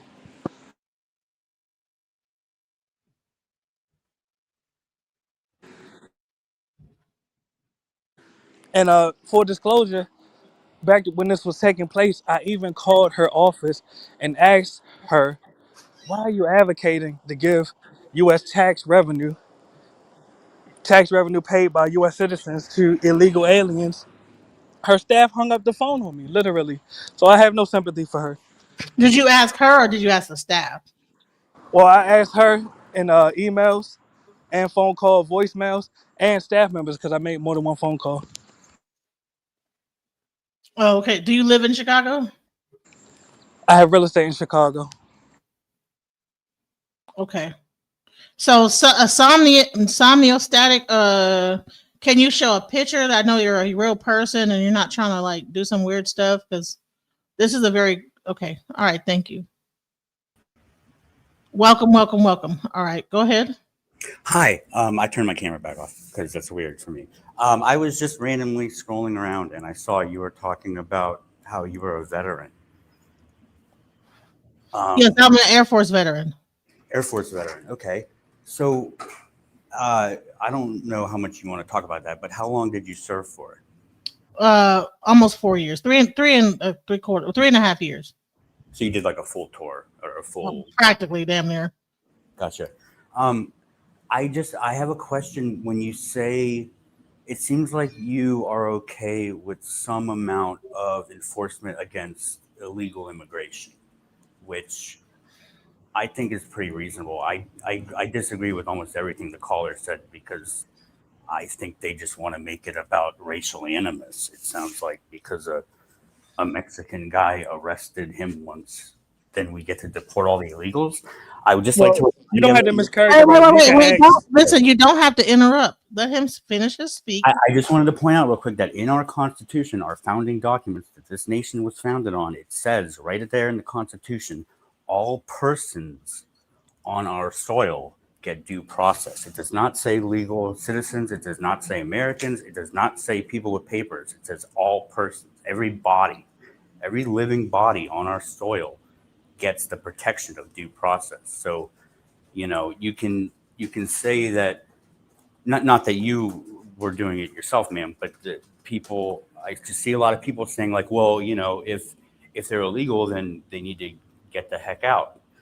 But that's just not the way it works. You know, it used to be the long history of it was you came in, you claimed asylum. Then you went through a court process to see if that was valid or not. Now what we do is we just deny everyone and we look for reasons, we lie, we make up reasons to just deport people. We deport American citizens. We deported serving armed forces members, like that's been in the news. And I just see everyone fear-mongering about illegals doing this, that, and the other. And like, it's just so stupid. It's very childish and it's un-American to me. It's just traitorous, I guess I would say. Okay, now you can respond, Mulatto. Yes, watch how brief my response is. Just because the Caucasian caller is a white cuck and he wants to suck the cocks of the illegal aliens. Hey, we're not gonna do that. But you're a child. We're not gonna do that. You're gonna get removed. You can't. You don't know how to like. No, listen. We're not gonna do that. We're not gonna do that. You don't have to do ad hominem attack. That's ad hominem. This is we're trying to have an intelligent conversation, and you don't know how to have a conversation without calling names. Now I know on Chaotic Truth and stuff, all that stuff is cool, but that's not cool over here. When you go to those other panels, you can call each other names. I don't like that shit over here. Stop it. I didn't call you a name. No one called you a name. But if you can have an intelligent dialogue and state your point against what his point is without name calling and doing all that, then do not be on here. Because if you do it again, I'm gonna drop you off. And this has nothing to do with racism and white and black or nothing like that. I guess my question would just be, Well, you cannot interrupt me in my response. Sure. Back to the focal point. It'll be brief. Just because the caller has a desire to make foreigners comfortable, illegal aliens comfortable with his mouth, all of us don't have that same desire. I'm gonna just say that he knows if he goes to Mexico illegally, he will be deported. So why he wants to get on his knees and suck the cocks of Mexicans in the U.S., I don't understand. That's actually not true. It's not the way most countries work. Actually, it is true. If you go to Mexico illegally, you don't have to interrupt, bro. Well, actually, he cut me off. Well, no, you had a pause. No, I wasn't finished. Okay, well, respectfully, I'll pass the mic when I'm done. It'll be brief. The point is this: the white caller, anyone with any intelligence, well, you can mute up, cuck. You don't have to booty clap. I'm trying to make a point. Oh, come on now. Here we go again. Why can't you make a statement without all that bullshit? Can I ask why you're not? Are we not intelligent enough to not do all that? Say booty. No, we're very intelligent. Can you tell your caller that he has to have some decorum? Listen, okay, everybody mute up. Each person's gonna get their chance to speak. Okay. Now Pam Milato's having his turn, and I want Semiostatic to say his thing. But all that we can't be, because if he get to say go back and you called him a cuck, if he say the wild shit and called you a nigger or some wild shit, then it wouldn't hurt my feelings. But you're putting me in a fucked up ass position. Don't do all that. Stop. Well, actually, you did not correct him when he said, well, he alleged that since I got arrested by a Hispanic cop, that's why I'm advocating to. Well, no, that's actually a statement. That's not calling you a name. It's accusatory. That's what. Right? Okay, but he did not call you a name. You called him. You said he was booty clapping. You called him a white cuck. That's an accusation, right? Well, no, that's not the same thing, bro. That's actually it is. But let's have a dialogue. It's all right. No, we can make this dialogue. You need to have it intellectually and not like with all the extra. Exactly. And DJ Genesis, he's a grown man. You don't have to mammy for him. No, it's not mamming, bro. Now you're disrespecting me. She's trying to listen. I'm having decorum because I want my show to. I don't want to disrespect my audience by having fucking niggitude up on my show either. I don't want that bullshit. That's not mammying. That's having a show and having an audience and wanting to not have stupid ass words and stuff like that thrown into it. Now, let's go. Go. Say what you're gonna say, bro. And let me say this, No, it was Pamela. Let him finish his statement, and then I'll let you say your thing. Go ahead. Finish up, Pamela. He said he had one more last statement and was going to pass the mic on. Go ahead. Okay, 5, 4, 3, 2, 1. Okay, go ahead, semiotic. Now it's your turn. I'm just amazed at how emotional people get. Not even that's an insult, because I think that everyone in America kind of reacts this way, like with fear or with, oh, I'm getting screwed. So now, and that's what the Germans said about the Jews, like, I'm getting screwed. My life sucks. My economy sucks. Look at these people coming in and fucking everything up. And it's never true. It's a means for the people in power to just screw us all more and make us used to ICE just roaming the streets and arrest. I mean, they've even said in Supreme Court that racial profiling is okay for them because they need to go after Hispanic looking people. Like, how do you get more un-American than that? And I understand, I'm going to assume that a lot of your audience is black or people of color. No, it's a mixed audience. I have some Trump people up in here cussing me out. I got like some people that's white. I got some Mexicans. I have everybody up in my audience. That's why I don't like people doing that and calling people cucks and you a white cuck. I'm not down with that shit. I can understand why black people in America don't even trust like any of the narratives or anything, kind of like with COVID. When COVID started, a lot of people just kind of wouldn't take the vax. And a lot of those were crazy white people, but a lot of those were totally reasonable people of color that know our nation's history, So like, I understand if you're going to react irrationally to stuff, but you have to understand. No, were they really crazy though? because they've Oh, come no. to find out that the whole thing was some bullshit anyway. So actually, it wasn't crazy whites. They were actually had some Sure. sense. Well, and I guess just to take it back, like, I know that it's in our Constitution that we deserve due process no matter where we come from. I know that we're a country of immigrants. We have the goddamn Statue of Liberty right there. You know, that's why we have it. I get really worried. I mean, let me tell you something about that Statue of Liberty. That sucker is chained up and waterlocked, so it ain't really free, is it? That's okay. Good point. Yeah. And our country was built by slaves too. That's also true. Hello. So yeah, all that shit is bullshit. So I'm sorry. I hate to keep interrupting you. Keep going. Let me be quiet. No, you're fine. I don't know. I scroll around on a lot of bullshit online, and I just see everyone afraid that somehow doing all this is somehow going to make their lives better, and they don't understand how, but they just hate the other. And it sickens me as an American, I guess. I guess that's really all I wanted to say. Can I also just like I said, state to you, like I stated before, is that my thing is not about like that we should not get rid of illegal people. Yes, we should get rid of illegal immigrants, but I am addressing how it's being done, right? Of course, yes, due process. Things that, I mean, if the police attack you and they brutalize you, you can sue them. You can't sue a person that's masked and has no name tag. So who do you sue? Like if they attack you and break your arm, say that they're in the process of them detaining you, and you are like legal, because a lot of times they detain people that seem to be illegal but are not illegal, and then they prove themselves in court or whatever after they've been detained and held for hours on end. They get held, whatever, they find out that they're not. But what about if, and that's not about whataboutism, but I mean, you see that in that one situation, people are getting on the elevator, they just shoving people back, they fall to the ground, slam. Now they're getting carted away. Who does that person sue? Well, the entire Department of Homeland Security, or that person that pushed them? Now, in America, how it's supposed to go is that you get the law enforcement's name in their card. So if they do something against you, you know exactly what officers did it.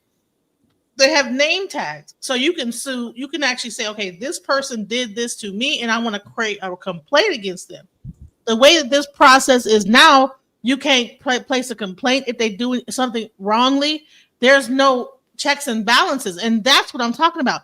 But for some reason, when Pan Mulatto, who's in the back, he dropped down, he's going to come back up. When he gets up here, it's like he's just so hyper focused on the immigration part that he's not seeing that now we already have to deal with the regular police. We got to deal with the FBI and the CIA and the ABC and whatever other like police. Now they've added another police force that can now enforce things onto you, and now this police force is way more brutal, and you can't shut down. Yeah, they started in 2003, Department of Homeland Security and ICE under Bush.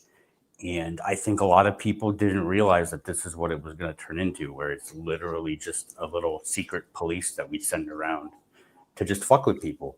And, I've seen so many videos of people like yelling out their names when they get taken because they don't even know where the hell they're going or if they'll ever come back. There have been so many stories that, pregnant mothers losing their babies while in ICE because they just get put on the floor with no medication, no medical care. People have died, the health conditions, even the one near me. I live in one of the richest counties in America. And, not that counts for a whole hell of a lot, but even the detention facility here, they repurposed some old admin building and just started cramming people in it. Like that's third world country shit. That's human rights violations. It's really. And I apologize. Sure. I got a phone call. It'll be brief. To the gentleman speaking, don't you realize that illegal aliens put themselves in the position to be apprehended by ICE by coming to the U.S. illegally? Why do you think they come here illegally? Hold on, but answer my question first and I'll answer yours. I don't agree with that because our different cities have a long history of not complying with that stuff. That's why Well, the just so I'm clear, it's not a matter of whether you agree with it or not. Don't you realize that by them coming to the U.S. illegally, they have put themselves in the position to be apprehended by ICE? What about the people that are here legally that are Hold getting on, that? DJ Genesis, please. I'm trying to have a dialogue with the I gentleman, understand please. what you're saying, but Okay. what if I mean most of the people flee here from like not being mass murdered or because they Yeah, I understand your question. correct? The point is, they need to fix the conditions of their country. There's no way you're going to have me. That's Well, jingoistic. let me complete the sentence. I know I cut you off, and I apologize. I'll meet up after this. There's no way that me, as a descendant of U.S. chattel slaves, will have sympathy for anyone fleeing their country because my ancestors literally and they stayed and fought their way off of slave plantations. They did not flee in mass numbers. Okay. So if my ancestors had no excuse to flee, I'm gonna land my plane with this, and I'll pass the mic right back to you. My ancestors did not use any excuse to flee in mass numbers. I won't give any excuse to illegal aliens to flee, especially not to my country. Okay, well, you know what my ancestors did? My ancestors came from Eastern Poland, where we were all slaves and basically just ground into dust. And my relatives fled here during the war because they didn't want to get ground into dust. And that is what America is supposed to be about. I don't really care if your grievances about people that you came from mean that you think that you deserve some sort of moral justification. That's very un-American. Hold on, you just said it. Hold on, you just said it. Since you don't care about my point of view, why should I care about the No, I point didn't of say view that. of you? I didn't say I didn't care about your Hold point of on, view. hear me out though, so we can come to an understanding.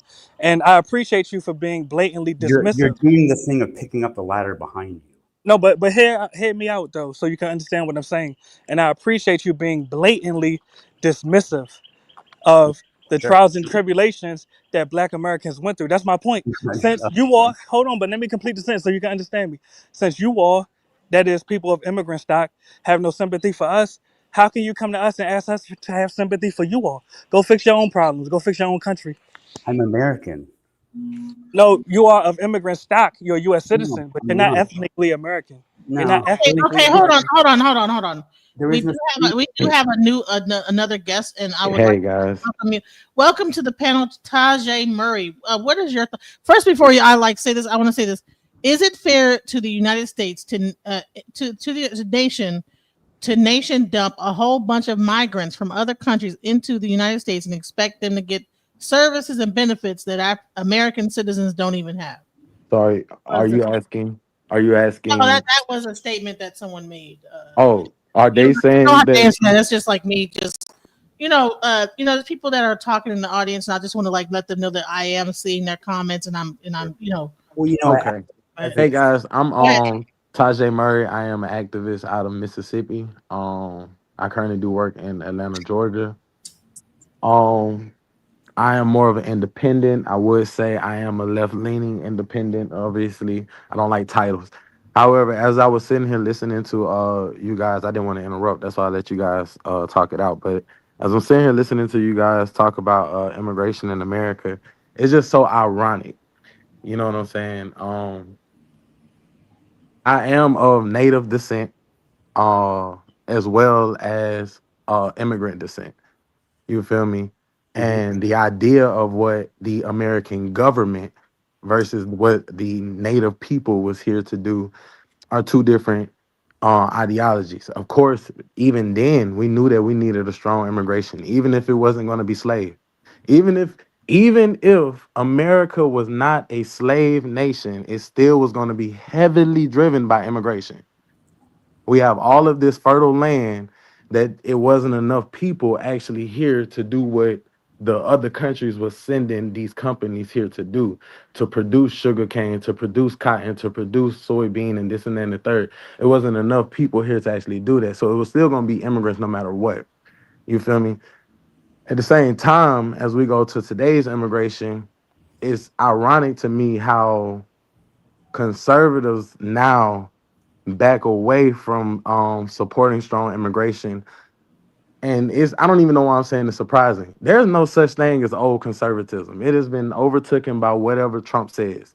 And as soon as everybody understand that, we got that. Cool. Old conservatisms you can respect. They respect our farmers. They try to support our farmers. They try to support our actual working class people. They had different ways of succeeding with that. Did they care about white people more than black people? We could talk about that in another conversation. However, when it came to working class Americans, old school conservatisms actually stood up for that. Nowadays, these guys are headlined by all the culture wars that are going on right now, and they do not care.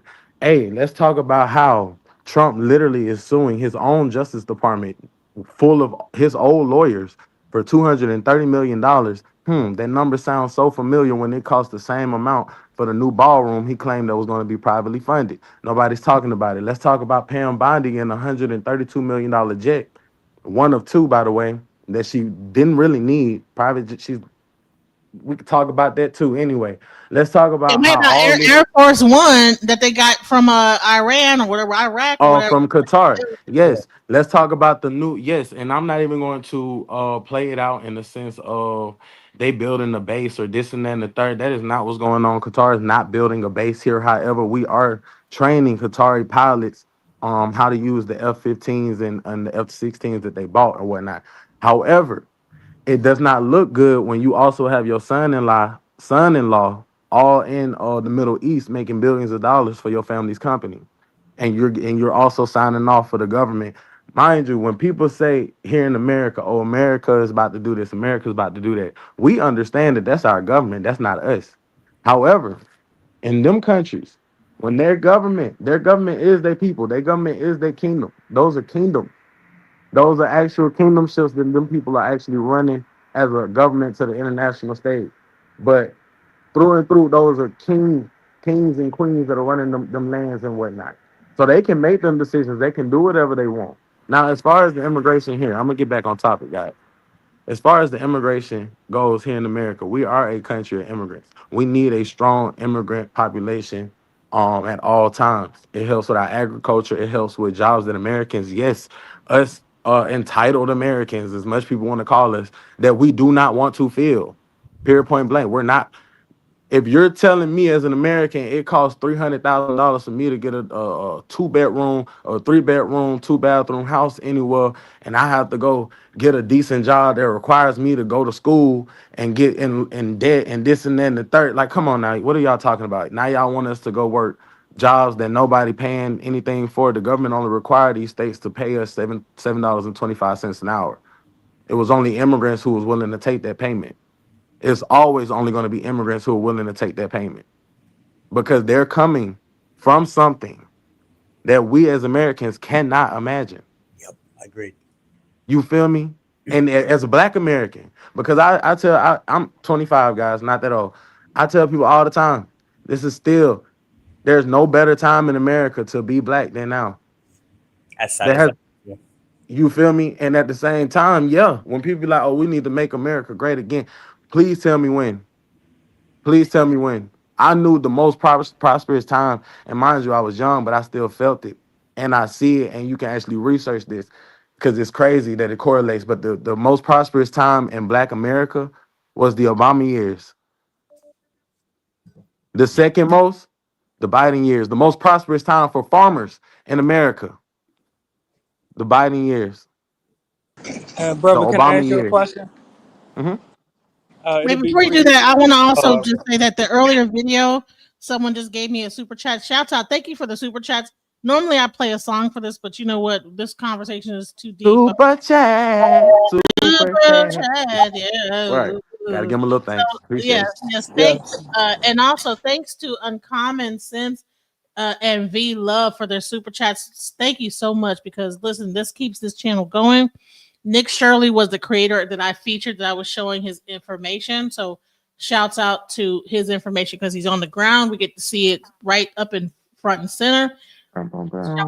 So go ahead, Pam Mulatto. Yeah, so now I'll make it brief. To the brother, I know you said that you have Native American ancestry, correct? Yes, sir. All right, me too. So we must acknowledge that the European immigrants ethnically displaced our Native American ancestors. They My did. question, my question to you is, do you realize now in 2025, when Mhm. you advocate for more immigrants to come to the U.S., you are advocating for Black Americans to also be ethnically displaced? And I'll tell you why I asked you that, because I'm not trying to put you in a trick bag. As the total number of immigrants increases in the U.S., the total number of majority Black American cities, towns, and counties and congressional districts is decreasing. There's a correlation that is undeniable. So, do you realize this, brother? Mhm. My answer to those two questions that you have, I'm gonna start with the last one when it comes to the congressional districts. Can you hear? Yep. Yeah, we can You hear guys you. can hear me? Yes. You going in and out, but go ahead, brother.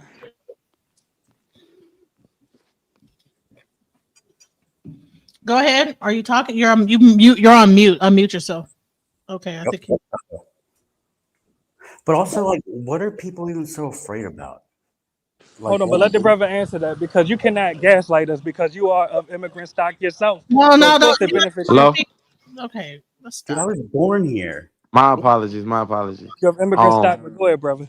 Let me so the last statement that you said, I'm gonna start with the first one. Acknowledging that we were ethnically displaced. We were. You feel me? And I'm gonna be honest with you. And and of course, our people are still out there fighting their battle for their rights and this and that and the third. You know, out of all the groups in America, Native Americans have been given the most. As little as it's been, that's what everybody has to understand. As little as it's been, they have still been giving them. They have whole reservations. Lincoln wanted to put all black people in the area out in the Midwest too, to stop the war.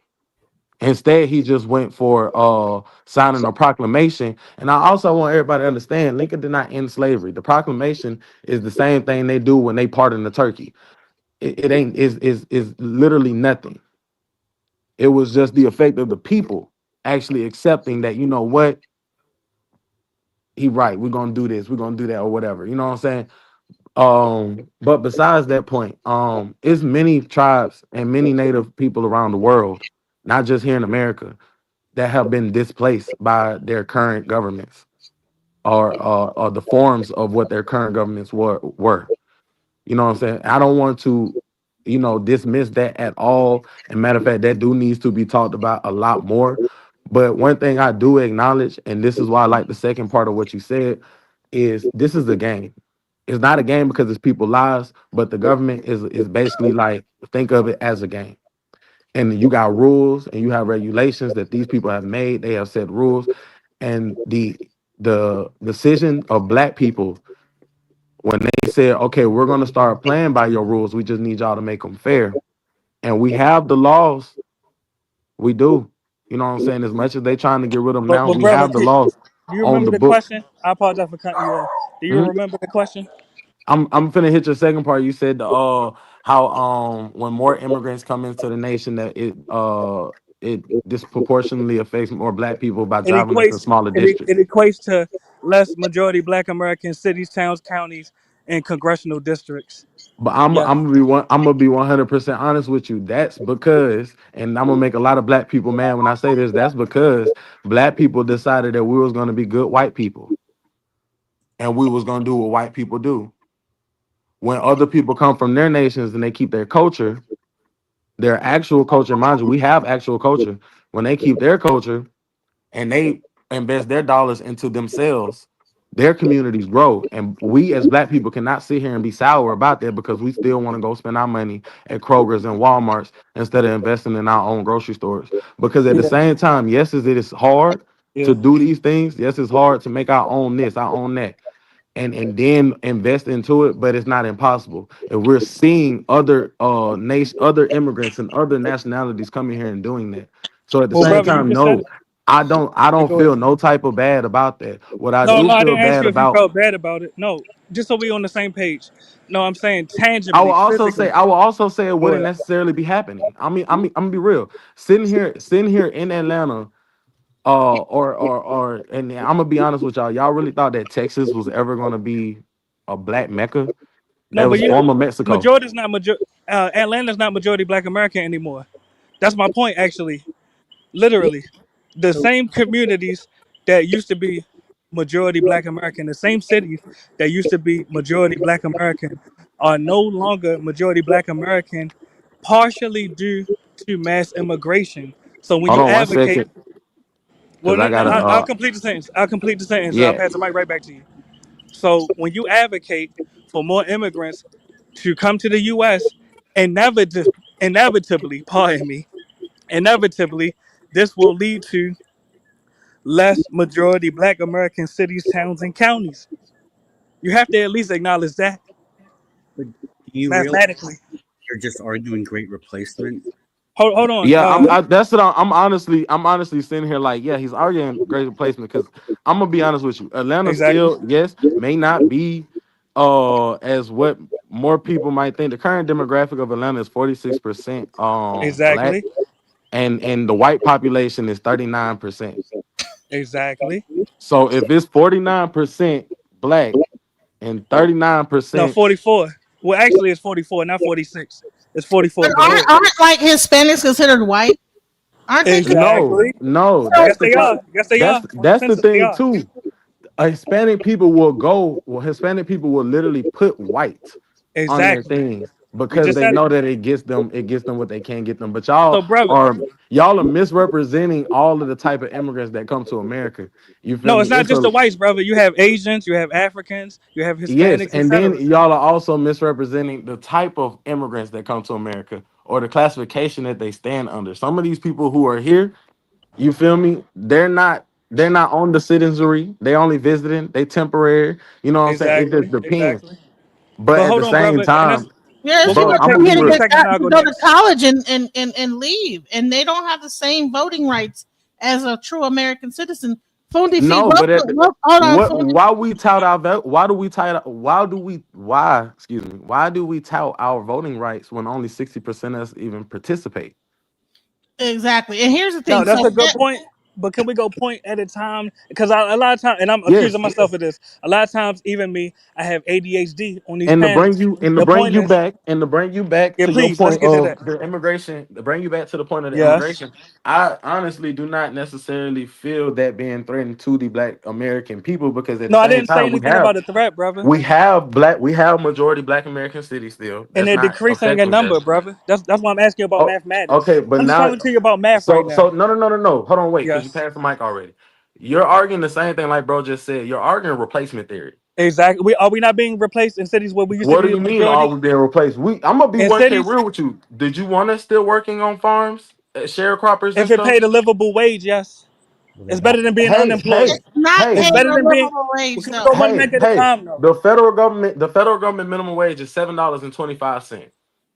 That's Pure why I point said a blank. livable wage, So brother. at the Don't you same time, realize? any job as an American, I'm gonna be real with you, Uh deserves huh. a livable wage. Exactly. But we as realists can sit here and know that that's not the way that the capitalist market is going to work. Now, That's let not me the way that a respond to that, capitalist brother. Let's go one society step at a works. time. Don't you realize, as employers are able to depend on the cheap labor of illegal aliens, the wages will never go up? That's the same thing as you saying. Don't you see employers being able to rely on the cheap wages of AI Slavery, right? or the Right? cheap wages or of it's not even the sense of bro? Because I'm gonna be real with you. At the same time, most of these Uh jobs huh. that Americans are still working are still modern day Hold on, slavery. So brother. it doesn't. One mic It at a doesn't. time. Don't you realize that the argument you're making right now is the same argument that whites made to keep slavery legal? They literally Fam, said, this they is the literally difference though. said, This is the hold difference Okay, on, all though. bro. right, Let me hold on, hold complete the on, hold Hold on, sentence. on. hold This on, is the hold on. difference. No. This is the difference. This is the difference. No, all right. Listen, I have a new guest on the panel, and welcome Fundi Fee to the panel. Welcome, welcome, welcome, sister. Because we're having an argument here, and it's going back and forth. But you did come up, and I don't want to disrespect you by having you wait. Welcome to the panel. Oh, thank you, beloved. Thank you. Are you aware of what the conversation is? I mean, have you been hearing it? I'm picking up on it, but I try not to interject until I have a full understanding. Okay, so I'm going to let them continue so you can hear it. But what has happened so far is I've been discussing the ICE raids and the whole situation. My stance is I don't believe that the ICE is handling things the way a real law enforcement agency should.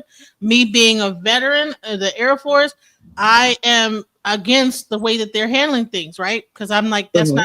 I was been Air Force law enforcement, the FBI, the Air Force, called Office of Special Investigation. So I understand how law enforcement should work, right?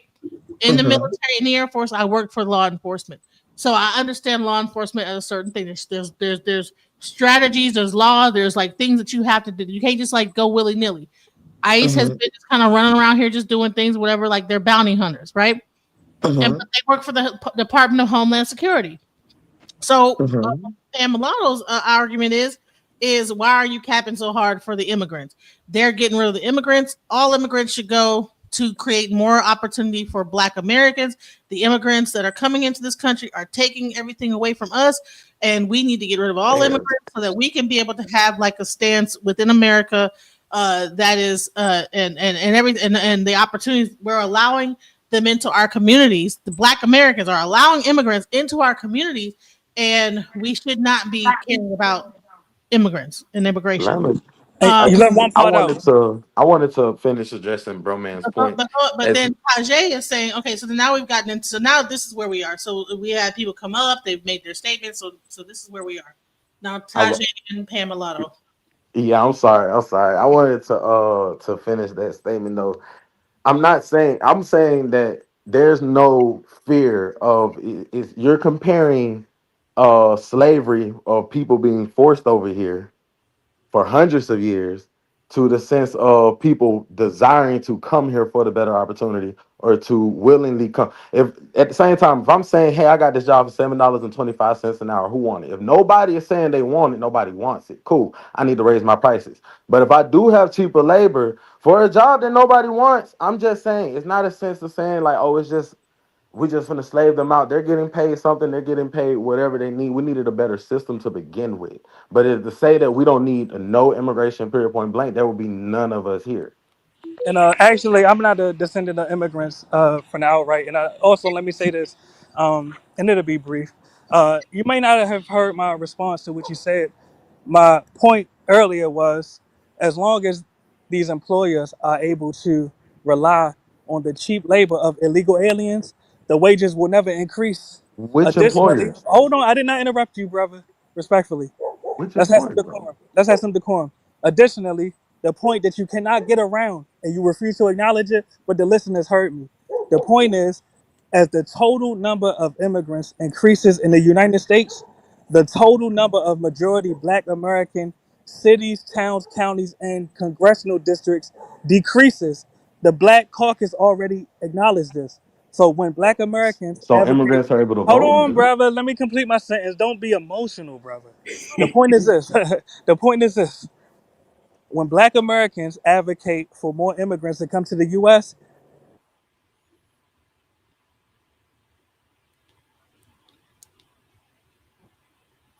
You muted me? You wanted me to respond then, or you muted me?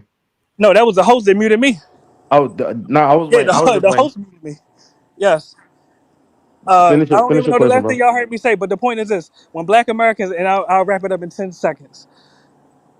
As you heard me say earlier, as immigration increases, the total number of majority Black American cities, towns, and counties and congressional districts decreases. When Black Americans advocate for immigration to the U.S., Black Americans are advocating for the eradication of Black American communities. Go ahead, brother. That sounds like McCarthyism to me. He's No, using immigrant I'm gaslighting literally wondering. tactics. My question will be Yes. what employers? Because Yes. farmers employ immigrants, and And now they're I'm gonna fine. respond.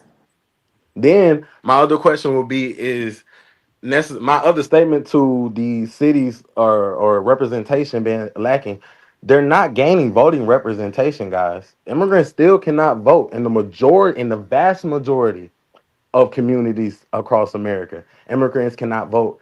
Of course, they can't vote in the federal elections. They cannot vote in local elections in the complete vast majority of American cities and communities. So Yo, I have no worry or fear about that. Also, and they pay. I'm not advocating for my people not to. Like I said, at the same time, the reason why there aren't thriving black communities and this and that and the third, because mind you, when we tried, they blew them up. By the way, Tulsa, New Orleans, Mississippi had multiple. We can talk about that all day long, but my people still have to turn around and be like, hey, we're going to spend our dollars with our people in our own economic circle, and it will grow better. That's how they usually work. Southwest Atlanta is a great example of this. Still 92% black, still a sanctuary city. It's still nothing is changing there. You feel me? Black people are able to thrive by actually investing into their community and being productive citizens. Now, that's not me saying that all black people are not productive citizens. That is me saying that we already have a system. Yes, the employers, most definitely, I agree with you on that. Employers look for cheap labor. They incentivize cheap labor. Of course, they're going to cry, cry, cry. However, the billionaires now, the employers now, the same ones you were talking about, have the border closed. They have begged Donald Trump to close the border. They're begging for people to be thrown away. They don't care about people no more. They have AI. I'm gonna just be real with you. The ones who want the immigrants are the farmers, and that is the reason why they are constantly complaining now. The same reason why we have a $20 bailout going towards Argentina. Another topic, whatever. It's my whole point of it is black Americans have communities around here. It's plenty. It's plenty where But they're then decrease. majority. Can you at least acknowledge that?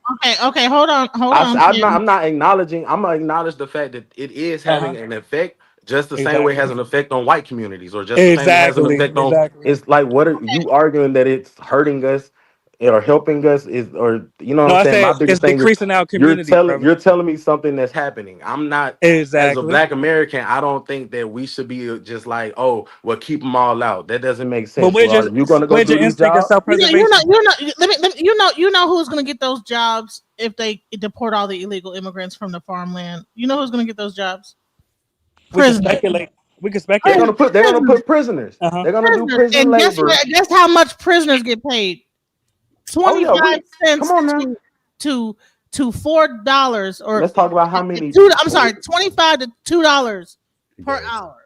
Let's talk about what Is race that of not people slavery are right in there? the So you're prison. saying, oh, okay. Yeah. Well, we need to have the prisoners do the work. No. Let me respond to that. Hold on. No.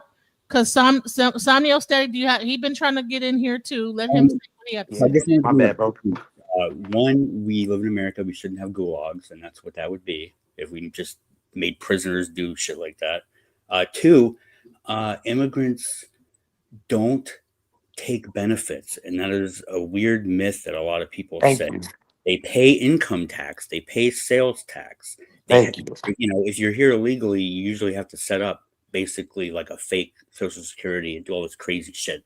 They pay taxes that they never see the benefits from.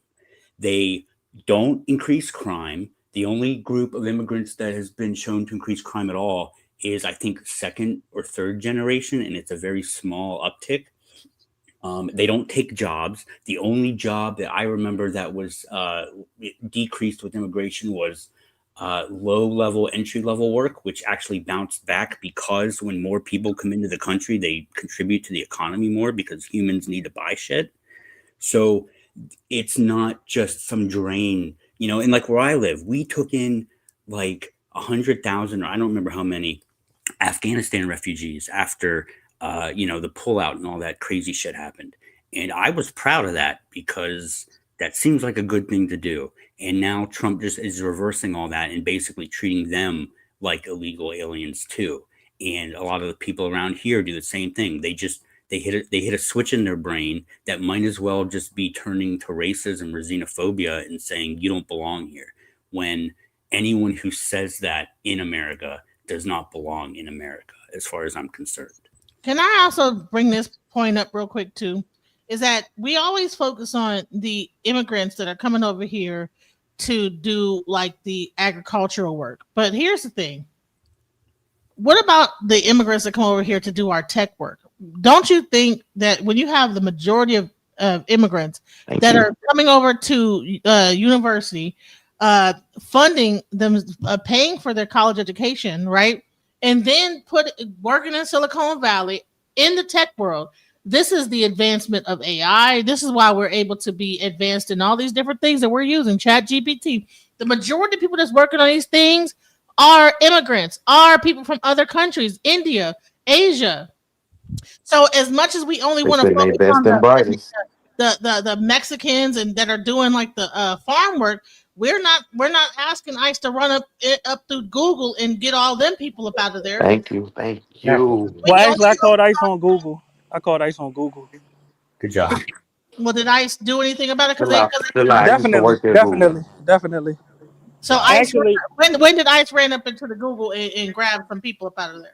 well, they got them from their houses, but it was some immigrants, particularly from India and Bangladesh, that overstayed their visas, and I called ICE on them respectfully. Okay, so How let's But how hold on, you about spoke. Let the me speak though. Georgia Let me speak. workers at Hold on, the you just spoke, Kia and let me plant? speak.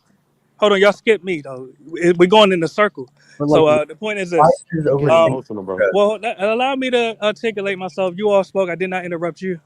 The point is this: I think his name is Static, and even the brother that I'm speaking to, both of them admitted that they come from an immigrant background. Their ancestors are immigrants. The I mean, point I'm my making is, ancestors are slaves too. when allow me, I didn't say they weren't. You're an I immigrant. mean, what's the difference Actually, though? Yeah. Is my So question. allow me to complete the sentence. He has the last name of my family, Murray, Uh huh. and the last name of the Murray. That's actually we might be related. I don't know where you're from. And My last- hold on, DJ Genesis. You notice when they cut me off, you don't mute them.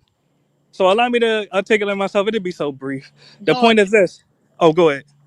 You about to talk? Yes. The point is this. Immigrants in the U.S. and the descendants of immigrants, they are afflicted by a condition that I call the immigrant gaslighting syndrome disorder. When descendants of the founders of the U.S., when we acknowledge the adverse effects of mass immigration, it is the immigrants and the descendants of immigrants that come to gaslight us and attempt to gaslight us and tell us that no, it's all in your head. There are no adverse effects. Prove it. But we know that in Poland, for instance, you are of Polish descent, right? Static. Yep. Are you aware that in Poland right now they are protesting against immigration from Africa and the Middle East? Does that have Checkmate. anything to do with me? Checkmate. And to the Wow, brother I was just wow, speaking to, a This country and to with the the brother I was economy the talking to, size what of Georgia can't exactly? afford immigrants like the country with the economy the Exactly. size. Wow, cool. Exactly. You just So think we My can bad. agree that immigration My has question adverse is this effects, to right? the brother. My question is this to the brother. You're Do interrupting me, you brother. recognize You're that interrupting me, America brother. Well, no, You're you do said interrupting it you me. was do going to you be about. recognize that America is a country of immigrants itself? That don't mean you can come here illegally, What do you right? mean? I mean, what do Well, you mean? I'm not I'll tell you saying what I mean. Hold on. Let me tell you what I mean, brother. You, for instance, you say you come from an immigrant background. What so. country? Could You you, were not saying brother? so. I'm Look, asking a you were question, not bro. saying illegal immigration. You're just saying immigration. Period. No, I said You're not illegal. I'm advocating trying to that answer your illegal question. immigration is bad. You're advocating that immigration itself is bad. Period. And hold on, Definitely, definitely. let me finish my thought right quick, bro. You All right, know finish your it'll thought, be but don't mad. forget It'll the be question mad I quick. asked you. Yeah, So go ahead. like I was saying though, at the same time, if we are a country of immigrants, and yes, you cannot come here illegally. I do not believe in people coming in here illegal, quote unquote, illegally, even though it's only a civil offense. If y'all really wanted ICE to be doing all of this and nobody get mad, call your congressman and have them change the law. However, it's still a Exactly. civil offense. It's the same thing as running a red Uh light. huh. All right. But So brother, these I'm people, asking when you, they what get country caught, they did your go to family court. immigrate to the U.S. from? When they go to court, they get a status. They get a status. Either they get deported from there or they get a status to remain in the Uh huh. country and this and then the third. Obama Exactly. was labeled deporter in chief because he sent people away. The majority of those deportations was at the border. That's what All right. everybody was mad about But because brother, he what wasn't country going did through your family neighborhoods and immigrate to the buildings in U.S. from? Chicago and throwing people kids in zip ties looking for quote unquote Trinidad Aragua. You feel Exactly. me? But It's what country crazy did to your me, family but immigrate to the U.S. from, though? Who cares? What country? Why do you about get Don't run seven from that. generations, about Hey, seven hold on. generations back, France. France. Yeah. Exactly. Now in France right now, are there not anti-immigration protests in who gives? France right now as we speak? This is America. Checkmate. All right. So we can. So you're advocating for free speech as well. So there we go. Fundifi, welcome to the panel. What is your thoughts so far about what we've been discussing? Why do we care? I just watched America live rent free in everybody's heads. Why do we care? Our children, y'all are arguing about children being put in zip ties when our children were fed to alligators. Why do we care? And again, this is my stance and my stance only. I'm for assured mutual destruction. While y'all are arguing about the pieces on the table, I'm going to flip the table. Look, Black Americans have never been treated like Americans in America, and we were here first. There were people here. I know it's hard for people who were educated in America and hit by Plymouth Rock to understand that.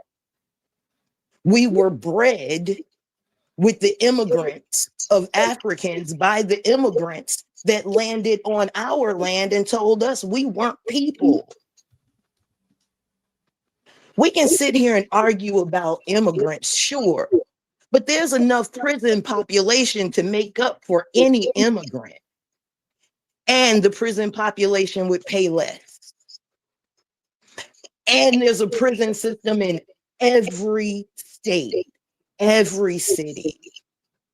Checkmate, as the brother said. But Yes, that ma'am. got to be reformed Big up to you, itself. Queen. Much Whoa, love to wait you, a Queen. minute. Excuse me. I love y'all, but I let y'all talk. I was very quiet. So do you want America to No, let her talk. Let her talk. Mute up. Everybody mute up. I brought y'all back on to let y'all know that I just put you in the back for a second because I just know I don't want her to be interrupted. She's been quiet. I put you in the back because I know that the people have ADHD and can't do it. So let's go. Go ahead, Fondy. Again, I am for assured mutual destruction. If I can't have a little bit of it, nobody can have none of it. Period. Facts. Facts. Y'all can have it. Yes, and to the young brother, listen to the elders' wisdom, man. Stop booty clapping for the illegal aliens. You're not advocating it, Hold Ginger. on. You're not advocating what she just said. That's Nowhere exactly near. what I just said. No, it's That's why you not. muted me. It's nowhere near what That's you just exactly said. what I just said. It's not. It's All right. not. If And you the can't only cause reason, division, you because cannot mind gaslight. you this, just like she One said mic, that we guys. was brought, One mic, guys. Only one person talk at a time. So Tajay, Yeah, let him go. go ahead. just like she said, our people were already here, my side, the natives, and we was bred with the immigrants and the slave population and this and that and the third that they brought. That's literally what I'm trying to tell you, fam. It's all first off, we like I said when I first got on here. Well, black people's gonna be mad when I said it, but it's true. We just taught our kids how to be good white people, and we assimilated into their society. You And might have now missed what you said, now though, black brother. people get mad and be wanting to throw our communities up under the bus and this and that and the third because our community does not look like the white community that they told that was No, good. brother, you might have missed her point. The point is, instead of What? advocating for immigrants, we need to be advocating for I'm Black advocating Americans. for I'm advocating for all of us, but at the same time, family, you're saying isolationism, like we're just a majority black nation and we're the only ones No, that are brother, you're changing. missing the That's point, and not that's that's why it's not the important to mute argument up. that we were Hold on, having, is what I'm saying. brother, you got to mute up to understand. And I can tell that the host is biased because she only mutes me. But No, brother, you honey, got to mute up. I mute everybody. I done took all y'all up All off the right. stage. Right. I was muted But the twice for point that. is, brother, you have to mute up to comprehend what was just said. The I point is, did mute up. we What you mean? so mute I up heard the now, same brother. thing you So mute said. up now, brother. So mute up now, brother. The point is, Black Americans have our own problems that we need to solve and that we need to That's advocate what I for. said. We don't have time to advocate for immigrants. You did not say that. You I advocated did for the say that. immigrants. I said I don't understand why Uh huh. why you, a black person, is getting Exactly. upset at the immigrants talking about that they're making our communities When did I smaller get upset? when it's That's a black people gaslighting that are not tactic. spending their dollars with their own. No, that's I not what I said said, that. brother. Did I Actually, not say that's that? I didn't say that. one might get the time. Let's have a dialogue, brother. You want to take 20 seconds first and I go second so we Look, don't I'm interrupt saying each other? like that was my whole thing. I Oh, literally so mute just up, said brother. that the So mute up. conversation that the madam Oh, go had ahead. that when she came up had nothing to do necessarily for what you were saying. Because like No. I had Oh, said, go ahead. we as black people shouldn't be afraid of immigrants We should just be investing in our own communities.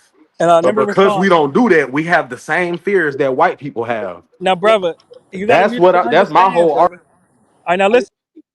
All right. So again, because we know that we have other people on the thing, Semiostatic wants to say something, but I know that everybody talks over each other. Semiostatic, go ahead and say what you're gonna say. You there? 'Cause I think you were trying to say something. You kept on muted. Go ahead. Say what you're gonna say. So the response from the woman about basically just kind of through it and mutually assured destruction, I think that's one of the powers that we exactly want people to leave. And I Move closer to your mic. It's kind of going in and out. Say it closer to the. I think nihilism and racial division is, even though it's part of our history, is deeply un-American, and I don't understand the impulse to look to another group and delusional enough to think that packing another more marginalized group is going to help you in any way. Like Great Replacement is a 1950s myth made up by Nazis after the Civil War. I don't care. The economy thing is bullshit because economists have already shown that they contribute to the economy. Benefits, benefits, it's a lot. So these aren't just all opinions. There are, there's Closer to the mic, sir. Can't hear you. I'm sorry, can you hear me now? Yeah, you got to talk into the mic. I apologize. I just think a lot of the talking points are lies that are made to be spread by people to sow racial division, and I don't understand why people believe them. So here's a question: are you a Polish American? Yeah. Are you Ashkenazi Jewish or? Yeah. Okay, so you're Jewish. Like, okay. No, heritage. Heritage. Okay, it's what you don't practice the Jew. Okay, so from that standpoint, so you came over here as a Jew. No, well, I came over here as a Catholic. I just have Jewish. So your family came over here from a Jewish background or from a Catholic? Catholic, Orthodox Catholic, Eastern. All right, so but they were considered Ashkenazi Jews. Oh, everyone over there, that's kind of where Ashkenazi is congregated. So there's that DNA is mixed in, sort of all over the place. All right, so he actually addressed some of the things you said, Fundi. What do you have to say about what he said? I don't care. I don't care.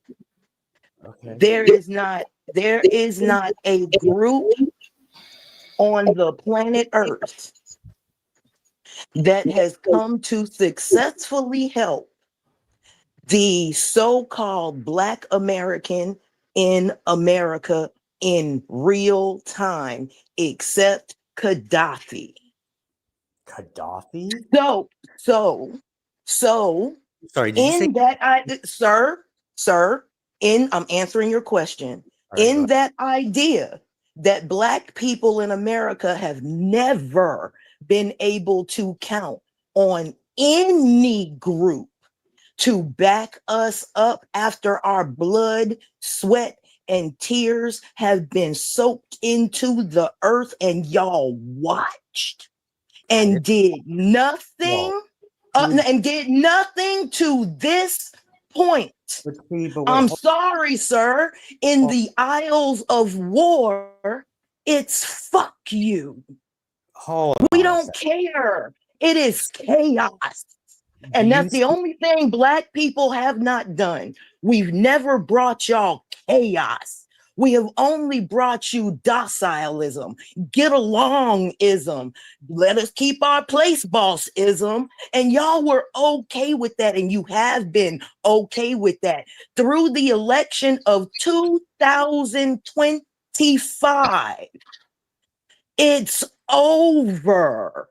We don't care. Just like every other group that has only had to turn to itself to survive, because we realize nobody wants us to, only if we're working for them. We're done. We're taking our leave because not one promise that any of y'all have ever made to us has ever come true. So you can have your systems, you can have your gods, you can have your books, and get the fuck off our land. I think that Facts. Period. yeah, Period. I'm not. Ain't nothing else to say to an enemy, but Hold on. period. I didn't You do any. can put me in the back. I didn't do any of that shit. So when you say Just go y'all, back to your country, really. And DJ Genesis, can I finish what I was saying before you cut me off in the middle, please? Do I have the floor? And this is to the brother, actually, and you're proving that you are afflicted by the immigrant gaslighting syndrome disorder, because I said nothing about being upset with immigrants, threatened by immigrants, angry by immigrants. No, I said nothing about that. What I said was, and it's irrefutable, you cannot get around this. As the total number of immigrants increases in the U.S., the total number of majority Black American cities, towns, counties, and congressional districts is decreasing. And somehow, you as a Black American are advocating for more immigrants to come and eradicate your community. This is a recipe for self-destruction. I think you need to grow the fuck up. I'm sorry. I apologize. I think you need to go fix your Can I country. wait? I think you Can need to I go can fix I go? Can I Poland. respond? Yes, Poland brother. Go is ahead. on my All thinking, right, dog. all right. Mic up for me, please. As you stated, it's not about you. Because if I sit here and say, "Huh, the sun is out," huh, I don't see not a cloud in the sky. Huh, I can't put my jacket on. It's obviously hot, and I'm mad that it's hot. So when you bring up them statistics like those, and to the madam, I agree with you 100%. I am for anarchy and all this and then the third. Before you got on, I had stated that if we're going to go by the system, the game, but that black people decided to play along with the whole system of it all, then we're going to talk about the rules. We're talking about the rules. It's not me saying I want unlimited immigration. No, didn't say that. I said we need healthy immigration. We do. Any strong country needs healthy How does it immigration. benefit us, Hold though, on, I brother? didn't interrupt you. Also, Incorporate that into your the answer. me being a victim of what I just described, you being an obvious victim of, is once black people decided to assimilate into the world of white people and be good little white boys and girls and grow up to be good white men and this and that and the third with their suburban homes, they started having white issues. So when they start seeing people who are different from them, when they start seeing immigrants and this and that and the third from other countries, they start to feel threatened. Hence, what I was trying to tell you earlier. Is no purpose if you're sitting here stating the obvious fact, yes, if more immigrants are coming is causing black communities to get smaller. It's Yeah, so also why are going to you say, advocating for hold more on, wait, immigration? I'm not advocating for it. I'm just explaining You what you actually are are. You saying. can change your Hold answer on, I now. didn't interrupt you. I didn't interrupt you. Go ahead, brother. I'm not advocating for it at all. I'm just explaining what you said.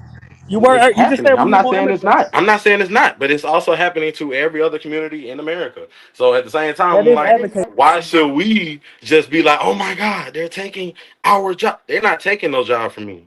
Then they have not taken no job from me. Besides, like she said, when are they gonna run up in these tech facilities and this and then the third? Wait, they did though, because they most definitely came to a Kia plant and rounded up all of them South Koreans who were here legally, by the way, and only here temporarily to actually um train people and go right back to their country. And now South Korea don't want to come here and actually give Americans jobs no more because our government not doing it. At the same time, I'm not saying that we should just sit here and be like, yeah, let everybody come into this country. Yes, I'm advocating for a stronger system that is for the people. I need for us to go vote more. Immigrants still can't vote. So I'm wondering where they're taking our representation. We need to be worried about these conservatives that are literally drawing districts, quote unquote, based on political motives, knowing that there's going to hurt black people. Just like when Charlie Kirk got, what he did by a white guy and they started threatening HBCUs. It's always going to come back towards the black people. Black people at this time don't really need to get far Land down your plane, into. land your plane, Murray. Land your plane, bro. You Please, going? thank you. I'm going right here. Black people really need to, in this time, not even necessarily worry about the immigration of it all, knowing that they're going to target us no matter what, point blank. It's the sense of, if y'all want us to be stronger, we need to spend our dollars together and not worry about the other communities coming in, not affecting us for real. Can Like, I I'm gonna respond just with be one real. sentence? Can I White respond with one sentence? supremacy And once. hopefully he could. Hopefully the brother. I don't know the brother's name. Hopefully he can respond with one sentence. I'm gonna ask you a direct question. Please don't take me all around the world. Respectfully, the question is: you literally just said verbatim, we need more immigrants. Now, considering that as the total number of immigrants increases, the total number of majority Black American cities, towns, and counties and congressional districts is English decreasing. major. That's more than one sentence. So Keep the going though. question is, how can you claim that you're not advocating for immigration when you verbatim said we need more immigrants? I said verbatim, we need healthy immigration. Every strong economy needs a healthy immigration. That's just basic economics 101, fam. I'm sorry. Y'all can Exactly. be So you're mad at me for that advocating? though. Y'all can be mad at me for that. Be mad at me for No, that it's one. not about We anger, need brother. healthy immigration. My It's bad. not about anger. What I'm saying is you have to acknowledge that mathematically you're advocating to decrease the total number of majority Black American cities, towns, and counties. Mathematically. You know who else said that? Is fucking Hitler. Okay. Yes, but I didn't kill anybody, so there's that. Well, you know, I didn't kill anybody, so there's that. neither. But they But that's an immigrant gaslighting tactic that you're using, Polish. You're no. using an immigrant That's the gaslighting tactic. immigration tactic that Literally, but you're literally. using. Dude wanting to call people by their But are you able country to answer the question? spell their name. Are you able to answer the question, though, brother? Hey, Is he not an listen, American? listen, I said I answered it. I said that we need healthy immigration. Period listen, point guys. blank. Let him make his point. So, Semiostatic has something to say. It can't be a thing where just only you two. You know, okay, so number one is I get kind of depressed when I hear people kind of talk about how like their race is going to be at risk from some other race, because that's really silly and like teenager shit. When you start connecting your own lives to the past, there's a difference between learning your history and your heritage and where you came from and why it's fucked up or why it's great. You know, we all have that. But in 2025, I don't care if someone is afraid of immigrants because of slavery. That's the dumbest shit I've ever heard. Do you agree with the existence of Israel? What? Checkmate. Do you agree with the No, Israel? actually, I Yes or no? don't. I'm not a Zionist. He was not finished in what he was saying. But go ahead. What were you finishing? And then you can go into. It's just weird. It's just Trump wants to sow Person needs racial to land division. their plane. The, Okay. the Republicans want to sow racial division, and now I just see people talking about racial division. So it's like you just bought the lie. Right. Thank you. And DJ Genesis, let Taj go because I know if I go, he's going to interrupt me. But let him go, and then I'm going to go after him. And I have brother, nothing can to you say. take You 30 asked me. seconds? Okay, I'm gonna use my turn then right quick. You asked me a question. You said I'm validly for more immigration. I'm for healthy immigration. I am. Anybody as a black man, I'm gonna just be real. Anybody who understands that a country that we're not the majority of, it still has to run. So I'm like, yes, we need immigration. I do not believe that immigrants coming here is a harm to black communities. I believe that black people not spending black dollars with themselves are a harm to themselves, because they're still wanting to be a part of a system, like the sister said, that was never made for them. But you can go ahead now. Yes, and watch how brief my response is. I'm really a mess at this. The young brother, and we could give him some credit because he's young. He's only 25, but he's a grown man, so he has to be held accountable. He admitted that as the total number of immigrants increases in the U.S., the total number of majority Black American cities, towns, and counties is increasing, and he's still supportive and advocating for more immigrants. You The know, point is, and I say this in closing, brother, I didn't interrupt you, I'm brother. Don't be sorry. emotional. I'm Have some sorry. decorum. The point is this, though: So when his emotional. grandkids, and hopefully he will have grandkids. Really, when the young brother's grandkids are old enough to realize that he advocated for their own communities to be eradicated, they will look at him as a goddamn coon. Hopefully, he will not grow to be an Whoa, old whoa, coon. whoa. I Hopefully, he'll change his thought ways. I think respectful. that your brand of racism is going out of style, buddy. I'm not racist at I all. thought he was gonna I love be. my I people. thought he was gonna be respectful. It's not a sense of me advocating for my community. I'm literally saying you're just not wanting to hear. My people need to spend money with themselves. That's how That's how immigrants come over here and build communities and quote unquote steal from us, because they put their money with their people. That's what we need to do. Yeah, that's part of it. That's part of it. If we as a collective don't want to Uh be huh. threatened by the existence of immigrants Uh huh. here, we as a collective need to invest in each other. Since And we we need to want to turn be the good, faucet off too, since right? we want to be good white men and white women now, and I don't say that to be derogatory towards white people in a sense. It's really more so because, yeah, that's the way that y'all really wanted everybody to be. Y'all wanted everybody to assimilate, and black people did. Since we want to do that, these are the struggles that we have from a system that was never designed for us.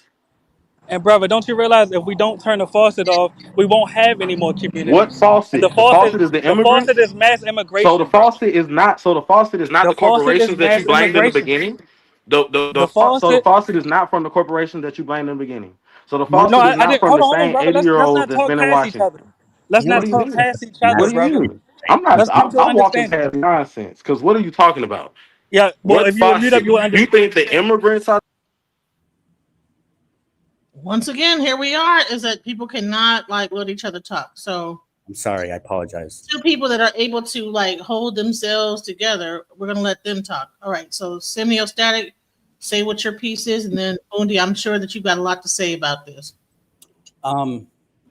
I do like the idea of people keeping their money together with themselves. I think that actually every American should do that, but that lends to a bunch of white people, which already happens, doing it with themselves, which is obviously what's destroying the country in the first place.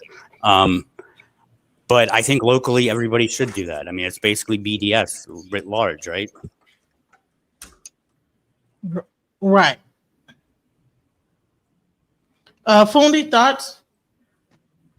We tried that with the black dollar. It was infiltrated and it was disseminated. We also tried that in the 70s, and things like bombs being dropped on black Americans on black American soil in a black American city in a black American country. That happened. And I don't blame you for not understanding what we went through from our perspective. So I kind of let you slide because I know you don't understand. You I have couldn't known everything that possibly. you've said so far. It's just your tone implies that I don't. Please do not tone police me. You have no control over my tone, sir. And that right there is exactly what we be talking about. Let me mess up all of the grammar. You cannot tone police me. You are not allowed. I don't think you understand. You don't have power to control my voice. And maybe you need to go back and examine that in your own psyche, that you don't know how to get past tone and hear what's being said. Do you know how many generations of us had to get past tone to hear what was said? Yes, I do. So deal with it. But I'm not talking about the tone of your voice. I'm talking about Tone police yourself, sir. You said tone. Any way you meant it, it's on you, not me. I think that, okay, so let me just say this. I think that it's very easy. We can't say nothing, massa. We can't say nothing. You say what you have to say. I know enough about grammar to understand what you're trying to do. No, we ain't said shit. You speak for self. You can't put me in that. I'm not co-signing your shit. What are you even talking about? Yeah, are you gonna listen? Grammar. I'm talking about grammar. Believe me, I grew up in the South. I don't have much respect for grammar. I just like to speak properly. So when I say that a lot of people argue like you do, it seems like you kind of go towards nihilism, where you just think all is lost and the seeds of the past are so great that you have to burn them because there is no hope for any sort of reconciliation or restitution, whatever you want to call it, society. And I just think that that's bullshit. All right, so you think that's bullshit. So that all is lost, and you said that she is, because your mic is once again going out. I don't know why your mic tends to like descend the more that you talk. It tends to like go out. So you talk directly into the mic. So you're saying that she's nihilist, the way that her opinions are nihilist. So when you're talking about tone, are you saying that her tone in her opinion is nihilist? So the reason I was mentioning the tone is because you just seem to be explaining things as if I don't already know them. Like when you talk about how we have a large prison population and prison system, and that it has anything to do with anything other than just a childish view of the world. Like, what are you talking about? Okay, then let me update you on my childish view of the world. Please. In the Constitution, the only loophole to slavery is that one become a criminal. Exactly, I agree. That's true. Is that a childish view of the world, sir? No, but what does that have to Okay, do? hold on. No, wait. What does that have to do with it? Let me help you. If Black people are proportionally disenfranchised and being charged with crime, then we are the ones who can be put back into slavery the quickest. It is the industrial criminal complex from school to prison pipeline, sir. That is in the Black community. That is in the Black and brown communities. Nobody ever hears about the white communities with a school to prison pipeline. So while you sit there and again try to gaslight me as to my ideas are childish, where they might be basic, childish they are not. Because I have analyzed all of the whipsaw effects. What is a whipsaw effect? A whipsaw effect is telling somebody they have a way out, and then they go try that way out, and it doesn't work. Black people have been whipsawed into this idea that if we assimilate, we'll be okay. Exactly. And we are still disproportionately fucked up, bro. Yeah. Fucked up. So it's fuck you. I'm not paddling in this experiment of soup that y'all have put together that is the Fourth Reich. I'm not doing it. Because if we look into history, we're America's whipping boy. We're the co-signers. If y'all don't pay the bill, we have to. The only way you can't be a co-signer is you don't sign the contract. And that is chaos for y'all. Because for 2,000 years, the Black and brown people around the world have helped you co-sign your Billy Club bullshit. It's over. We don't care what you say. We don't care what you do. You've done it all. You're just narrative. So you can't sit here and gaslight us like it's gonna get better. It ain't got better for 2,000 years, sir. This is not victim mentality. My mother has the dog bite marks on the back of her legs to prove it. We've tried everything. So now it's fuck it. We don't even want to play the game anymore. Flip the table and let's see what happens. Welcome to the panel, Ice Baby. But again, what does any of that have to do with legal immigration? Wait. Let's Ice Baby get to. No, actually, it has a lot to do with illegal because you know what people are wondering. You know what we feel, right? And so it's like bump it. So what? You know, it is what it is. I get that part. To let you know, this is what she's saying, what she's talking about is an ideology that is held in a lot of Black households. So it is very much so relevant. That's the thing. Like, I understand racism in this country. Honey, your mic, bro. Okay, first of all, your mic echoes. Okay, I'm gonna go, but I just wanted to say. No, I want to hear your point, but your mic. We've been trying to hear what you had to say this whole time. I'm gonna move into a different room. And the audience have been like, we can't hear him. He's echoing.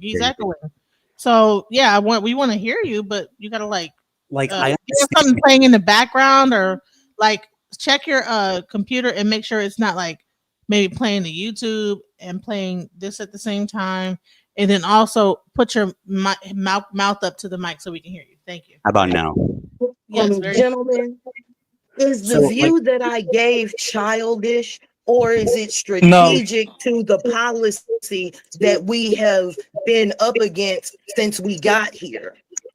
Exactly. I don't think it is I'm ever. gonna say you. it works because honestly, you look at countries just this year.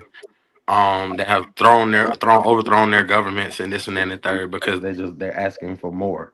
You feel me? And I'm a person that thinks government is supposed to be for the people, knowing that mine is not.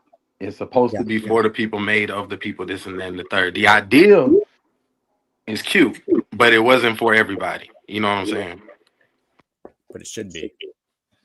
You're right. It should. It absolutely 100% should be. However, in And the like, I don't document that we understand all this praise person as pointing out Americans, where it says that everybody that's necessarily talking on the panel, maybe besides you, are considered, 3/5 of a person. It's not. The system obviously shows you that it's not for you. It wasn't designed for you. You know what I'm saying? Which is why you can openly call me as a grown woman having a childlike idea of the world, because that too is integrated into your system, that any Black person is childish. How dare you? I have birthed grown people out of my body. I have earned my status as a woman in many ways. And for you to sit here and be able to call me childish, because I haven't called you a name yet, and I have a few of them for you if you'd like me to fire them off. But I am a mature, disciplined woman. But you call me names and I still let you slide. But I want you to know I hear you. But I need you to take that back.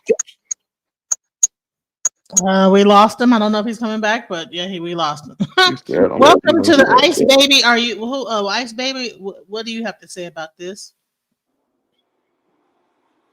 Ice Baby? Can you hear me? Yeah, I can hear you. Okay, where do we start? Where do you want to start? Where we at?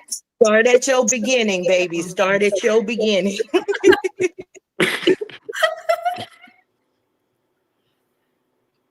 Everybody mute up because she has a very soft voice. Let her talk. Okay, go ahead, Ice Baby. No, but like, what's the topic now? Because I know it's been switching. Pick one. Just pick one. Just start where you want to pick. Okay. Well, I'm pro. I'm pro ICE. My take on it is that Black has a deep-rooted history in the United States in slavery, and our, the blood of Africans helped build America, and we paid for that. Well, I'm mixed, so, but whatever. So the citizenship, the rights, the Medicare, the taxes, all of that we do, I don't agree that it should be siphoned off to someone that's going to hop the fence and get it for free. We worked hard for what we got. It was we worked for it bloody, it wasn't easy, but you mean to tell me here's my other point. I think the problem with Black Americans is that you're so busy trying to champion other people's causes that you're not thinking about your own cause. And we have nothing to prove. This is America is ours. So you mean to tell me some gringo is going to come over here and get what we all get for free?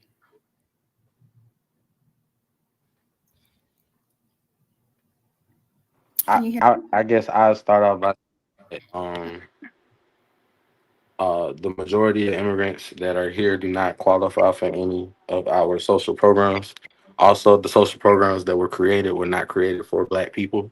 Somebody in the comments actually had said that, and that's ironic to actually say that, yes, there was not created for Black people at all. Matter of fact, it was hard for us to ever qualify for them. At the same time, with me saying that now, I am not one to be quote unquote what they call it, victim mentality. And I understand that we have had a lot of laws and this and you think of the game. I want everybody to understand when you think of the game. We done had laws and stuff that have been passed to benefit us and this and that and the third. Them laws don't necessarily at all benefit immigrants at all. They come here, they work, they pay taxes. We benefit from their taxes. And that's really it. I'm for the ones who come, work, do the jobs they need to do, and head on to the what they need to do. As long as they But ain't brother, causing no crime, answer her I'm question. good. She said, "Why are you advocating for immigrants?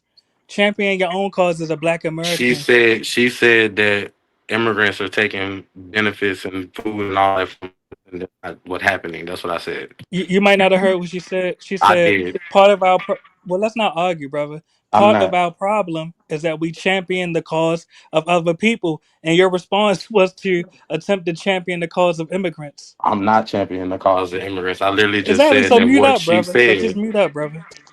What do you mean? I literally just said that immigrants do not benefit from any of the programs that she believed were created for people, which weren't created for Black people. So hold on. Immigrants So are do still not. immigrants get Medicaid? No, Yes or no? You're no, a liar. Do no. I'm immigrants not. get Medicare? No, You're a liar. Do immigrants get welfare? nope. You're a liar. All right, man. No, illegal You know immigrants. who is the No, no, no, no, vast no. Hold on, majority of the no, no, people hold that's on. on That welfare was and a loaded Medicaid question. Hold on, that was a and food loaded stamps? question. White No, people. stop. No, sir. That was a loaded You're question. advocating No, for sir. white. Listen, You're talking. sir. That was a loaded question. Immigrants do get all those things. Illegal immigrants don't. So that was the answer to that question. And DJ Genesis, can I respond to you with one sentence? I disagree. Yeah, exactly. Are you aware that illegal aliens use the social security cards of deceased people, and they do get these benefits that I just named? Americans do the same thing, and we call them scammers. And we have our own problems. That means we don't import other people's problems. How you don't understand that? See, now you have Republican talking points that But are brother, things that are address the not point, brother. necessarily happening. But These address are the things point. that are not necessarily happening. But address the point, brother. We have I our did. own problems. Why would we import other people's problems? I did. Yeah, This answer is that, what's brother. not happening. So At the you're going to same gaslight time, yourself now. at the You're same time, gaslighting we yourself. have Hold on, at the hold on. same time we So have a Silva, healthy. Silva We had a says, "Good healthy immigration afternoon. I system work for the state. that properly Immigrants get screened nothing people how unless they you have a supposed green to, and card." this and that and the third. And people DJ came Genesis, in, I they already worked, addressed they that did part. what they were supposed to Brother, do, I'm trying to and address the go. host, brother. I don't think we will have these Brother, arguments, I'm but trying to address the because host. Brother, have some decorum. To DJ did Genesis. the host, I didn't hear the host try to All right, speak, go or ahead. did Make you your try point, to? brother. Go ahead. Booty clap for immigrants some more. Go ahead. I was waiting on the host too. Was she trying to speak? What I was doing is I was saying what he said. Good afternoon. No, I work. she was she No, waiting? can you hear me? Hello. It says, "Good afternoon. I work for the state." Sir, it seems like you getting very emotional. Okay, so it says, "Good afternoon. I work for the state. Immigrants get nothing unless you have a green card. Turn you away. You're Delulu. Know your laws." So there, that was the answer to that. And DJ Genesis, they use dead people's social security numbers to get welfare benefits. I addressed that Well, respectfully. here's the thing: is that you listen, just like people say that you could like go get go get credit using dead people. What is that thing where you like could use a number and start? Was it some kind of number, PPT number or PPC number? There's a number you can get to like be able to like do all type of stuff, whatever. So you can't just do that. That's illegal. But they're doing it. They're illegal aliens. They break the law. You don't. So you saying that the actual government does not have a system to know whether a Social Security is of a dead person or not? They do. I'm saying it's not as regulated as it should be. It That's is how they're able to regulated. do it. I think that And you might be kind of like listening to fables because this guy is saying All right. he. Well, you could gaslight yourself. I won't gaslight myself, respectfully. Well, okay. Well, all right, fine, whatever. And Ice Baby made some great points. I'm curious if she has anything else to say. And Silva Goodman says we've picked up many people. They go live in another state. They think they can collect. No. So, and this is a person that supposedly like works for the government. I don't know how true that is, but this is what he says. So, Yeah, just everyone do your own research. You'll see I'm not lying. Okay, so I'm online and it's saying that Okay, so Biden gave the undocumented immigrants received work permits, health care, and the ability to travel in the US. So they did get health care.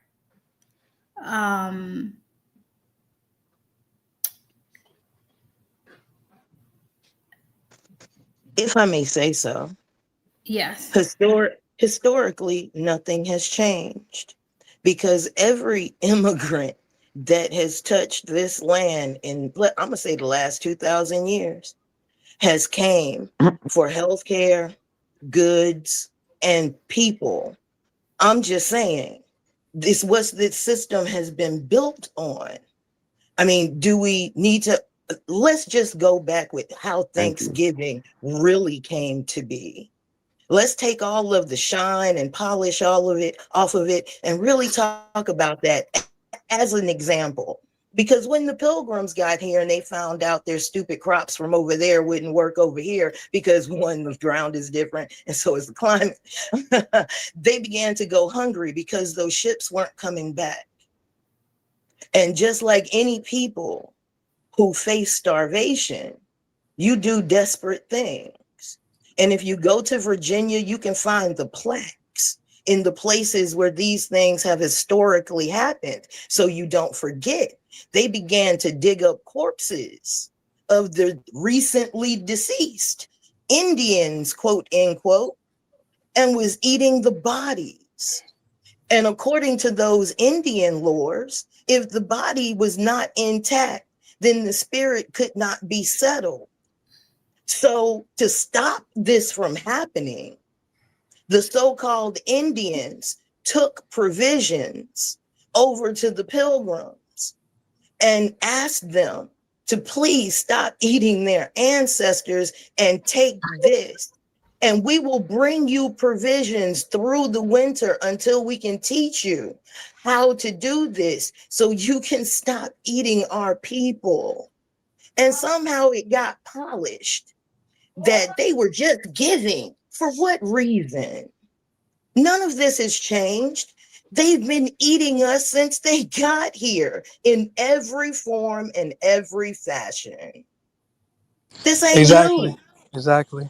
That's why we have to stand up against immigration today. We don't need any more immigrants, and we need to mass deport all the illegal aliens that are here now. How does what she say has? I'm gonna let you talk. Well, I think we need Yes, to brother. clarify.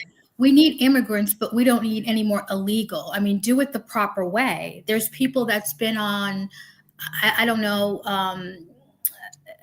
they've had to pay their fees. They're on a waiting list. And these people are hopping fences and demanding that they be put up in hotels, get a bank card with money on it, free medical. I mean, See, this the thing though, sweetheart. Like you were saying, how Biden had gave immigrants health insurance. He expanded the ACA coverage to allow DACA immigrants, DACA's children, there was actual kids in schools, to be able to have health care while they was over here by themselves because So most why of them did you wasn't say over that here they with their didn't families. receive any Now, benefits? now, as I was saying, first off, So they you don't. admit you Like she lied? said, clarify illegal immigrants. Yeah, the DACA, Oh, they okay. are illegal aliens. No, they're not. Yes, they are. Literally. No, they're not. See, that's your All right, bro. You're confusion. delusional, That, like brother. I was saying, how the lady just said up there, how when she was just speaking, how Uh-huh. what she is saying, and you bring it right back to that's why we just need to not mess with immigrants. Yeah, they need to No, go. They all to need to go. me, I feel like you have fallen into a conservative mindset, which is a white man mindset, and you have completely like I don't know, bro. At the Yes, same but time, my question is, why do you feel the need to we as booty black clap people for are the some of the most immigrants? welcoming people, and this and that and the third. We don't necessarily we have our own culture. We know what we finna do, this and that and the third. We don't really care about other people doing what they do. This country wasn't for us to begin with. Well, brother, Built that's it, why you're not it the wasn't for majority us. in Atlanta anymore, brother. I Literally, that's mean, why you're not the majority in Atlanta anymore. How many more cities will we give up to immigrants because we want to be welcoming? When will you your sound like a white man. self-preservation? Let me How complete the many more sentence. cities we're gonna give to black people because we want them to stay here? That's the question. What? Is That's the the white man question. smarter than us? I'm asking. This is the question. I Allow mean, me to hey, articulate the hey, question. I ain't Don't never said interrupt me, I ain't brother. never Let said me the white man was dumb. You said, what is the question, right? Let me tell you the question. The question is the white man smarter than black Americans? Because at least the white man has a sense of self-preservation. You won't even preserve your own communities. So I'm asking, how many more of our cities will we give to foreigners? Simple question. I'm asking how am I giving my city to a I'm foreigner? asking the I'm question, bro. asking how because at the same time, black people How are what? still the majority of Exactly. Atlanta. Black people are still No, you're majority not. black You're in less than Atlanta. 50%. You're less than Okay, 50%. nobody's more than 50%. What are you talking about? That's my point. You're a minority in What are you Atlanta, bro. talking about? What are you You talking used about? to be over. Let's have a dialogue. You used to So that be means more people. approximately. So that means more people that move to Atlanta No, that means that you used to be that are just not approximately. black. That means more people move to Atlanta that are not black. Bro, I'm trying to answer your question, brother. The No, answer is, I'm trying to answer your question. Have some decorum. I'm not trying to talk past you. I want you you the to one who understand called what I'm me a saying. coon, fam. Brother, I want you to understand. Let's not be emotional. I The mean, point you is this. being very emotional. Actually, I'm not. I'm trying to have a logical You dialogue with you. really Okay, so the are. question It's is all this. right though. All right, so the question is this. Hmm. You used to be approximately over 60% of the population of Hmm. Atlanta. You were the mass And what was the majority. population amount Now, then? well, let's have a dialogue one at a time. Now, I'm asking a question. all right, brother, you make your point, I'll make mine. Take your 20 seconds and I'll go second. I just asked a question. You said we You we know, go ahead, had we make your was at point so I sixty can make mine percent. because you're going to cut You me said off. So we go was ahead, at make your point. you said we was at 60%. I asked what was the population. If the population then grew, and black people population still grew, and other people populations grew. I'm like, what are you saying? You're Well, I'm saying we're trying to not the tell you what I'm majority, saying, but but you're black interrupting me. So, Atlanta's So still a he's black saying city to me. what was the actual population? You're saying that it changed or whatever. So what was the exactly. population prior to the change, and what was the population after? Yes, my response is if he has the raw numbers, I would gladly listen. Go ahead. But why? But this is your point you're making, and I Okay, don't. Exactly. right. I'm trying This to is make your my point. point. No, My no, point is no, that. no, no, no, no, no. Oh, go You're ahead. not okay. So listen. So you gave a point based on statistics, 60%, right? He's asking you for the real numbers. Okay, 60% based on what? And that's a logical question. So if you did the numbers, did you only like go on percentages, or did you actually look up the actual population? Exactly. I'm going up percentages. Now, can I carry forward? Okay, no, because you're gonna No. like look it up online and then continue and then tell us what Well, are the you able to share your screen? We can all look it up together. well, Respectfully. no, you could No. because I'm not gonna prove. Here's the thing, because even my brother here that just joined the panel will tell me to look up something that's their point. No, I'm not gonna look up your point. You should have your point ready, and Well, my point is already ready. My point is. share your screen and show where you got that information and what the actual numbers are. All right. Literally, I'm gonna Google it right now and come back. Will you interrupt me when I try to articulate the point? I'm asking the host. I'm gonna Google it right now. Google it, present your screen, and share where you got it I from. got I got I got some numbers for you. Yeah. Break the numbers down, please. And do you have Today. no show the screen. Don't just say it because that could be anything. You know how to present your screen on the phone. Hit the I think it's like 3 buttons or whatever. Don't just say stuff. Present your screen and show where you got your information from. Because we need to validate it. It can't just be like, oh, I got it from whatever, like a page on somebody page, whatever. TikTok. They say I gotta sign in and all that extra stuff. I ain't got a profile with this thing. Okay, I'm gonna hold off. It ain't my point to prove anyway. I'm gonna hold off. But I I mean, see what he's saying. I see what he's saying. 60% in the population. Mind you, it was 200,000 less people in Atlanta around that time. so people left Atlanta. So that the issue that people had left No, Atlanta. it wasn't. It wasn't the fact that they left. Atlanta grew as a city. Black people have grew in Atlanta as itself, in Atlanta as itself, and around the suburbs. Mind you, a lot of black people are moving out of downtown areas of Atlanta to the suburbs. That's why you have the majority of the suburbs around Atlanta having black female mayors. Like literally, the majority of the suburbs around Atlanta have nothing but black mayors. Let Yes, alone and black female mayors. They're I moving was out cut of off, Atlanta brother. because it's higher, it's more expensive. So at the And you just same said it. time, Atlanta itself, the city is still Uh huh. majority black, Actually, it's not, brother. 46% black. That's not the I'm majority. I'm really honestly confused where we're so threat. Oh, we're under Hold on, 50. brother. Do Oh you know my what God, we're majority under means? 50, but we're still number one. That means you're not White the people are going majority. down. Asians are going up Uh, slightly up. Hispanics are exactly. going slightly up. So now you understand my point. You are decreasing in But guess population in what? These Atlanta. are You're no American longer, citizens. He's but landed. brother, have These are some illegal decorum, immigrants and brother. this Have and that some and the third that decorum. are taking these areas. Well, But these are brother, you're American citizens panicking. that are counted on the census. But So brother, you even don't if have they're to moving panic. to Are you Atlanta, afraid of they're my still point? citizens that are moving to. They just happen not to be black. I'm gonna be honest Exactly. with you. I'm A lot gonna of just black do it. people. All right, listen. Is There we go. Atlanta still a majority black city? Okay. No. No. Thank you. Atlanta is no longer a majority black city. And this is based on the census data from 2021. So this was this was back in 2021. This is not even during right now. This is like during COVID times. So this is not. Got it. Yeah, we here, brother.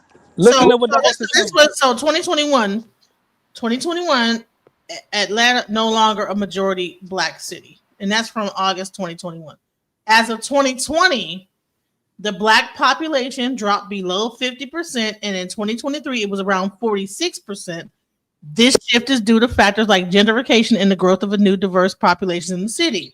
Exactly. Large ethnic group. African American are still the largest racial group in Atlanta, making up 46 of the recent data.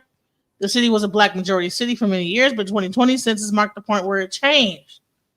Overall population has grown, but the number of new white and Hispanic Asian residents have increased more significantly than the number of new black residents. So Exactly. that Now information. my point is, and I appreciate you, DJ Genesis, and I got to say this, it'll be brief. I know you biased against me, but I appreciate you presenting that information. No, Now I'm to not the brother. biased against anybody. Listen. I All just right. don't like. I don't like when people give a talking point and don't have their. Well, let's move forward. And I appreciate you presenting that information. Now, Taj, you see that you are no longer the majority in your own city due to mass immigration and gentrification. My question is, how many more cities will you advocate for Black Americans to forfeit their majority in?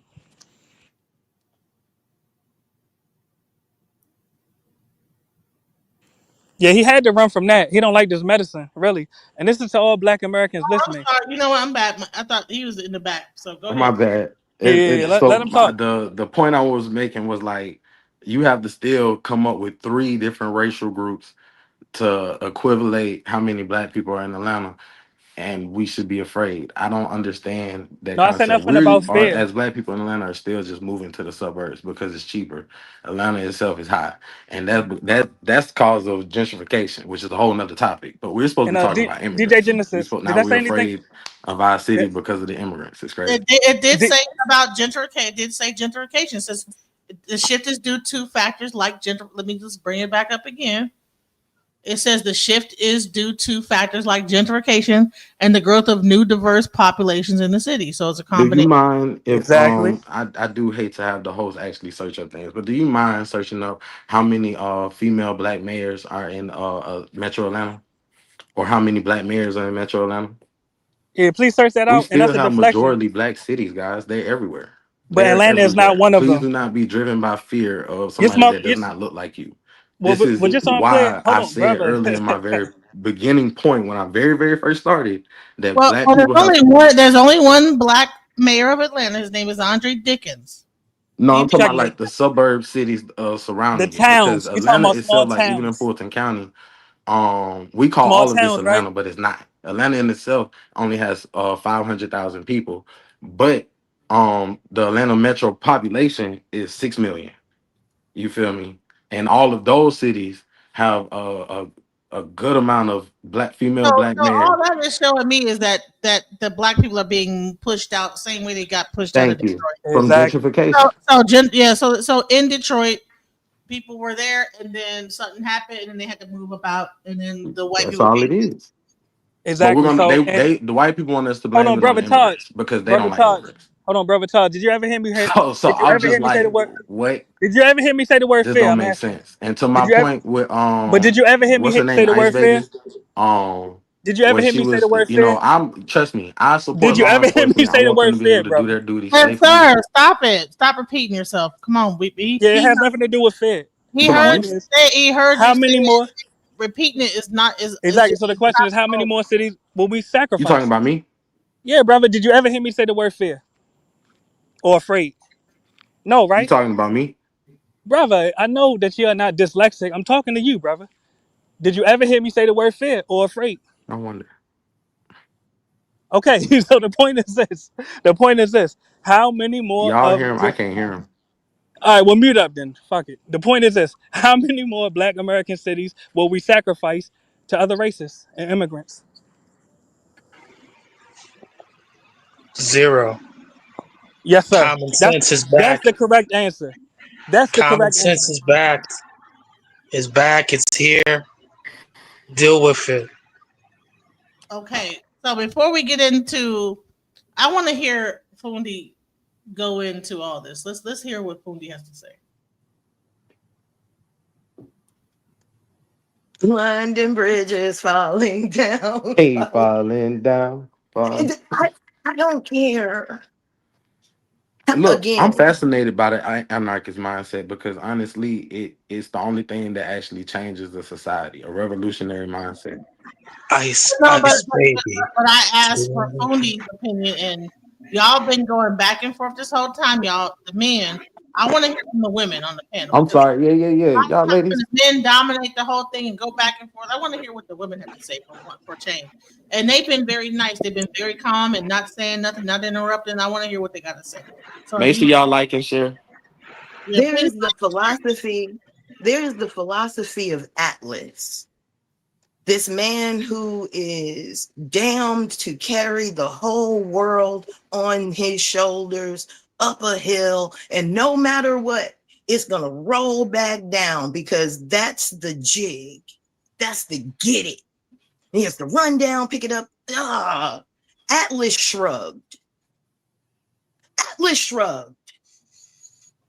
Look, if the world is always going to run backwards no matter what, let it.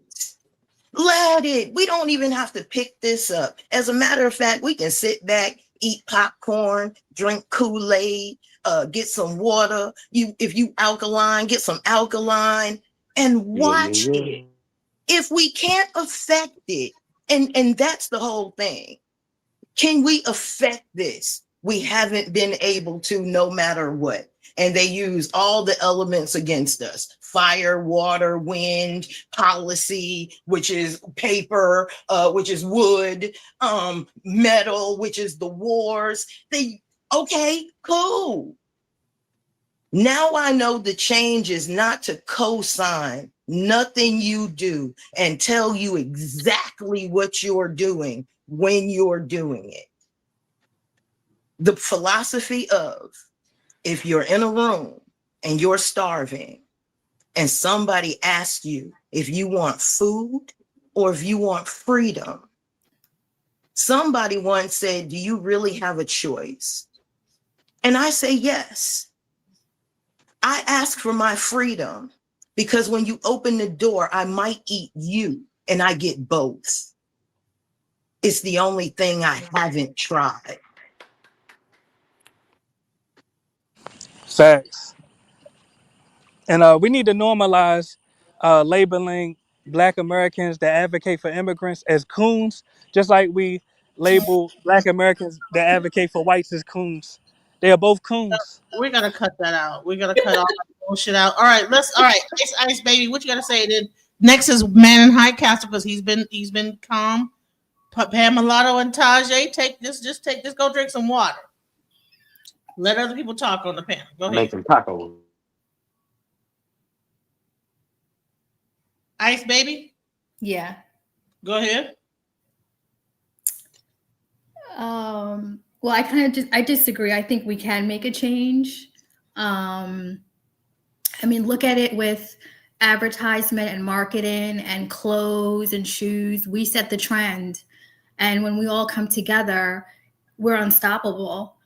Unfortunately, when we do come together, it's not always the best way, with crimes and stuff like of that nature.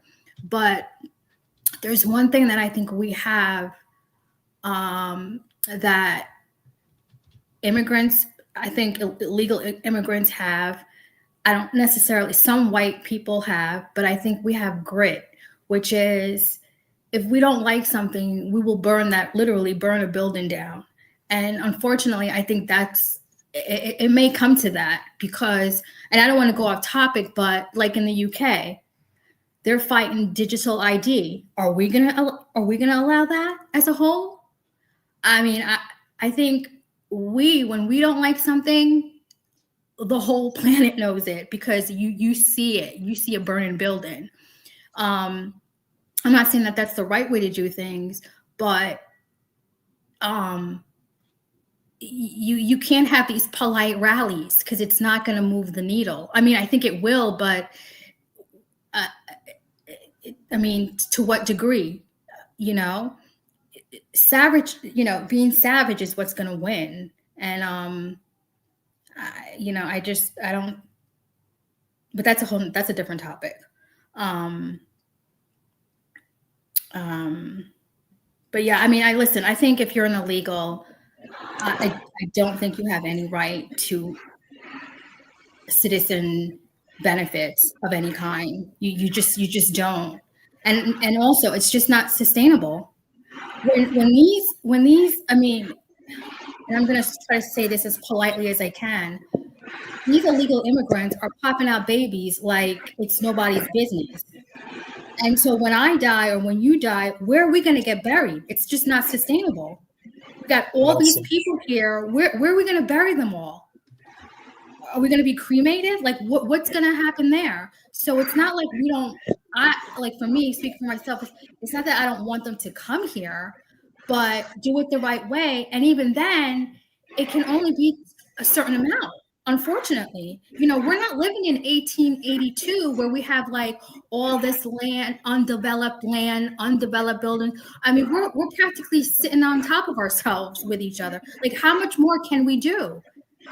So they need to go back to their country and make it great again. We are not sitting on top of it. There's plenty of land in the United States. There's plenty of land in the United States. Not for foreigners, though. Not for foreigners. They need to leave immediately. We are not sitting on the top of each other. There's plenty of land. If anybody knows, I'm just baffled. Well, I mean, in the city, yeah, but they're putting these illegal immigrants in New York. They're not putting them in the rich Beverly Hills neighborhood. It's in our neighborhood. And I don't understand how you could be pushed to being a minority in your own city and say that we need more immigrants. We're not a minority. That's basically saying, okay, hold on. We just pulled the census up. Pamela, You're in denial. This person up is Man in High Castle. Go ahead. Now, I thought that my whole channel was going to fall because you wasn't up on the panel. But okay, you're back. So let's go. Say it. Go ahead. Welcome for the return of the Man in the High Castle. Hit the like button and subscribe. Share. We're going to cook tonight. We're going to get people talking. I believe exactly what Ice Ice Baby is saying, but I'm going to put it a step further. We as Americans have no room for other immigrants to be included, legal or illegal. Our school systems are falling. Our financial banking industries, every time you have to call up, press 1 for English, press 2 for Spanish. No more.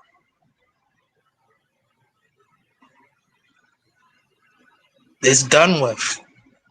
And with this digital ID stuff over there in the UK, yes, they tolerate that stuff. However, in May 2025 of this year, driver's license were phased out and we were given only one choice, and that is the Real ID Act. And that was something that was discussed for about 20-something years.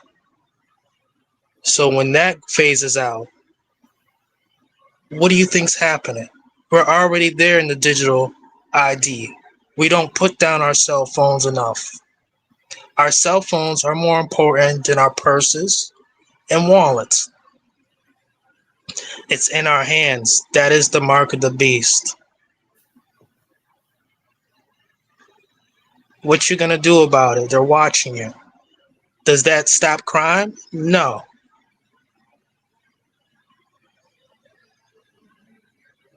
They can watch all of us. But does that stop the people from doing what we do? When we say no, we mean no. Correct? Correct. Stop voting for these DNCs. They've held us back for 60-something years. And again, when I see these protests like Ice Baby, I'm saying to myself, what's missing? Where are those robot canines that I've been seeing on television? Where are those canines at? Who's sick of these paid protesters? Release the hounds. Right or wrong? I land my plane. All right. So I'm gonna go ahead, Fooney. You know what? Oh, before I do that, go ahead, Fooney. Go ahead. Say what you gotta say. The Black indigenous of America have always worn the mark of the beast since it got here. We wore it on our backs for 1,000 years. So again, nothing has changed for us. And this is my thing. You know, everything you said is a reference to what we have gone through since we got here. Let's just sip some cocoa and watch it implode, because we know it will. It always has. This thing has a life expectancy, and we have been giving it rehabilitation since it first got here, convulsing of Black plague and other things. Can we just let this go the way of the dodo, please? Amen. So let me show you this. This is the most recent for y'all. People want to talk about reparations. Okay, let's go into it, right? So what happened? So Gavin Newsom created a reparations bureau, then vetoed it. Let's go into that. And when asked about, hey, we have systemic racism going on in this country. How do we account for this? What do we do? Do you understand what's happening? You have the median wealth of a Black and Latino family at around, I think, $4,000. The median wealth of a white family is around $388,000. If not for intense, prolonged, systemic racism, where a system in a country picks winners and losers, how do you explain that disparity? He goes and talks like, well, you know what? I get it, man. I get it. All right. That's why I signed into, Beecher's Law. All right. I'm the first person to sign in, the first reparations bill. No, that's why I was out there signing the Bruce's Beach Law. That's why I signed the first reparations bill in the United States of America. You're talking to the governor that. And this is why I'm saying, Black people, we've got to get better at politics, okay? Because no one on that podcast called that demon out, all right? No one called him out. They were just like, oh, okay, This guy is a complete POS, because let's go and talk about his Beecher's Law, right? Let's just expose the hypocrisy of this piece of this individual, okay? I can't even say he's an individual, this demon. Anyways, Beecher's Law. Beecher's Law, if you all don't know, short story, Black family was like, hey, y'all stole this from us, we want it back. He signs it into law, giving the land back to the Beecher's family. Great, awesome. Problem is, that's only for that family. And you want to know what the hypocritical stance on this is that when a bill was put to his desk, talking about, hey, we want to do what you did for Beecher for all Black Americans who are descendants of slavery, whose land was taken from them from the government. That's what we want to do. We want to give the land back to those people. He vetoed it, right? Listen to what I'm saying. He vetoed the bill. So this is why I say a fork-tongued devil. At one moment, he wants to talk, well, look, I get it. I did Beecher's Law. But at the same damn time, goes and vetoes a bill that would have done exactly what Beecher's Law did for that one family. This is what I'm talking about. This is when I talk about this lineage of evil, these demons, they on the right and they on the left, okay? Because Gavin Newsom is a clear and present example of that, man. Clear and present example. Then he wants to talk about, I signed into law the first reparations, bureau, whatever. If you look at what he signed into law, it's really, I would say, I won't call it a nothing burger, but it's a nothing burger. Damn. And the reason why is because it doesn't do anything special. Now, it goes over as far as how to define, who's the descendant of chattel slavery in this country and American slavery and how we go about defining this and who should get it. We've already had a task force, okay? This is BS. And the reason why this is BS, because we've had several other reparations bills that would have done this same exact thing that he vetoed. It got to a point, I think it was AB 7. AB 7, if I'm not mistaken, was the bill that was presented to him that would allow for colleges to admit not by race, but by lineage, okay? This is very, very crucial because what they've already shown when it comes to affirmative action, you can't do anything by race. They're always about, even though they put laws on the books to discriminate against black people by race for hundreds of years. This is the con of this country. After they discriminate legally by race for hundreds of years, they then put into a law saying that, hey, you now can't discriminate by race. Therefore, there is no restitution, there's no reparations for the harms that have been done because we can't do a law to do any type of reparative justice because we can't do it off of race. Come on now, dog. So that's the hustle. That being said, they put in a bill that says, hey, we can do it by lineage, right? That this specific group of people, not necessarily black, okay, right? But this specific group of people, lineage that have been harmed in this country should get preferential treatment when it comes to college admissions. Gavin Newsom vetoes it, says it's unnecessary. That's what he says. And he's called out, ironic enough, because this is the same bald-headed buffoon that didn't present, what's his name? I forgot his name. Didn't present the reparations bill, okay? Same bald-headed buffoon, but he calls him out and says, hey, this is unfortunate. This is, hypocritical because he's taken the same position when it came to another bill. So by Gavin Newsom saying that this is, unnecessary, he's showing that he's a hypocrite. He's showing that he's a POS and he doesn't care about black Americans. He has no interest in black Americans, descendants of slavery. He has no interest in that group of people. And I hope black people remember this. God forbid he becomes the Democrat nominee for the presidential election, in 2028. No, God, please, no, no. Because at that point, bro, I say burn it down. That's why I say I'll vote for Vance, okay? I'll vote for whoever the right has. I don't care if it's Trump. I don't care if it's Barron Trump, Donald Trump, Daffy Duck Trump. I don't care Hocus Pocus, Winnie the Pooh. I don't care. Damn. Because you have to understand, he talks out of both sides of his mouth, all right? He does not care about black American people. He's vetoed several reparations bills. Several. So for him to try and act like he's just, I know what y'all are going through. I'm going to help y'all out. I'm the first person. He's a POS. That's what he is. But all in all, in addition to that, when it comes to this Bureau for this, American slavery or whatever, descendants of American slavery. Literally led that. I just signed a bill 2 days ago with the Black Caucus as it relates to creating a new office to address these systemic issues and I've been very progressive in terms of the bills that I've promoted, not just signed. Pathetic. Listen, the only way that gets funded is via the budget plan. That's the only way that gets funded. The whole hustle of that is that the only way that gets funded, when you get people on board, they start doing recommendations, all this, the only way that starts to happen is via the budget. The same budget that he cited for not signing into law many of the reparations bills, that's correct. He said, hey, we don't have the money. That's why we can't do the bills. That's why I can't sign into law. We don't have the money. So you riddle me this, Batman. What did you all happen to find some money? Was that what you're telling me? You just magically found some money to get this going, to get this bureau going? This is bullcrap. And the reason why it's bullcrap is not because of the institution or the bureau in and of itself. The reason why it's bullcrap because it's malintent. There is no intentions to have this go all the way through. This Gavin Newsom, this POS scumbag, New Scum, has shown his hand time and time again. He does not care. He has no thoughts, no even concept of a plan for any type of reformative justice in this country, okay? California or the country as a whole. He is not even thinking about reparations, all right? I just want people to understand that. That's not what he's thinking. This is all performative, just, dancing monkey stuff so that he can pad his resume when he tries and run for office, okay? The presidential office, mind you. That's the only reason that he's doing this. This is empty. It is hollow. It is shallow. It is just vapid. Vapid, bro. That is Gavin Newsom in a nutshell. He's an immoral, vapid POS. Anyways, guys, that's the video. Let me just be clear. This is not of any type of way advocating for any type of political violence. I disavow all of that, just so we're clear.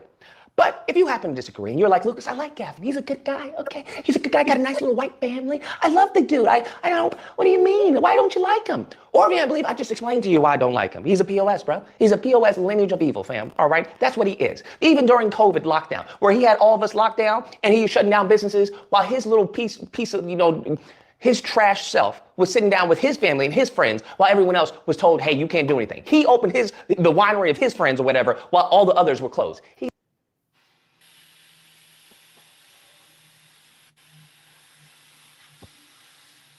So, what do y'all think about this whole reparations? I mean, at the end of the day, all right. So everybody's talking about the Mexicans, and then they act as if reparations is going to happen, and then they'll talk about like FBA, and the reason why we're anti-immigrant is because the other immigrants that are like Haiti or whatever, they're trying to get our reparations. Well, guess what?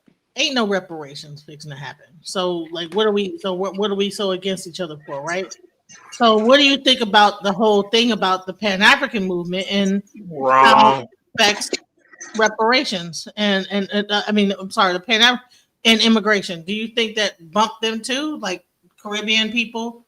Let's go around the clock. Let's go around the thing. So, because we talked mainly about the Mexican immigrants, but what are we talk? What about the Caribbean immigrants and the Haitian immigrants and are we just saying bump them too? Like just let it all like same thing? Will we just not care? Cash reparations is available. Is it accessible to FBA? This is what we want to know. And this is what we've been seeing everyone else getting it. The Ukrainians got it. Everyone's got it. Everyone's got it but us. And the whole Caribbean question and Latinos, most of the Caribbean people, even the ones who speak English today, they were colonized by Spain first. They're all Latinos to me. Let them figure out their own selves.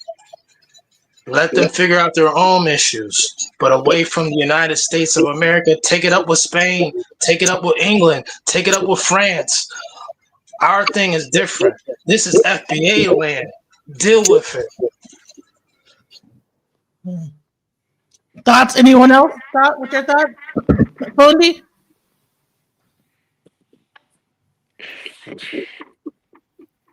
I ain't gonna defend Gavin Newsom. I'm a definitely do not like Gavin Newsom. Um, both the political parties most definitely fucked up. I mean, that's the whole system is. I am one. If you're gonna play the game, let's play the game. But if you want to toss the table, we can do that too. Quit booty clapping for Kamala. Who is booty capping for Kamala? You guys, listen. Nobody is allowed to say booty clapping on my channel no more. Right? Y'all need to cut out the booty clapping bullshit. That's stupid as fuck, bro. Grow up.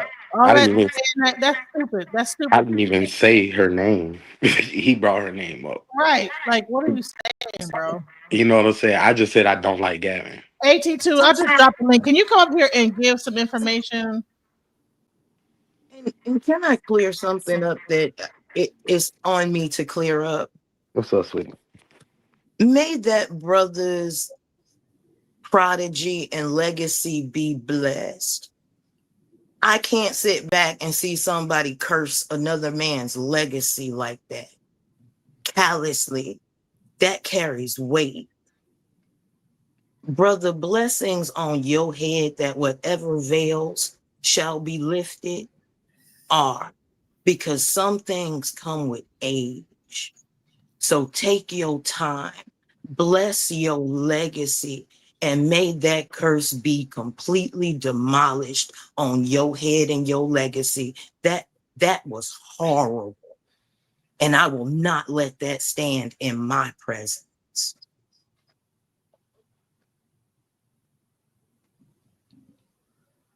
Are you talking about what he said to Taji or the other?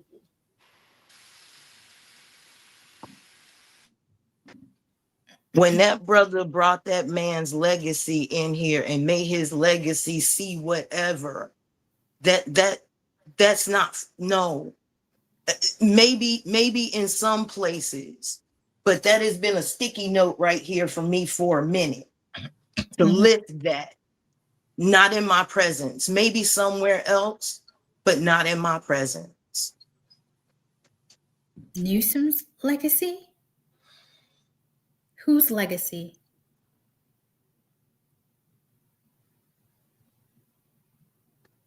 It happened so long ago because of the back and forth, and because of my discipline. I didn't intercede because of the back and forth. It happened like 15, 20 minutes ago. And my apologies for not getting to it as soon as it was done. Mm-hmm. So but that brother said, go ahead. I completely forget. I just wrote curse and lifted because the back and forth, I was trying to listen, and again, my apologies, but may that brother's veil be lifted as it should along its path. And we don't curse children. Right, so we leave that's for them Abrahamic religions. Right. And that's why I don't prescribe to them. Yeah. Mm-hmm.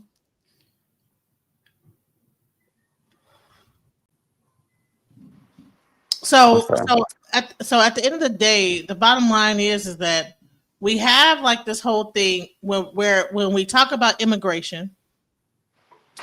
All right, we will also go against Caribbean people and say, well, you know what, bump them to get them out of our country, and they're not. And a lot of us, we don't even realize if you do our DNA that we come from the Caribbean. A lot of like slaves did not cut the cap. It's not cap. Show me otherwise, sir. Wait a minute. Are you ready for this? Wait. Hold on. Excuse me. No more long talk. Stop it. You know what? Don't do that. You're not gonna get up here and start that bullshit. Go ahead, Fundi. No, you go ahead. Because at least you're the host. And if nobody should be cut off, it's you. Even with side pops. What the come on now? Yeah, people like listen, this guy I've been dealing with him for a long time, and he don't have no respect. So what I'm saying is that a lot of us have Caribbean DNA, right? And so ever since Tariq Nasheed brought this whole FBA movement onto the scene, it has been like this whole division, like, okay, well, Pan-Africanism is dead, and FBA all the way, foundational Black Americans. But as far as I know, the Caribbean is a part of America. So at what point, because we're trying to have this whole reparation situation going on, we want to say, well, no, we can't. The reason Tariq Nasheed, and I'm going to show you this video, he was saying that the whole thing was that other nations cannot, or Caribbean nations cannot come and try to so-called tether on us and try to get reparations as well. That was what the whole FBA thing was about that. But it has turned into something completely different. And you'll see when I play this video, I mean, people are exhausted on this whole thing. They're like, okay, well, so when is it going to be over? Like, is it because you just want us all out to leave? When everybody leaves, is that what you want us to do? And he's like, that's not what I said. I was just saying that we need to, I don't want you guys to try to rule about the reparations. I'm going to bring that up. But let's talk about that, about the FBA. What do you think that Caribbeans and people from different the Caribbean nations are not also American? Yes or no, everybody? I think our history is real complex for the simple fact that not only did they hide a lot of it, or just not want to teach us, and did teach us other things that didn't happen, and this and that and the third. It's real complex, and I know that it's going to take a long time. Descendants of slaves, of course, they deserve reparations. Are we going to see that in a dollar amount? Are we going to see that in investments in communities? Are we going to see that in any type of way? I'm pretty sure we're not. In this system, that's hence to my sister Miss Fundy Face. She most definitely for turning this table over. We'll talk about reparations after that. But I know as a realist, in this current day and age, we're not gonna get it. So it's not even a conversation of who deserves it, who from this area, because it's descendants of American slaves all over the world. You feel me? We all over. So it's like, are we only paying to the ones who family stayed here? Or are we only paying? They're gonna find every excuse in the book not to give it to us anyway. So it's like, why are we arguing amongst ourselves about money that's not coming? Hello, hello, hell fucking low. Okay, all right. What do you have to say? Go ahead. It's the new dangling carrot. We have bigger They issues. have to change. They have to change the carrot out every time it rots and it doesn't work anymore. It's the new dangle carrot, dude. And yes, Turtle Island did include the Caribbean. It included all of it. It included Alaska, all of it. It even included Hawaii. To tell you the truth. So again, I don't know. Y'all can hear me. I can't hear no one. Leave and come back, honey. I don't know what to say. We can hear each other. And bro, you right. We can pick up our reparations after we done flip the table. Because we're stronger. They bred us to be stronger, faster, taller, all of that. And we will use it after the table gets flipped. You show right. You see? You see, I knew it once. We could probably talk about it afterwards. All right, man in the high castle, what do you have to say? By no means do I have any Caribbean bloodline, and American means American. And when you say Caribbean, should they be included? They have CARICOM. They have their own thing. They're not coming from the American system here in the United States of America. Deal with it. I know a lot of us have some love interests who may look like us, but they're from a different location and they may be allies to us or soul ties to us in the bedroom. However, they got to pick that up with their own government over there. And they can. They haven't fought for anything. They always negotiated poorly. They've negotiated for a flag. You are technically right about that. Like, honestly, I'm FBA. My folks is from here. They're not any when it Caribbean comes in to them. those Caribbean, Get out of my face with that. They must. Who's speaking? I'm saying. Also, here's another question. So yes, Caribbean is part of North America, right? This is not they're not part of the United States. No, I get what he's saying. He's saying see, deal with it. They have CARICOM. On the I right thought on I was the end. speaking, right? Because like bro said, they had their own colonizers and this and that, and they was shit for their own whatever with their colonizers. You feel me? So I can understand where he coming from when he say this. If we're talking about anything that's dealing with Americans, we need to talk about America. Not So at what point does the FBA movement, have when the actual person that created the FBA movement is saying that this is not an anti? He's not saying none of that. He's not saying none of what? None of what you're saying, none of what you're describing. Pull it up. We know who you're talking about. So pull it up exactly what video. And we'll stay quiet. How long and how do we know? I mean, how do we speed up the delineation process? And what can outsiders like myself do to help speed it up? Besides going Thank you, sir. I was born here anyway. Right. You don't have to go home. How do we speed this thing up? Now, why do you think you have to go home? Can I mean, answer? Because people ask us questions. They be like, Go ahead, Fundi, real quick before you. Yeah, go ahead. Don't participate in any way, shape, and or form. And participate as little as possible when you have to, without any emotional attachment. Start growing your own food. Learn how to make your own electricity. Learn how to clean your own water. Have your food, clothing, and shelter.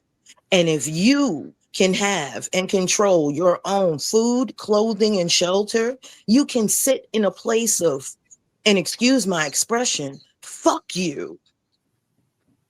And until we individually are able to sit in a place of fuck you, we can never collectively sit in a place of fuck you. Because it's always going to be the one without food, clothing, and shelter that's going to sell us out. And history dictates that. Don't participate. Flip the table. Fuck it. Fuck it. I agree. So let's get into this. So he said to show it, right? But here we go. So you want to show it? You want to see it? Here we go. The best way to speed up the delineation if y'all immigrants go home, right? I've never But said I was that. born here. Yeah, I've never So, said that. I got a Yeah. career here and everything. Okay, yeah, but I've never said that. I never said that. No, not you, but you know the radicals. Hold on. Let me slow this down because I want you guys to hear what Tariq Nasheed said. So this guy said, you know what? When can we speed this up? What is it going to take? So let's go. I mean, all right, how do we speed up the delineation process? And what can outsiders like myself do to help speed it up? Besides go home. I was born here anyway. Right. Well, you don't have to go home. How do we speed this thing up? No, why do you think you would have to go home? I mean, because people are asked us questions. They be like, the best way to speed up the delineation if y'all immigrants go home, right? I've never said I was that. born here. Yeah, I've never said that. I got a career here and everything. Okay, yeah, but I've never said that. I never said that. No, not you, but you know the radicals that. Okay, again, hey family, there's 43 million foundational Black Americans. So whatever they say, you have to kind of take it up with them. But as far as us delineating, there's nothing you can do. I mean, you just respect it. All you can do is respect it. We respect the Haitians. Like, look again, I did a movie about the Haitian Revolution. I was a big fan of Dessalines and his work. And show us the same respect we show you guys. It's all about us delineating. I don't know why people take it as a form of attack. For some reason, they think we're attacking people by us delineating. We delineate because we have to protect our lineage, our ancestry, and our culture here. So we're doing everything everybody else do. So it's just about us respecting our culture and getting other people to respect it as well. Now, how do we speed up that process though? Well, that's not up to you. People are delineating, and that's a person-to-person thing.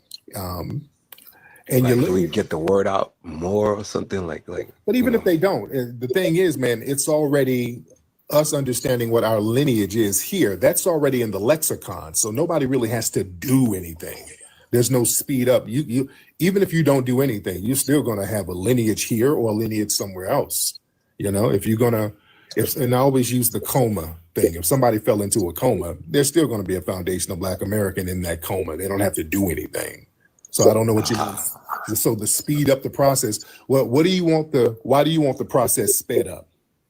So to get all of this diaspora war behind us, you know what I'm saying?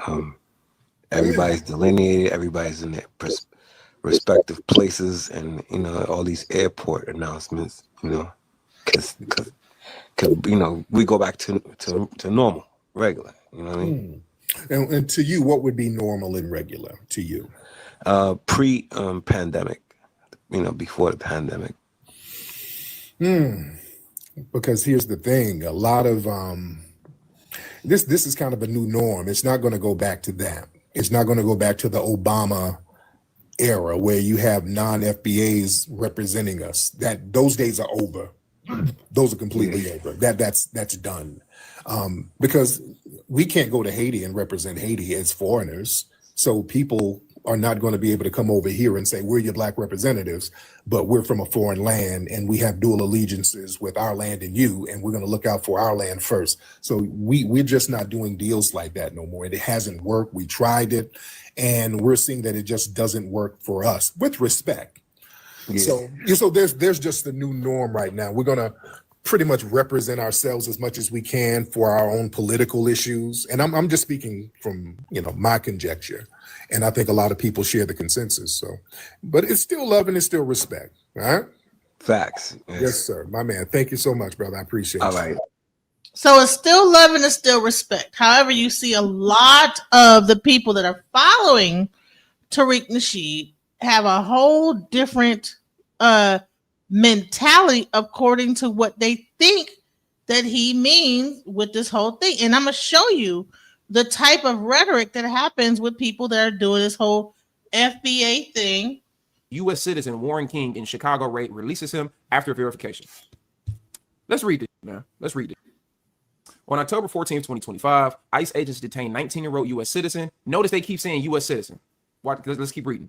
Warren King outside of a Walgreens in Chicago's East Side during Operation Midway Blitz, a raid targeting undocumented immigrants amid a vehicle chase involving Venezuelan suspects. King, a black Chicago resident born on the South Side, was tackled and handcuffed despite shouting his citizenship status and was held for several hours until authorities confirmed his status and released him without charges. DHS claimed King threw an egg at an officer, an allegation disputed by his lawyers, as the incident highlights concerns over wrongful detentions in minority neighborhoods amid intensified migration enforcement. Now, notice how they saying he's black and he's this, right? Pay attention. And there's a video, by the way. Now, before we watch this video, look at the title of the video. It says, or the caption: ICE arrested a black American teen who was later released in an unrelated video. A woman cursed out ICE agents and they detained her loved one. We tried to tell the FBA brothers that they were celebrating the deportation of Mesoamerican brothers, that ICE would indeed turn to blacks as well. The FBA needs to take heed of the Israelites. We love you. Also, our Latino brothers. You know what I've never heard from any Latino?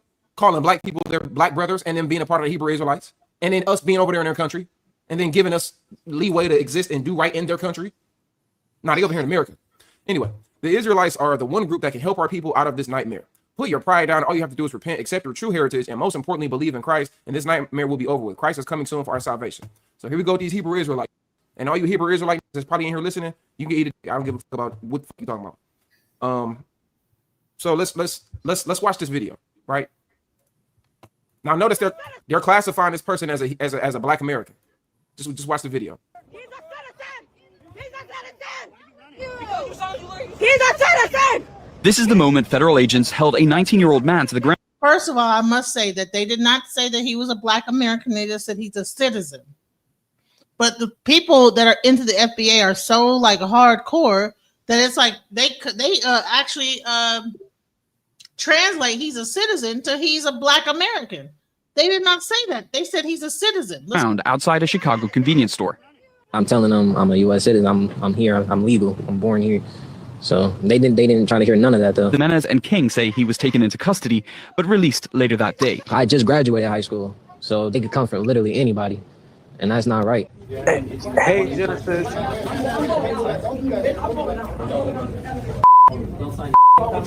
Stupid bitch.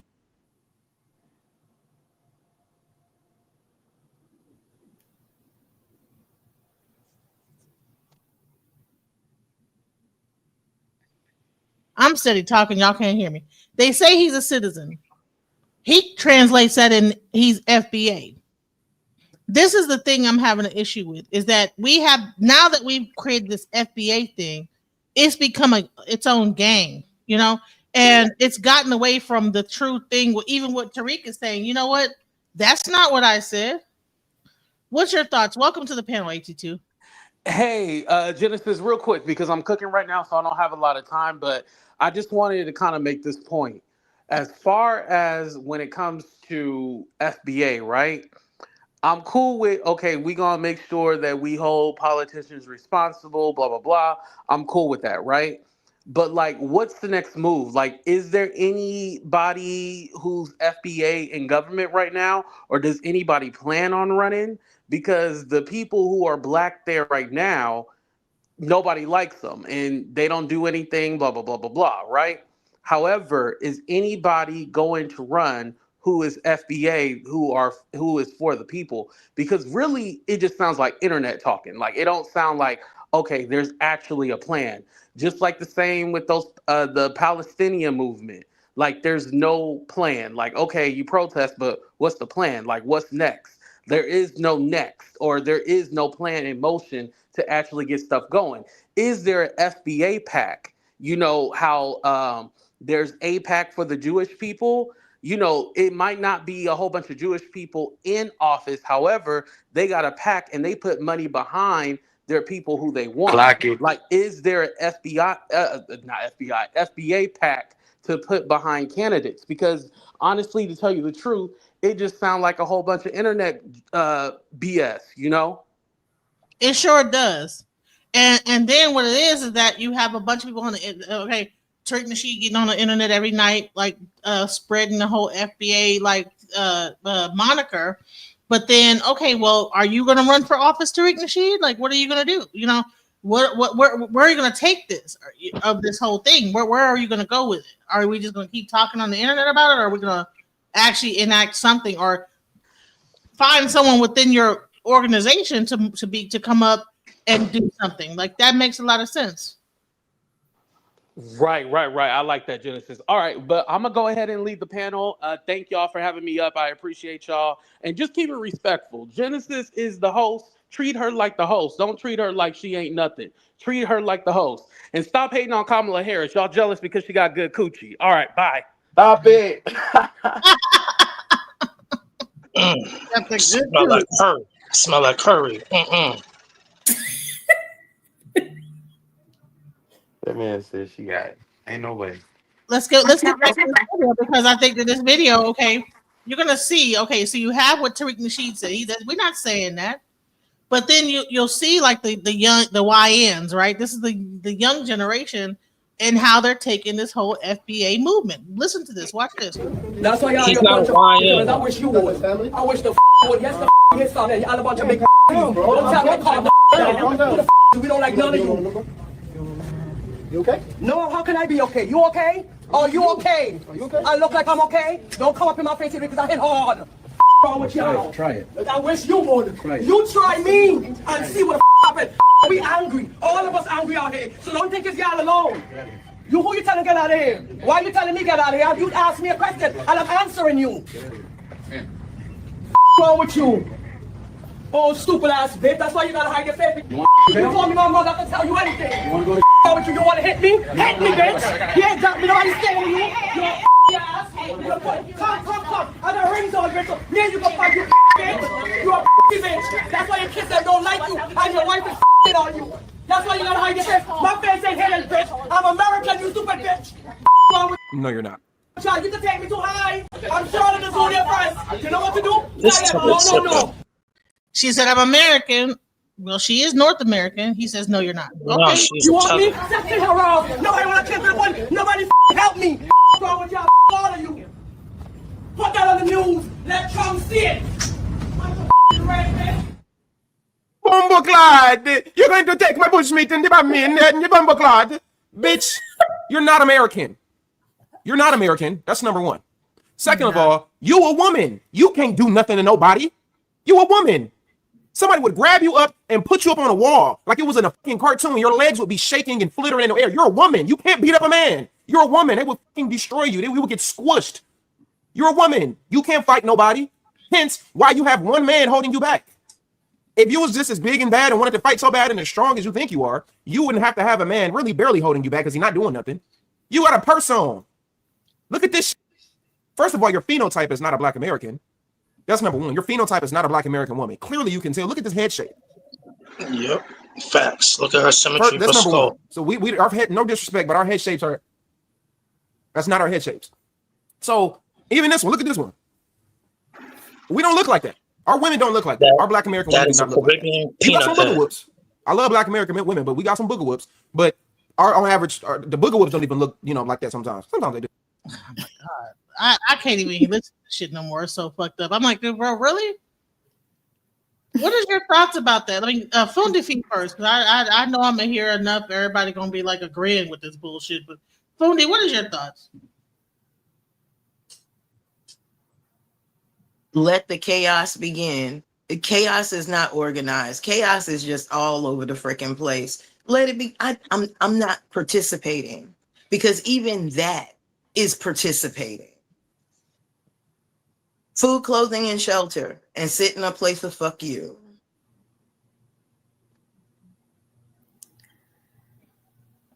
All right, Ice Baby, what's your thoughts? So I don't necessarily agree with Fundy fee. We can't just sit back and not care. We have farmers who've owned property since like the 1800s, and corporations are coming in there, taking their land and those farms. So I think, I know this is going back to what you said, we should like do our own thing, grow our own food. And well, there's people that's doing that, and the corporations are out there buying up that land and taking it from the farmers that's owned the land and the house on it since the 1800s. This is affecting all of us. So, I get, we're talking about the illegal immigration, but it's even bigger than that. It's ID. It's what else are they going to restrict us with? How many more people are going to pour into this country? Although Trump says that, the borders are, no one's coming through. But I don't know if you guys felt it since COVID, but clearly something bigger is going on, and it's not just so yes, we should fight illegal immigration, but reparations and all of that, I mean, we just have to let that go. We got bigger things in 2025 to deal with. Fundi wants to answer you. Go ahead, Fundi.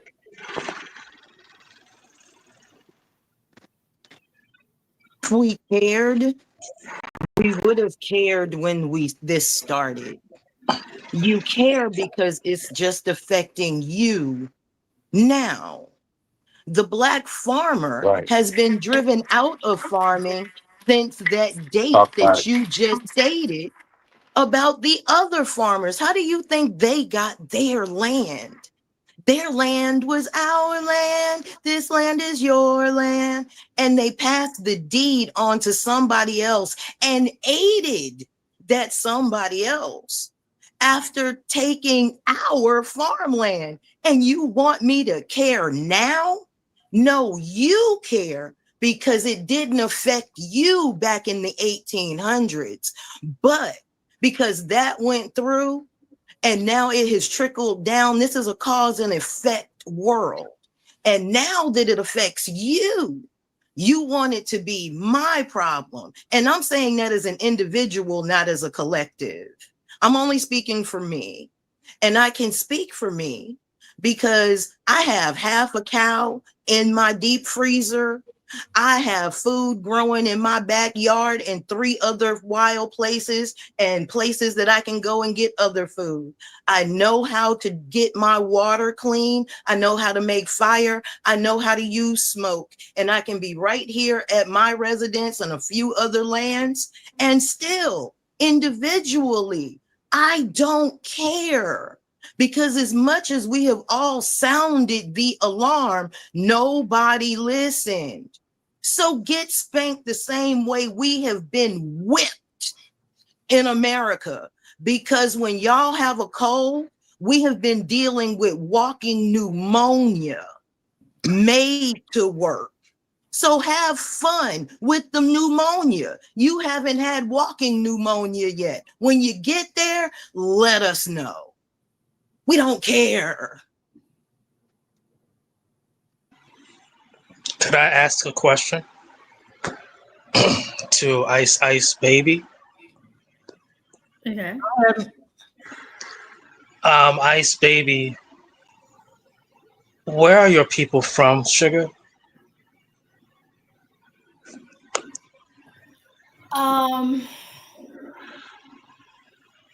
Black and white. Where are your people from, Sugar? From America and Europe. Okay, so you are Pasco as well? Pasco? Yes. I'm going to have to look that up because I don't know what that is. Is that your other name? No. So are you Mexican? No. Okay. Excuse me. When you say black, are you a descendant of U.S. chattel slaves? Were your ancestors enslaved in the U.S.? Possibly from my mother's side, but not from my father's side. On your mother's side, that's the black side you're saying, right? Right. So when you say that we have to move past reparations, don't you realize that you're forfeiting your grandkids' inheritance? or at least part of it.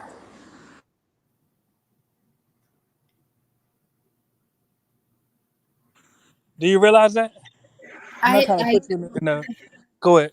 I understand what you're saying, but what I'm saying is that I'm past that because I didn't live it, right? And I'm not saying that what they went through doesn't it doesn't matter, but I'm not in 1882 right now. I'm in 2025.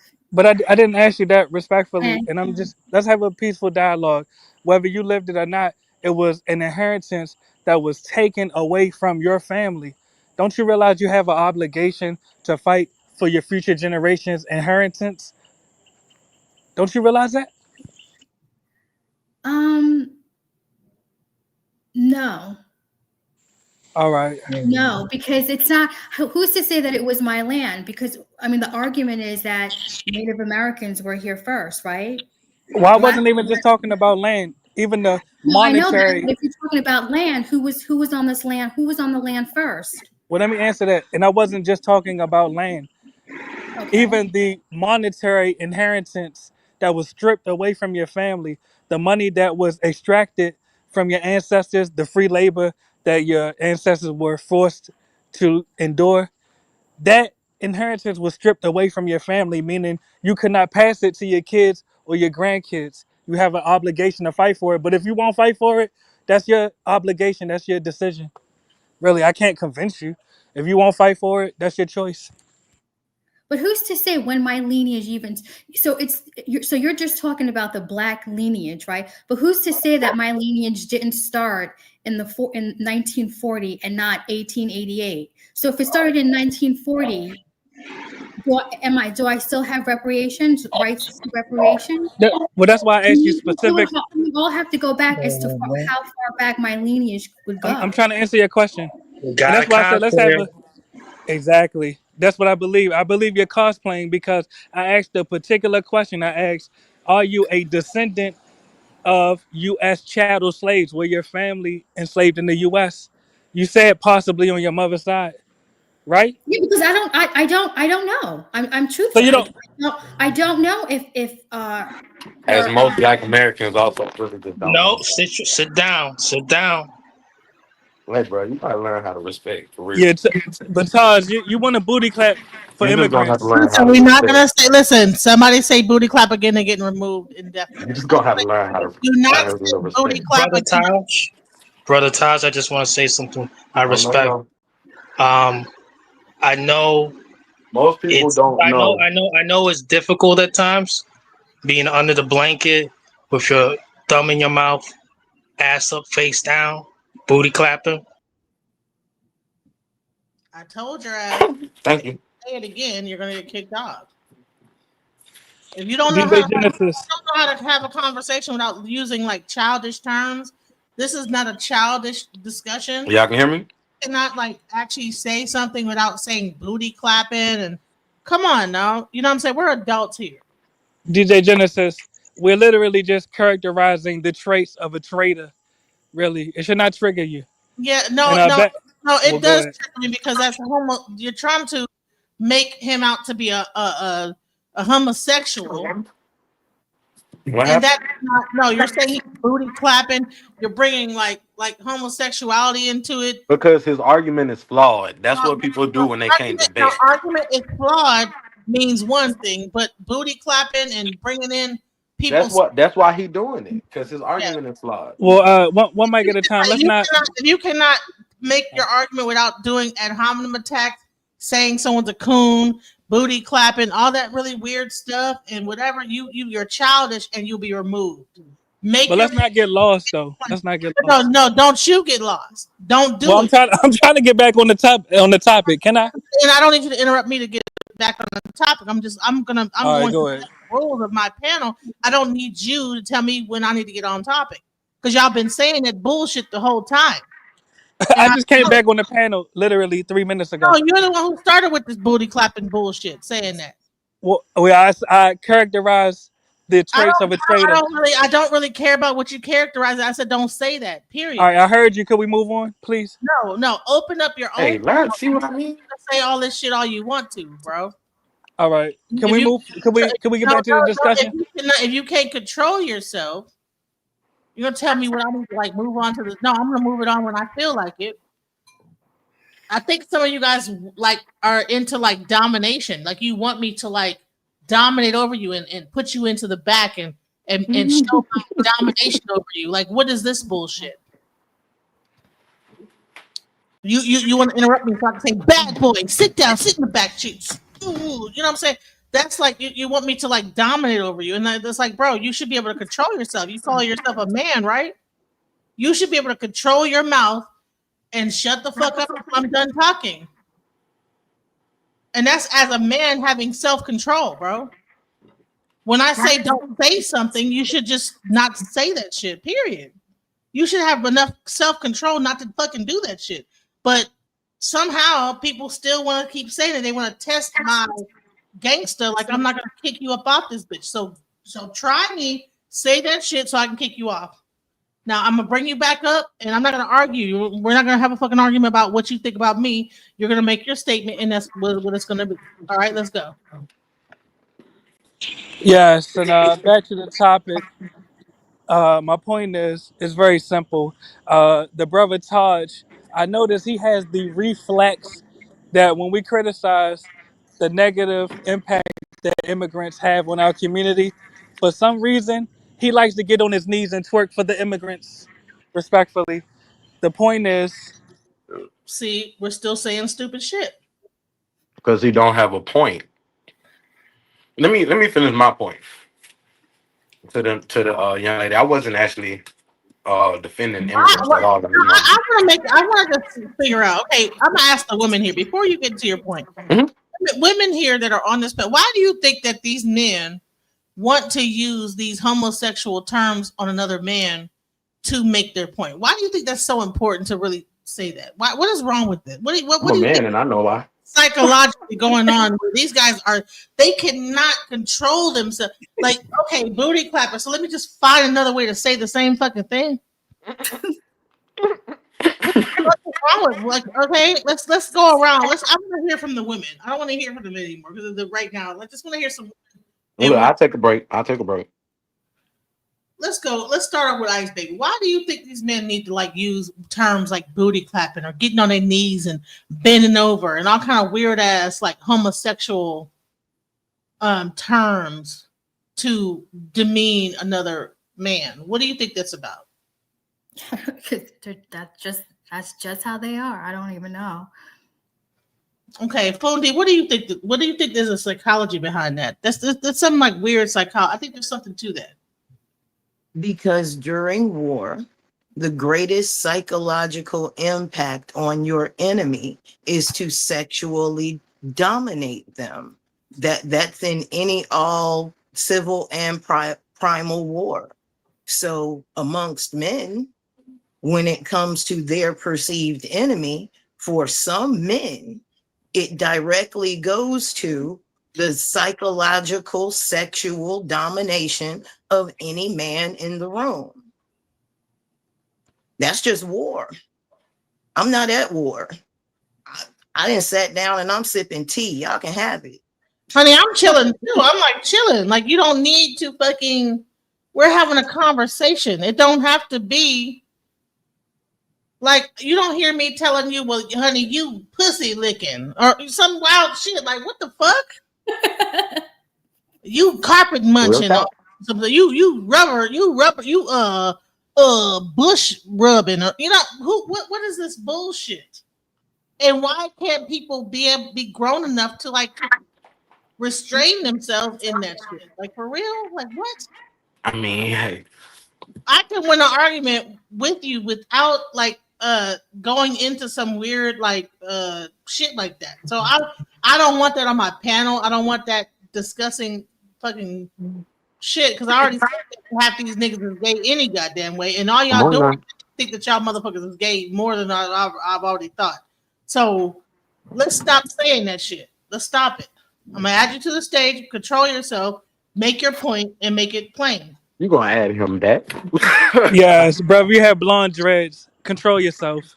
But the point is, with all due respect, the point is Brother, have some Blind dot. decorum, brother. Have some decorum. Blind The dot. point is, all right, make your point. Make your point, brother. Go ahead. Ladies first. Go ahead, brother. Make your point, bro. No, you make your point, Pamela. You All ain't right. got. Can you tell your panelists to stop interrupting me so I can at least make my point? It'll just be 20 seconds. It'll be That's brief. horrible. You can't take away disrespect by saying no disrespect when you're disrespecting. Come Thank on, you. man. Yes, ma'am. He's disrespecting himself by his lack of decorum. But you're not My showing him the go way. ahead. But you're not showing a good example to even You're right. change his mind, bro. You're right, sis. Come You're right. on. Let me lead by example. The point is this: the young gentleman, even though he's a grown man over 21, the young gentleman has already been relegated to a minority status in his own city, and he's still advocating for more immigrants to come to his city and ethnically displace more of his ethnic group. This is Sounds no sus to different. me. I'll say this in closing. This is literally no different than the young black Americans that told the whites when Nat Turner was rebelling. Literally, that's what this young gentleman is the equivalent to today. He's saying, look, foreigners, you're already pushing me out of my city. You already have outnumbered me in my city. Come just push all of us out. Come take the whole city over. And literally, that's what's happening in real time. And I wish he was the only one like this, but with all due respect, there are possibly millions of young black Americans that also agree with mass immigration because they either don't understand the adverse effects or they don't care, really. And they're doing a disservice to the Honestly, younger. I'm with Fonde Fee. Who gives a fuck? Well, your future generations will give a Honey, your future gen listen. My future generations might not even be in America. Trust me. I got a whole different outlook on things. I'm not fucking landlocked onto American soil. I can go anywhere in the world. Trust me. Well, And can I ask you a logical question before you cut me off? about your my future generations, because you. No, well, can I ask you a question? I'm not America. about to tell you anything. I'm gonna ask you. You say your future generations may not be in the U.S. Is it likely that some of them will? I don't know. Well, we can we can use our brains and make an educated guess, can't we? Oh my goodness. I don't Some know. of them will still be here, right? So shouldn't we preserve their communities for the ones that actually will be here? You're asking to preserve something that should have been preserved a long goddamn time ago. You behind the ball, bro. You know, Exactly. Do you want to get further behind? Dr. Can Claude I take this? gave his speech back in fucking 1995. All right? Exactly. So I'm asking, do you want to get further behind the ball? 2025 talking about some shit we should have been doing back then, and now Exactly. we want to complain about it, child. No, Listen, I'm asking. No, I'm asking, child. Do you want to be further behind the ball? honey, listen. There is no such thing as listen. The ball has been ain't no ball no more. God damn it. No, we still got some communities left. We There's still no have a few left. bro. There's nothing that. Listen, at this point, Uh-huh. okay, because you voted for Trump, didn't you? Didn't you vote for Trump? No, I'm a felon. I can't vote on a federal level. But you agreed for Trump, right? No, I agree with mass deportations. Yes. No, but you're saying that you voted for this. You say in your mind you might, if you would have voted, you would have voted for Trump, correct? No, you're not listening. I said I agree with mass deportations. How much they pay you for that? Saying that if you would have voted for, if you would have had to vote, would you have voted for Kamala or Trump? Which one? Neither one, because both have policies I disagree with.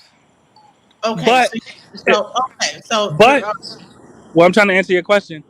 But if I had to decide which was the lesser of two evils, I would say Trump, because at least he's getting some of the illegal aliens out the paint. You all want to bring more in, meaning we will have less communities. So I got to ask you, who's paying you to advocate? So you're going to who's paying you? So what? Allow me to. Can I complete the sentence? No, I never said that I would be bringing anybody in. No, you advocating to bring more in. Talking about No, I never advocated to bring anybody in. No, you're not listening. I'm talking about the brother Taj. So I'm asking Taj, No, who you did paid not you? say. Hold on. You did not say, brother Todd. You said you all. So you lumped us all into a I category. said you are, not you all. I say you are. Well, honey, you didn't pronounce that the right way. It sounded like you I said say you are. You're not comprehending what I'm saying because you're interrupting me respectfully. No. I'm talking about how your pronunciation was. How you all are trying to bring in people in. Well, Todd understood me, right? So I gotta ask Who's Todd, that? who's paying you? Who's paying you to promote the eradication of Black American communities How are they getting eradicated? through mass immigration? Actually, How? the host pulled How? up. Actually, Explain the it. host. I'm trying to answer your question, brother. Do you want me to answer that? The The host host showed you. The literally. host showed you that growth in Uh-huh. Atlanta. Hold on, because I'm answering your question. You just sat here on your whole. She told us we can't say nothing derogatory no more. You just sat up here on Uh-huh. your whole soapbox about 10 minutes. I'm gonna just be real. Uh-huh. What she showed us was, hey, Yes. black people still make up the majority in Atlanta. What she No, showed actually us the was opposite, brother. what she You're less showed. than 50%. That's not the majority. Who's Respectfully. more than 50%? Finish his sentence though. What is going on? Well, he cut me off, but go ahead. I know No, you're no, no. biased. Because Go ahead, brother. that's what they do when they point don't make no sense. It's invalid in themselves. I'm gonna just be real with you. I honestly think bro man in real life just got blinded by um the suburban style life of what America can be, and somebody sold him on the No, I dream of live what in he the could city now. have. And now I feel Uh-huh. like I feel like he's advocating for all of their same policies. With exactly what they want. Cause Well, once you get you out of could your really emotions, let's just get back to the you could question really though. just put him in the KKK uniform and be like he's saying the same thing they say. At the same time, I'm gonna just be real. I'm not Well, you're saying advocating the for same thing as black. the KKK. I'm not advocating for black people to for their communities to be decimated by any means necessary. I literally have said multiple times, I don't know how many times I can say this, black people, for your community to grow, you have to spend your black dollar with yourselves. Like Miss Fu said, we did try that. I said Tulsa Massacre. I said the New Orleans Massacre. I said the Mississippi. We tried this. We working in a system that's not made for this. And I'm going to be real with you. You were defending the system, but wanted to work for you by saying get rid of all the immigrants, legal or otherwise. And I'm And saying that watch. makes no Oh, sense. go ahead. That Watch how makes brief my absolutely response no is. sense. Oh, go ahead. What you had brought up Atlanta. Them people who are in Atlanta that are counted are citizens. I'm gonna just be real with you. Them are citizens. Either way And you they're like it or immigrants, not. right? Them are citizens. They can Are they I immigrants? mean, do you not see yourself as an immigrant? Checkmate. I'm not an immigrant. Checkmate. Why you not Now an watch how immigrant? brief and Hold what on. you see I did That's not how the interrupt you. argument is flawed because you All yourself right, are go ahead. saying that you are an immigrant, but you're not a native. I actually am. According to You're my not. DNA test, I have You're Native not. American ancestry. You said that you wasn't. So you lied? So now Now, all rewind the your tape. points lie. You It's can all right. rewind the Argue tape. with yourself, family. Have a good one. Yeah, go ahead, run. But the point is this, brother. The host literally pulled up the statistics on the screen. They are unavoidable. And had to Literally, pull up due to three Matt, brother. different You said good night, nationalities brother. just to Mute up. match black. Just to match black. Exactly. Had to use three other That means you're nationalities outnumbered by just to match multiple black. immigrant Black groups. people still the majority in Atlanta, in Metro Atlanta, most deaf. Guys, do Not not be according fear to the mongers. census. Do not be fear.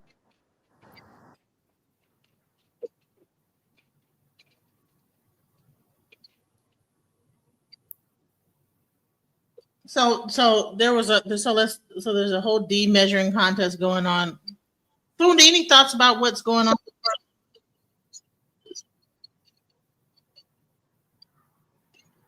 I don't know. We're still. We were going in a loop, and I didn't go to sleep. I just shut down for a minute because of the loop. I'm sorry. Doesn't matter. We don't Yeah, care. I'm like, bro, like at the end of the day, when I started this whole thing, it was about the ICE raids. It was about discussing how ICE is being brutal to people. But people are so stuck and hell bent about immigration that they don't even see. Well, nobody cared about the KKK running down on us ever since we've been here. Ever since they were established and they became the police. And as long as the police were only doing it to black people, nobody really cared until it started happening to them. And then they want us to care. We don't care. Well, welcome to the neighborhood. Welcome to America.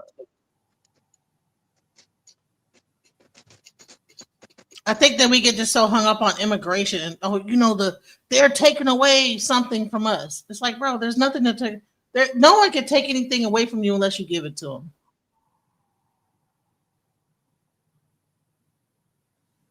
if you're not working the jobs that they need to fucking do, no, if the jobs weren't open, no one would be able to like fucking work them. Well, let's remember who they wanted to take those jobs, because this was a great big thing. Because once they got rid of the immigrants, of course, the black and brown people are going to get out in the fields. Of course they will. They're taking all the black jobs and all this bullshit like that, like niggas want. And the first thing they found out was when they got rid of all the immigrants in them damn farms, they was like, ain't nobody coming to work for the thing. Whatever, nobody, what's going on? And then they started to import motherfuckers from South Africa. Well, they'll farm the land, and then niggas came from South Africa and started killing their wives and all type of wild stuff.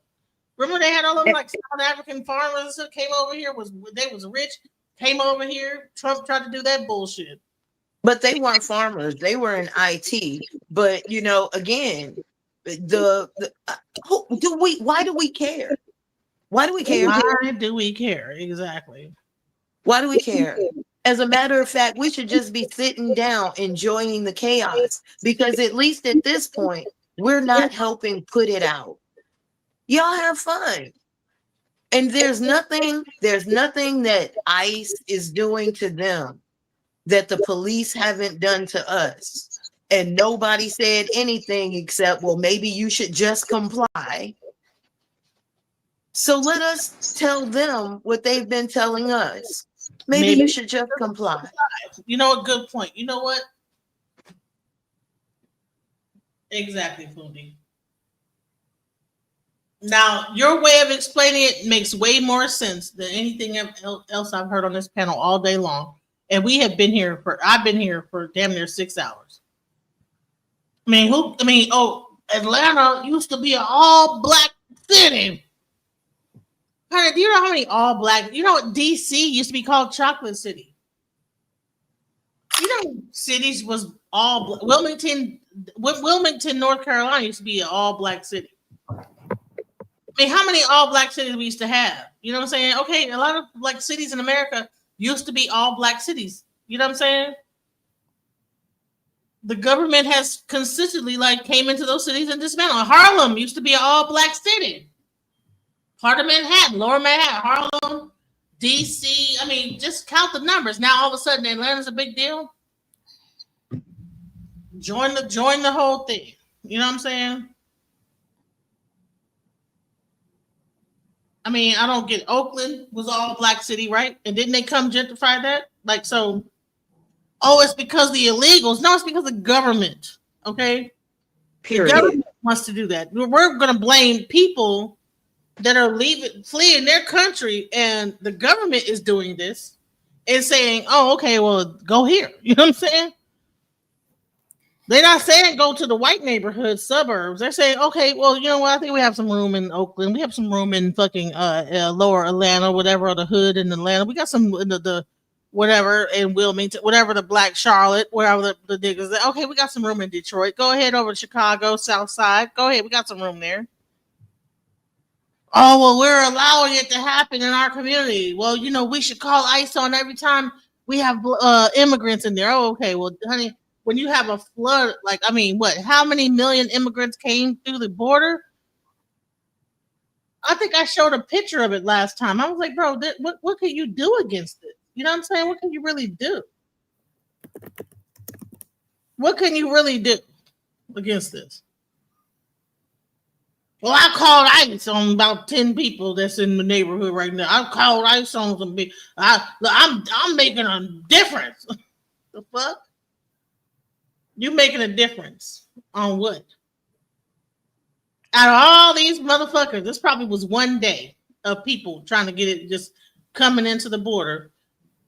What they say? How many immigrants are in America? And because you called ICE on 5 people, you think you did something here. You ain't put a dent in.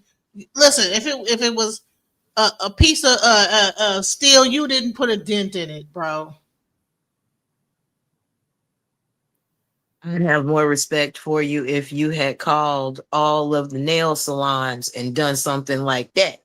That would impress me. But 5 people, no. They're in the building next door. it's some legal immigrants, and then the ICE run up in there and fuck everybody else up. Ain't got nothing to do with it and stuff. Got to get all them. Come on now, and inconvenience the whole building because he got caught 5 people. They're illegal immigrants. You don't even know. Come on now, bro. I called it on them too.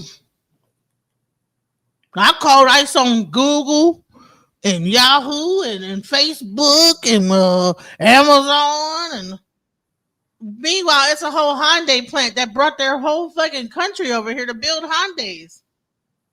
Thank God for that white woman that did that. She actually said, you know what, fuck all that. You know what? Now you're doing something. Wasn't it beautiful? I had to applaud that. As an agent of chaos, I had to go, oh my God, that was great. You do something like that, then I was like, you know what, you done did something. But no, I called ICE in my neighborhood at the apartment door next to me was five illegal immigrants because I'm trying to save my neighborhood, bro. If you don't get the fuck up out of here, bro. It's 60,000. We used to be 50%, and now we're 49% in Atlanta. Honey, niggas need to get the fuck up out of Atlanta anyway because it's too much debauchery and I'm not going to get into what's going on in Atlanta. That's ridiculous. Atlanta is like Hollywood to me. Everybody need to get the fuck up out of Atlanta and just disperse on the cool. Whatever that black community is in Atlanta is not a viable black community that we should be looking up to. I'm sorry. Let's think about that.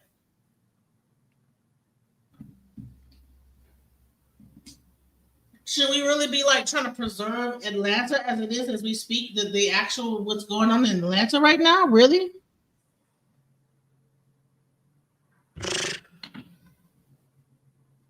Talking about booty clapping. Shit. Anyways, like we're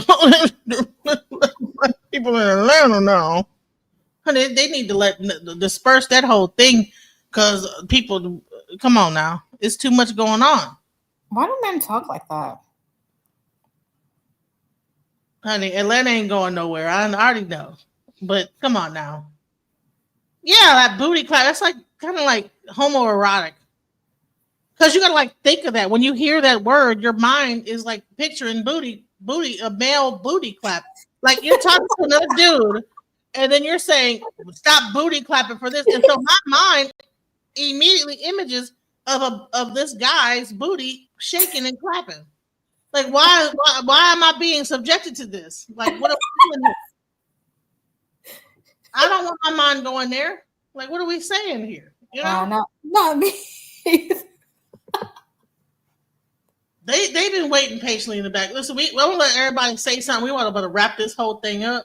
We're gonna let all these fools back up and let them say something one by one. You know, we could have stopped all of it. We could have listened. It's all our fault. We let all these people come into the community and destroy it.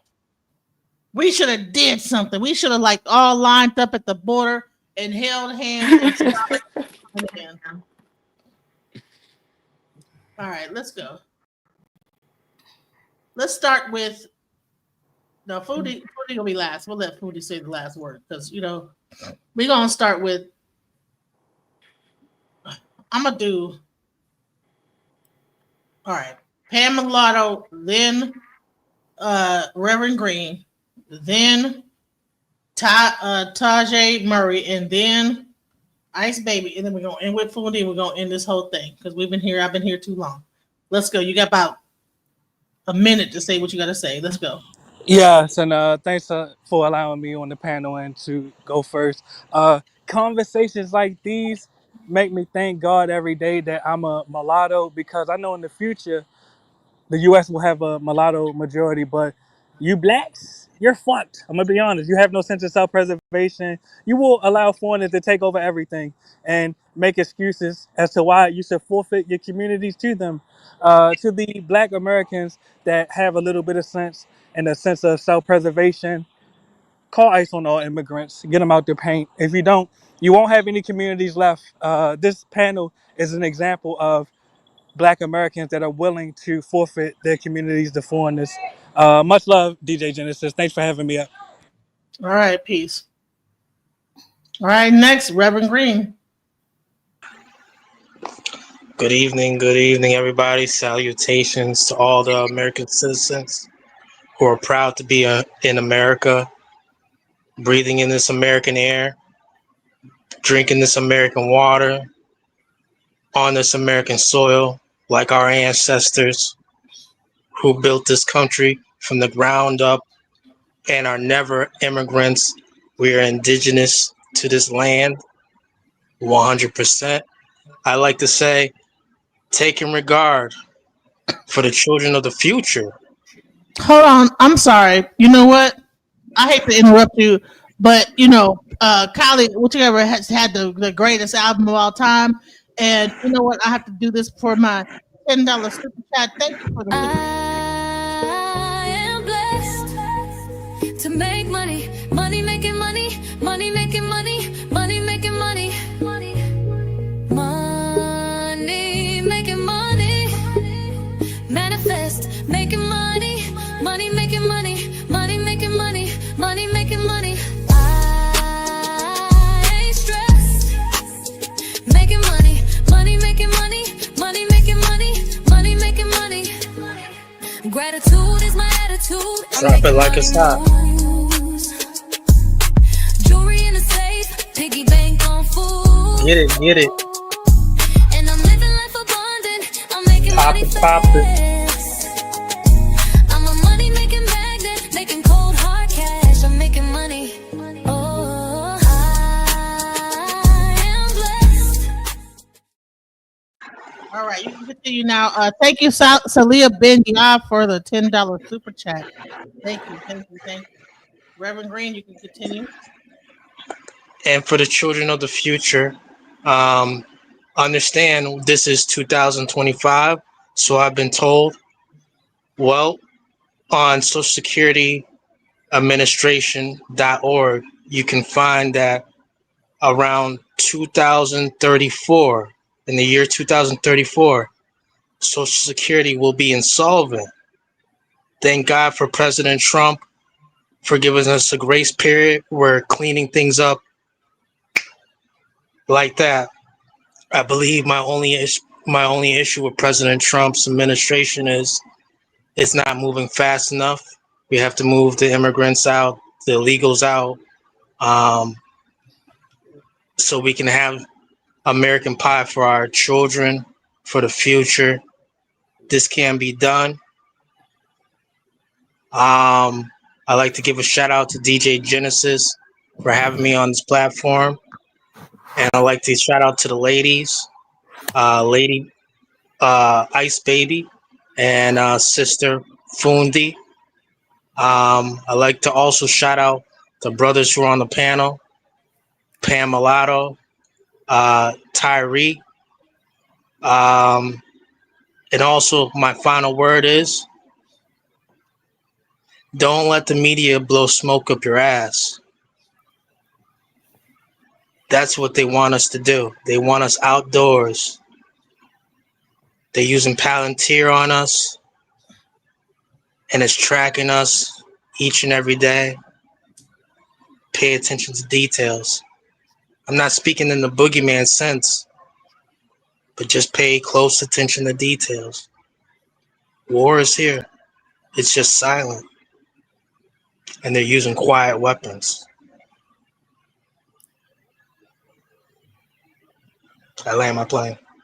All right, thank you for being a part of the live stream. And now we have Tajay Murray. What are your Lord, Lord, I appreciate opportunity coming up here on DJ Genesis. I appreciate y'all being on the panel too. I do want to apologize to the viewers because I already know they like, why is these guys yelling over each other? Just I can't. When I hear BS, y'all, it's just BS. It's like, why am I still having the convo at that point? But I just tell y'all, don't be fear mongered. If you're gonna be a part of your own revolution and this and that and the third, learn how to grow some stuff. Go hunting. Go to the shooting range. Learn some things. Too many Black Americans are assimilated into this buy here culture. this I gotta go in the grocery store in the mall to get all my stuff. But then they want to do the revolutionary things. If y'all, as the black community, we need to spend our bucks with us and build our community like that. For when this thing do turn on its head, we're as strong as we can be. For the most part, that's all I was gonna say for black people. When it comes to all Americans, please be strong. And if y'all gonna play in the system, go vote. Hey, you talking about? If you're gonna play in the system, go vote. That's it for me. All right. Thank you so much, Tajay Murray, for being here. And like I said, my last name in my family is Murray, so we might be related. I don't know. We might be. If you have any family up in Ohio, you look into that. All right. Thank you for being here. All righty. Ice baby. What's up? What's your words? I just wanted to thank for having me on the platform. We talked about a lot of things. I'm an advocate for ICE. I think that there's too much illegal immigration and legal immigration. And we can't help everybody. It's not sustainable. And I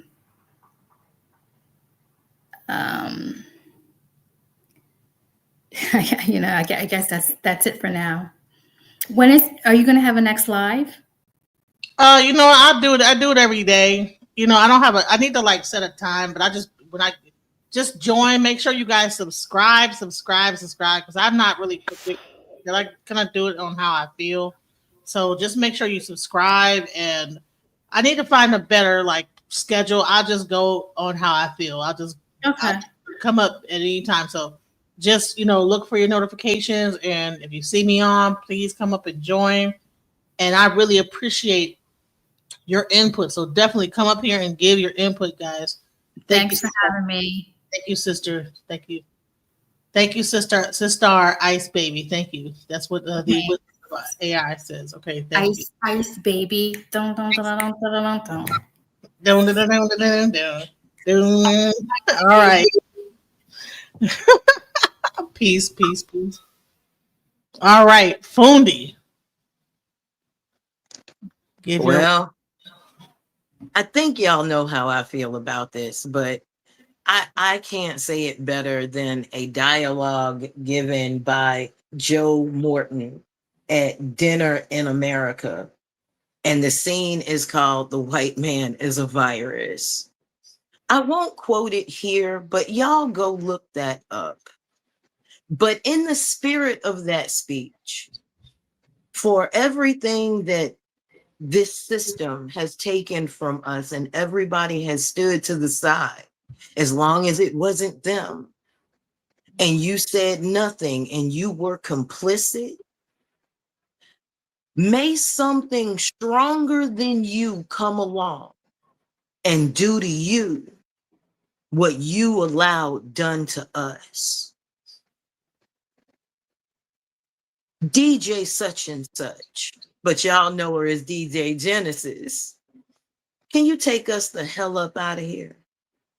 Sure. Trying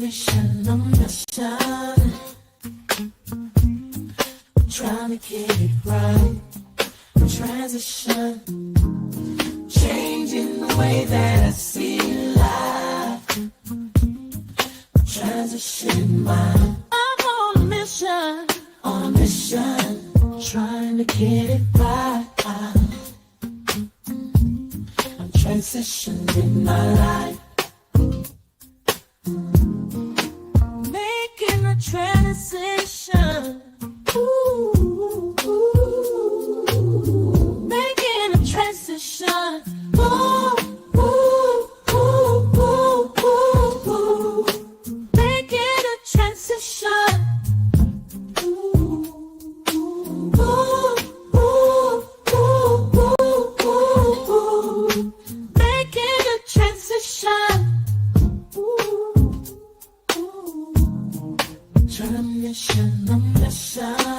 I'm on a mission, on a mission.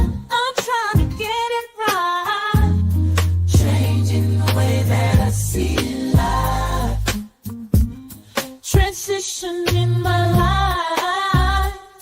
I'm a mission.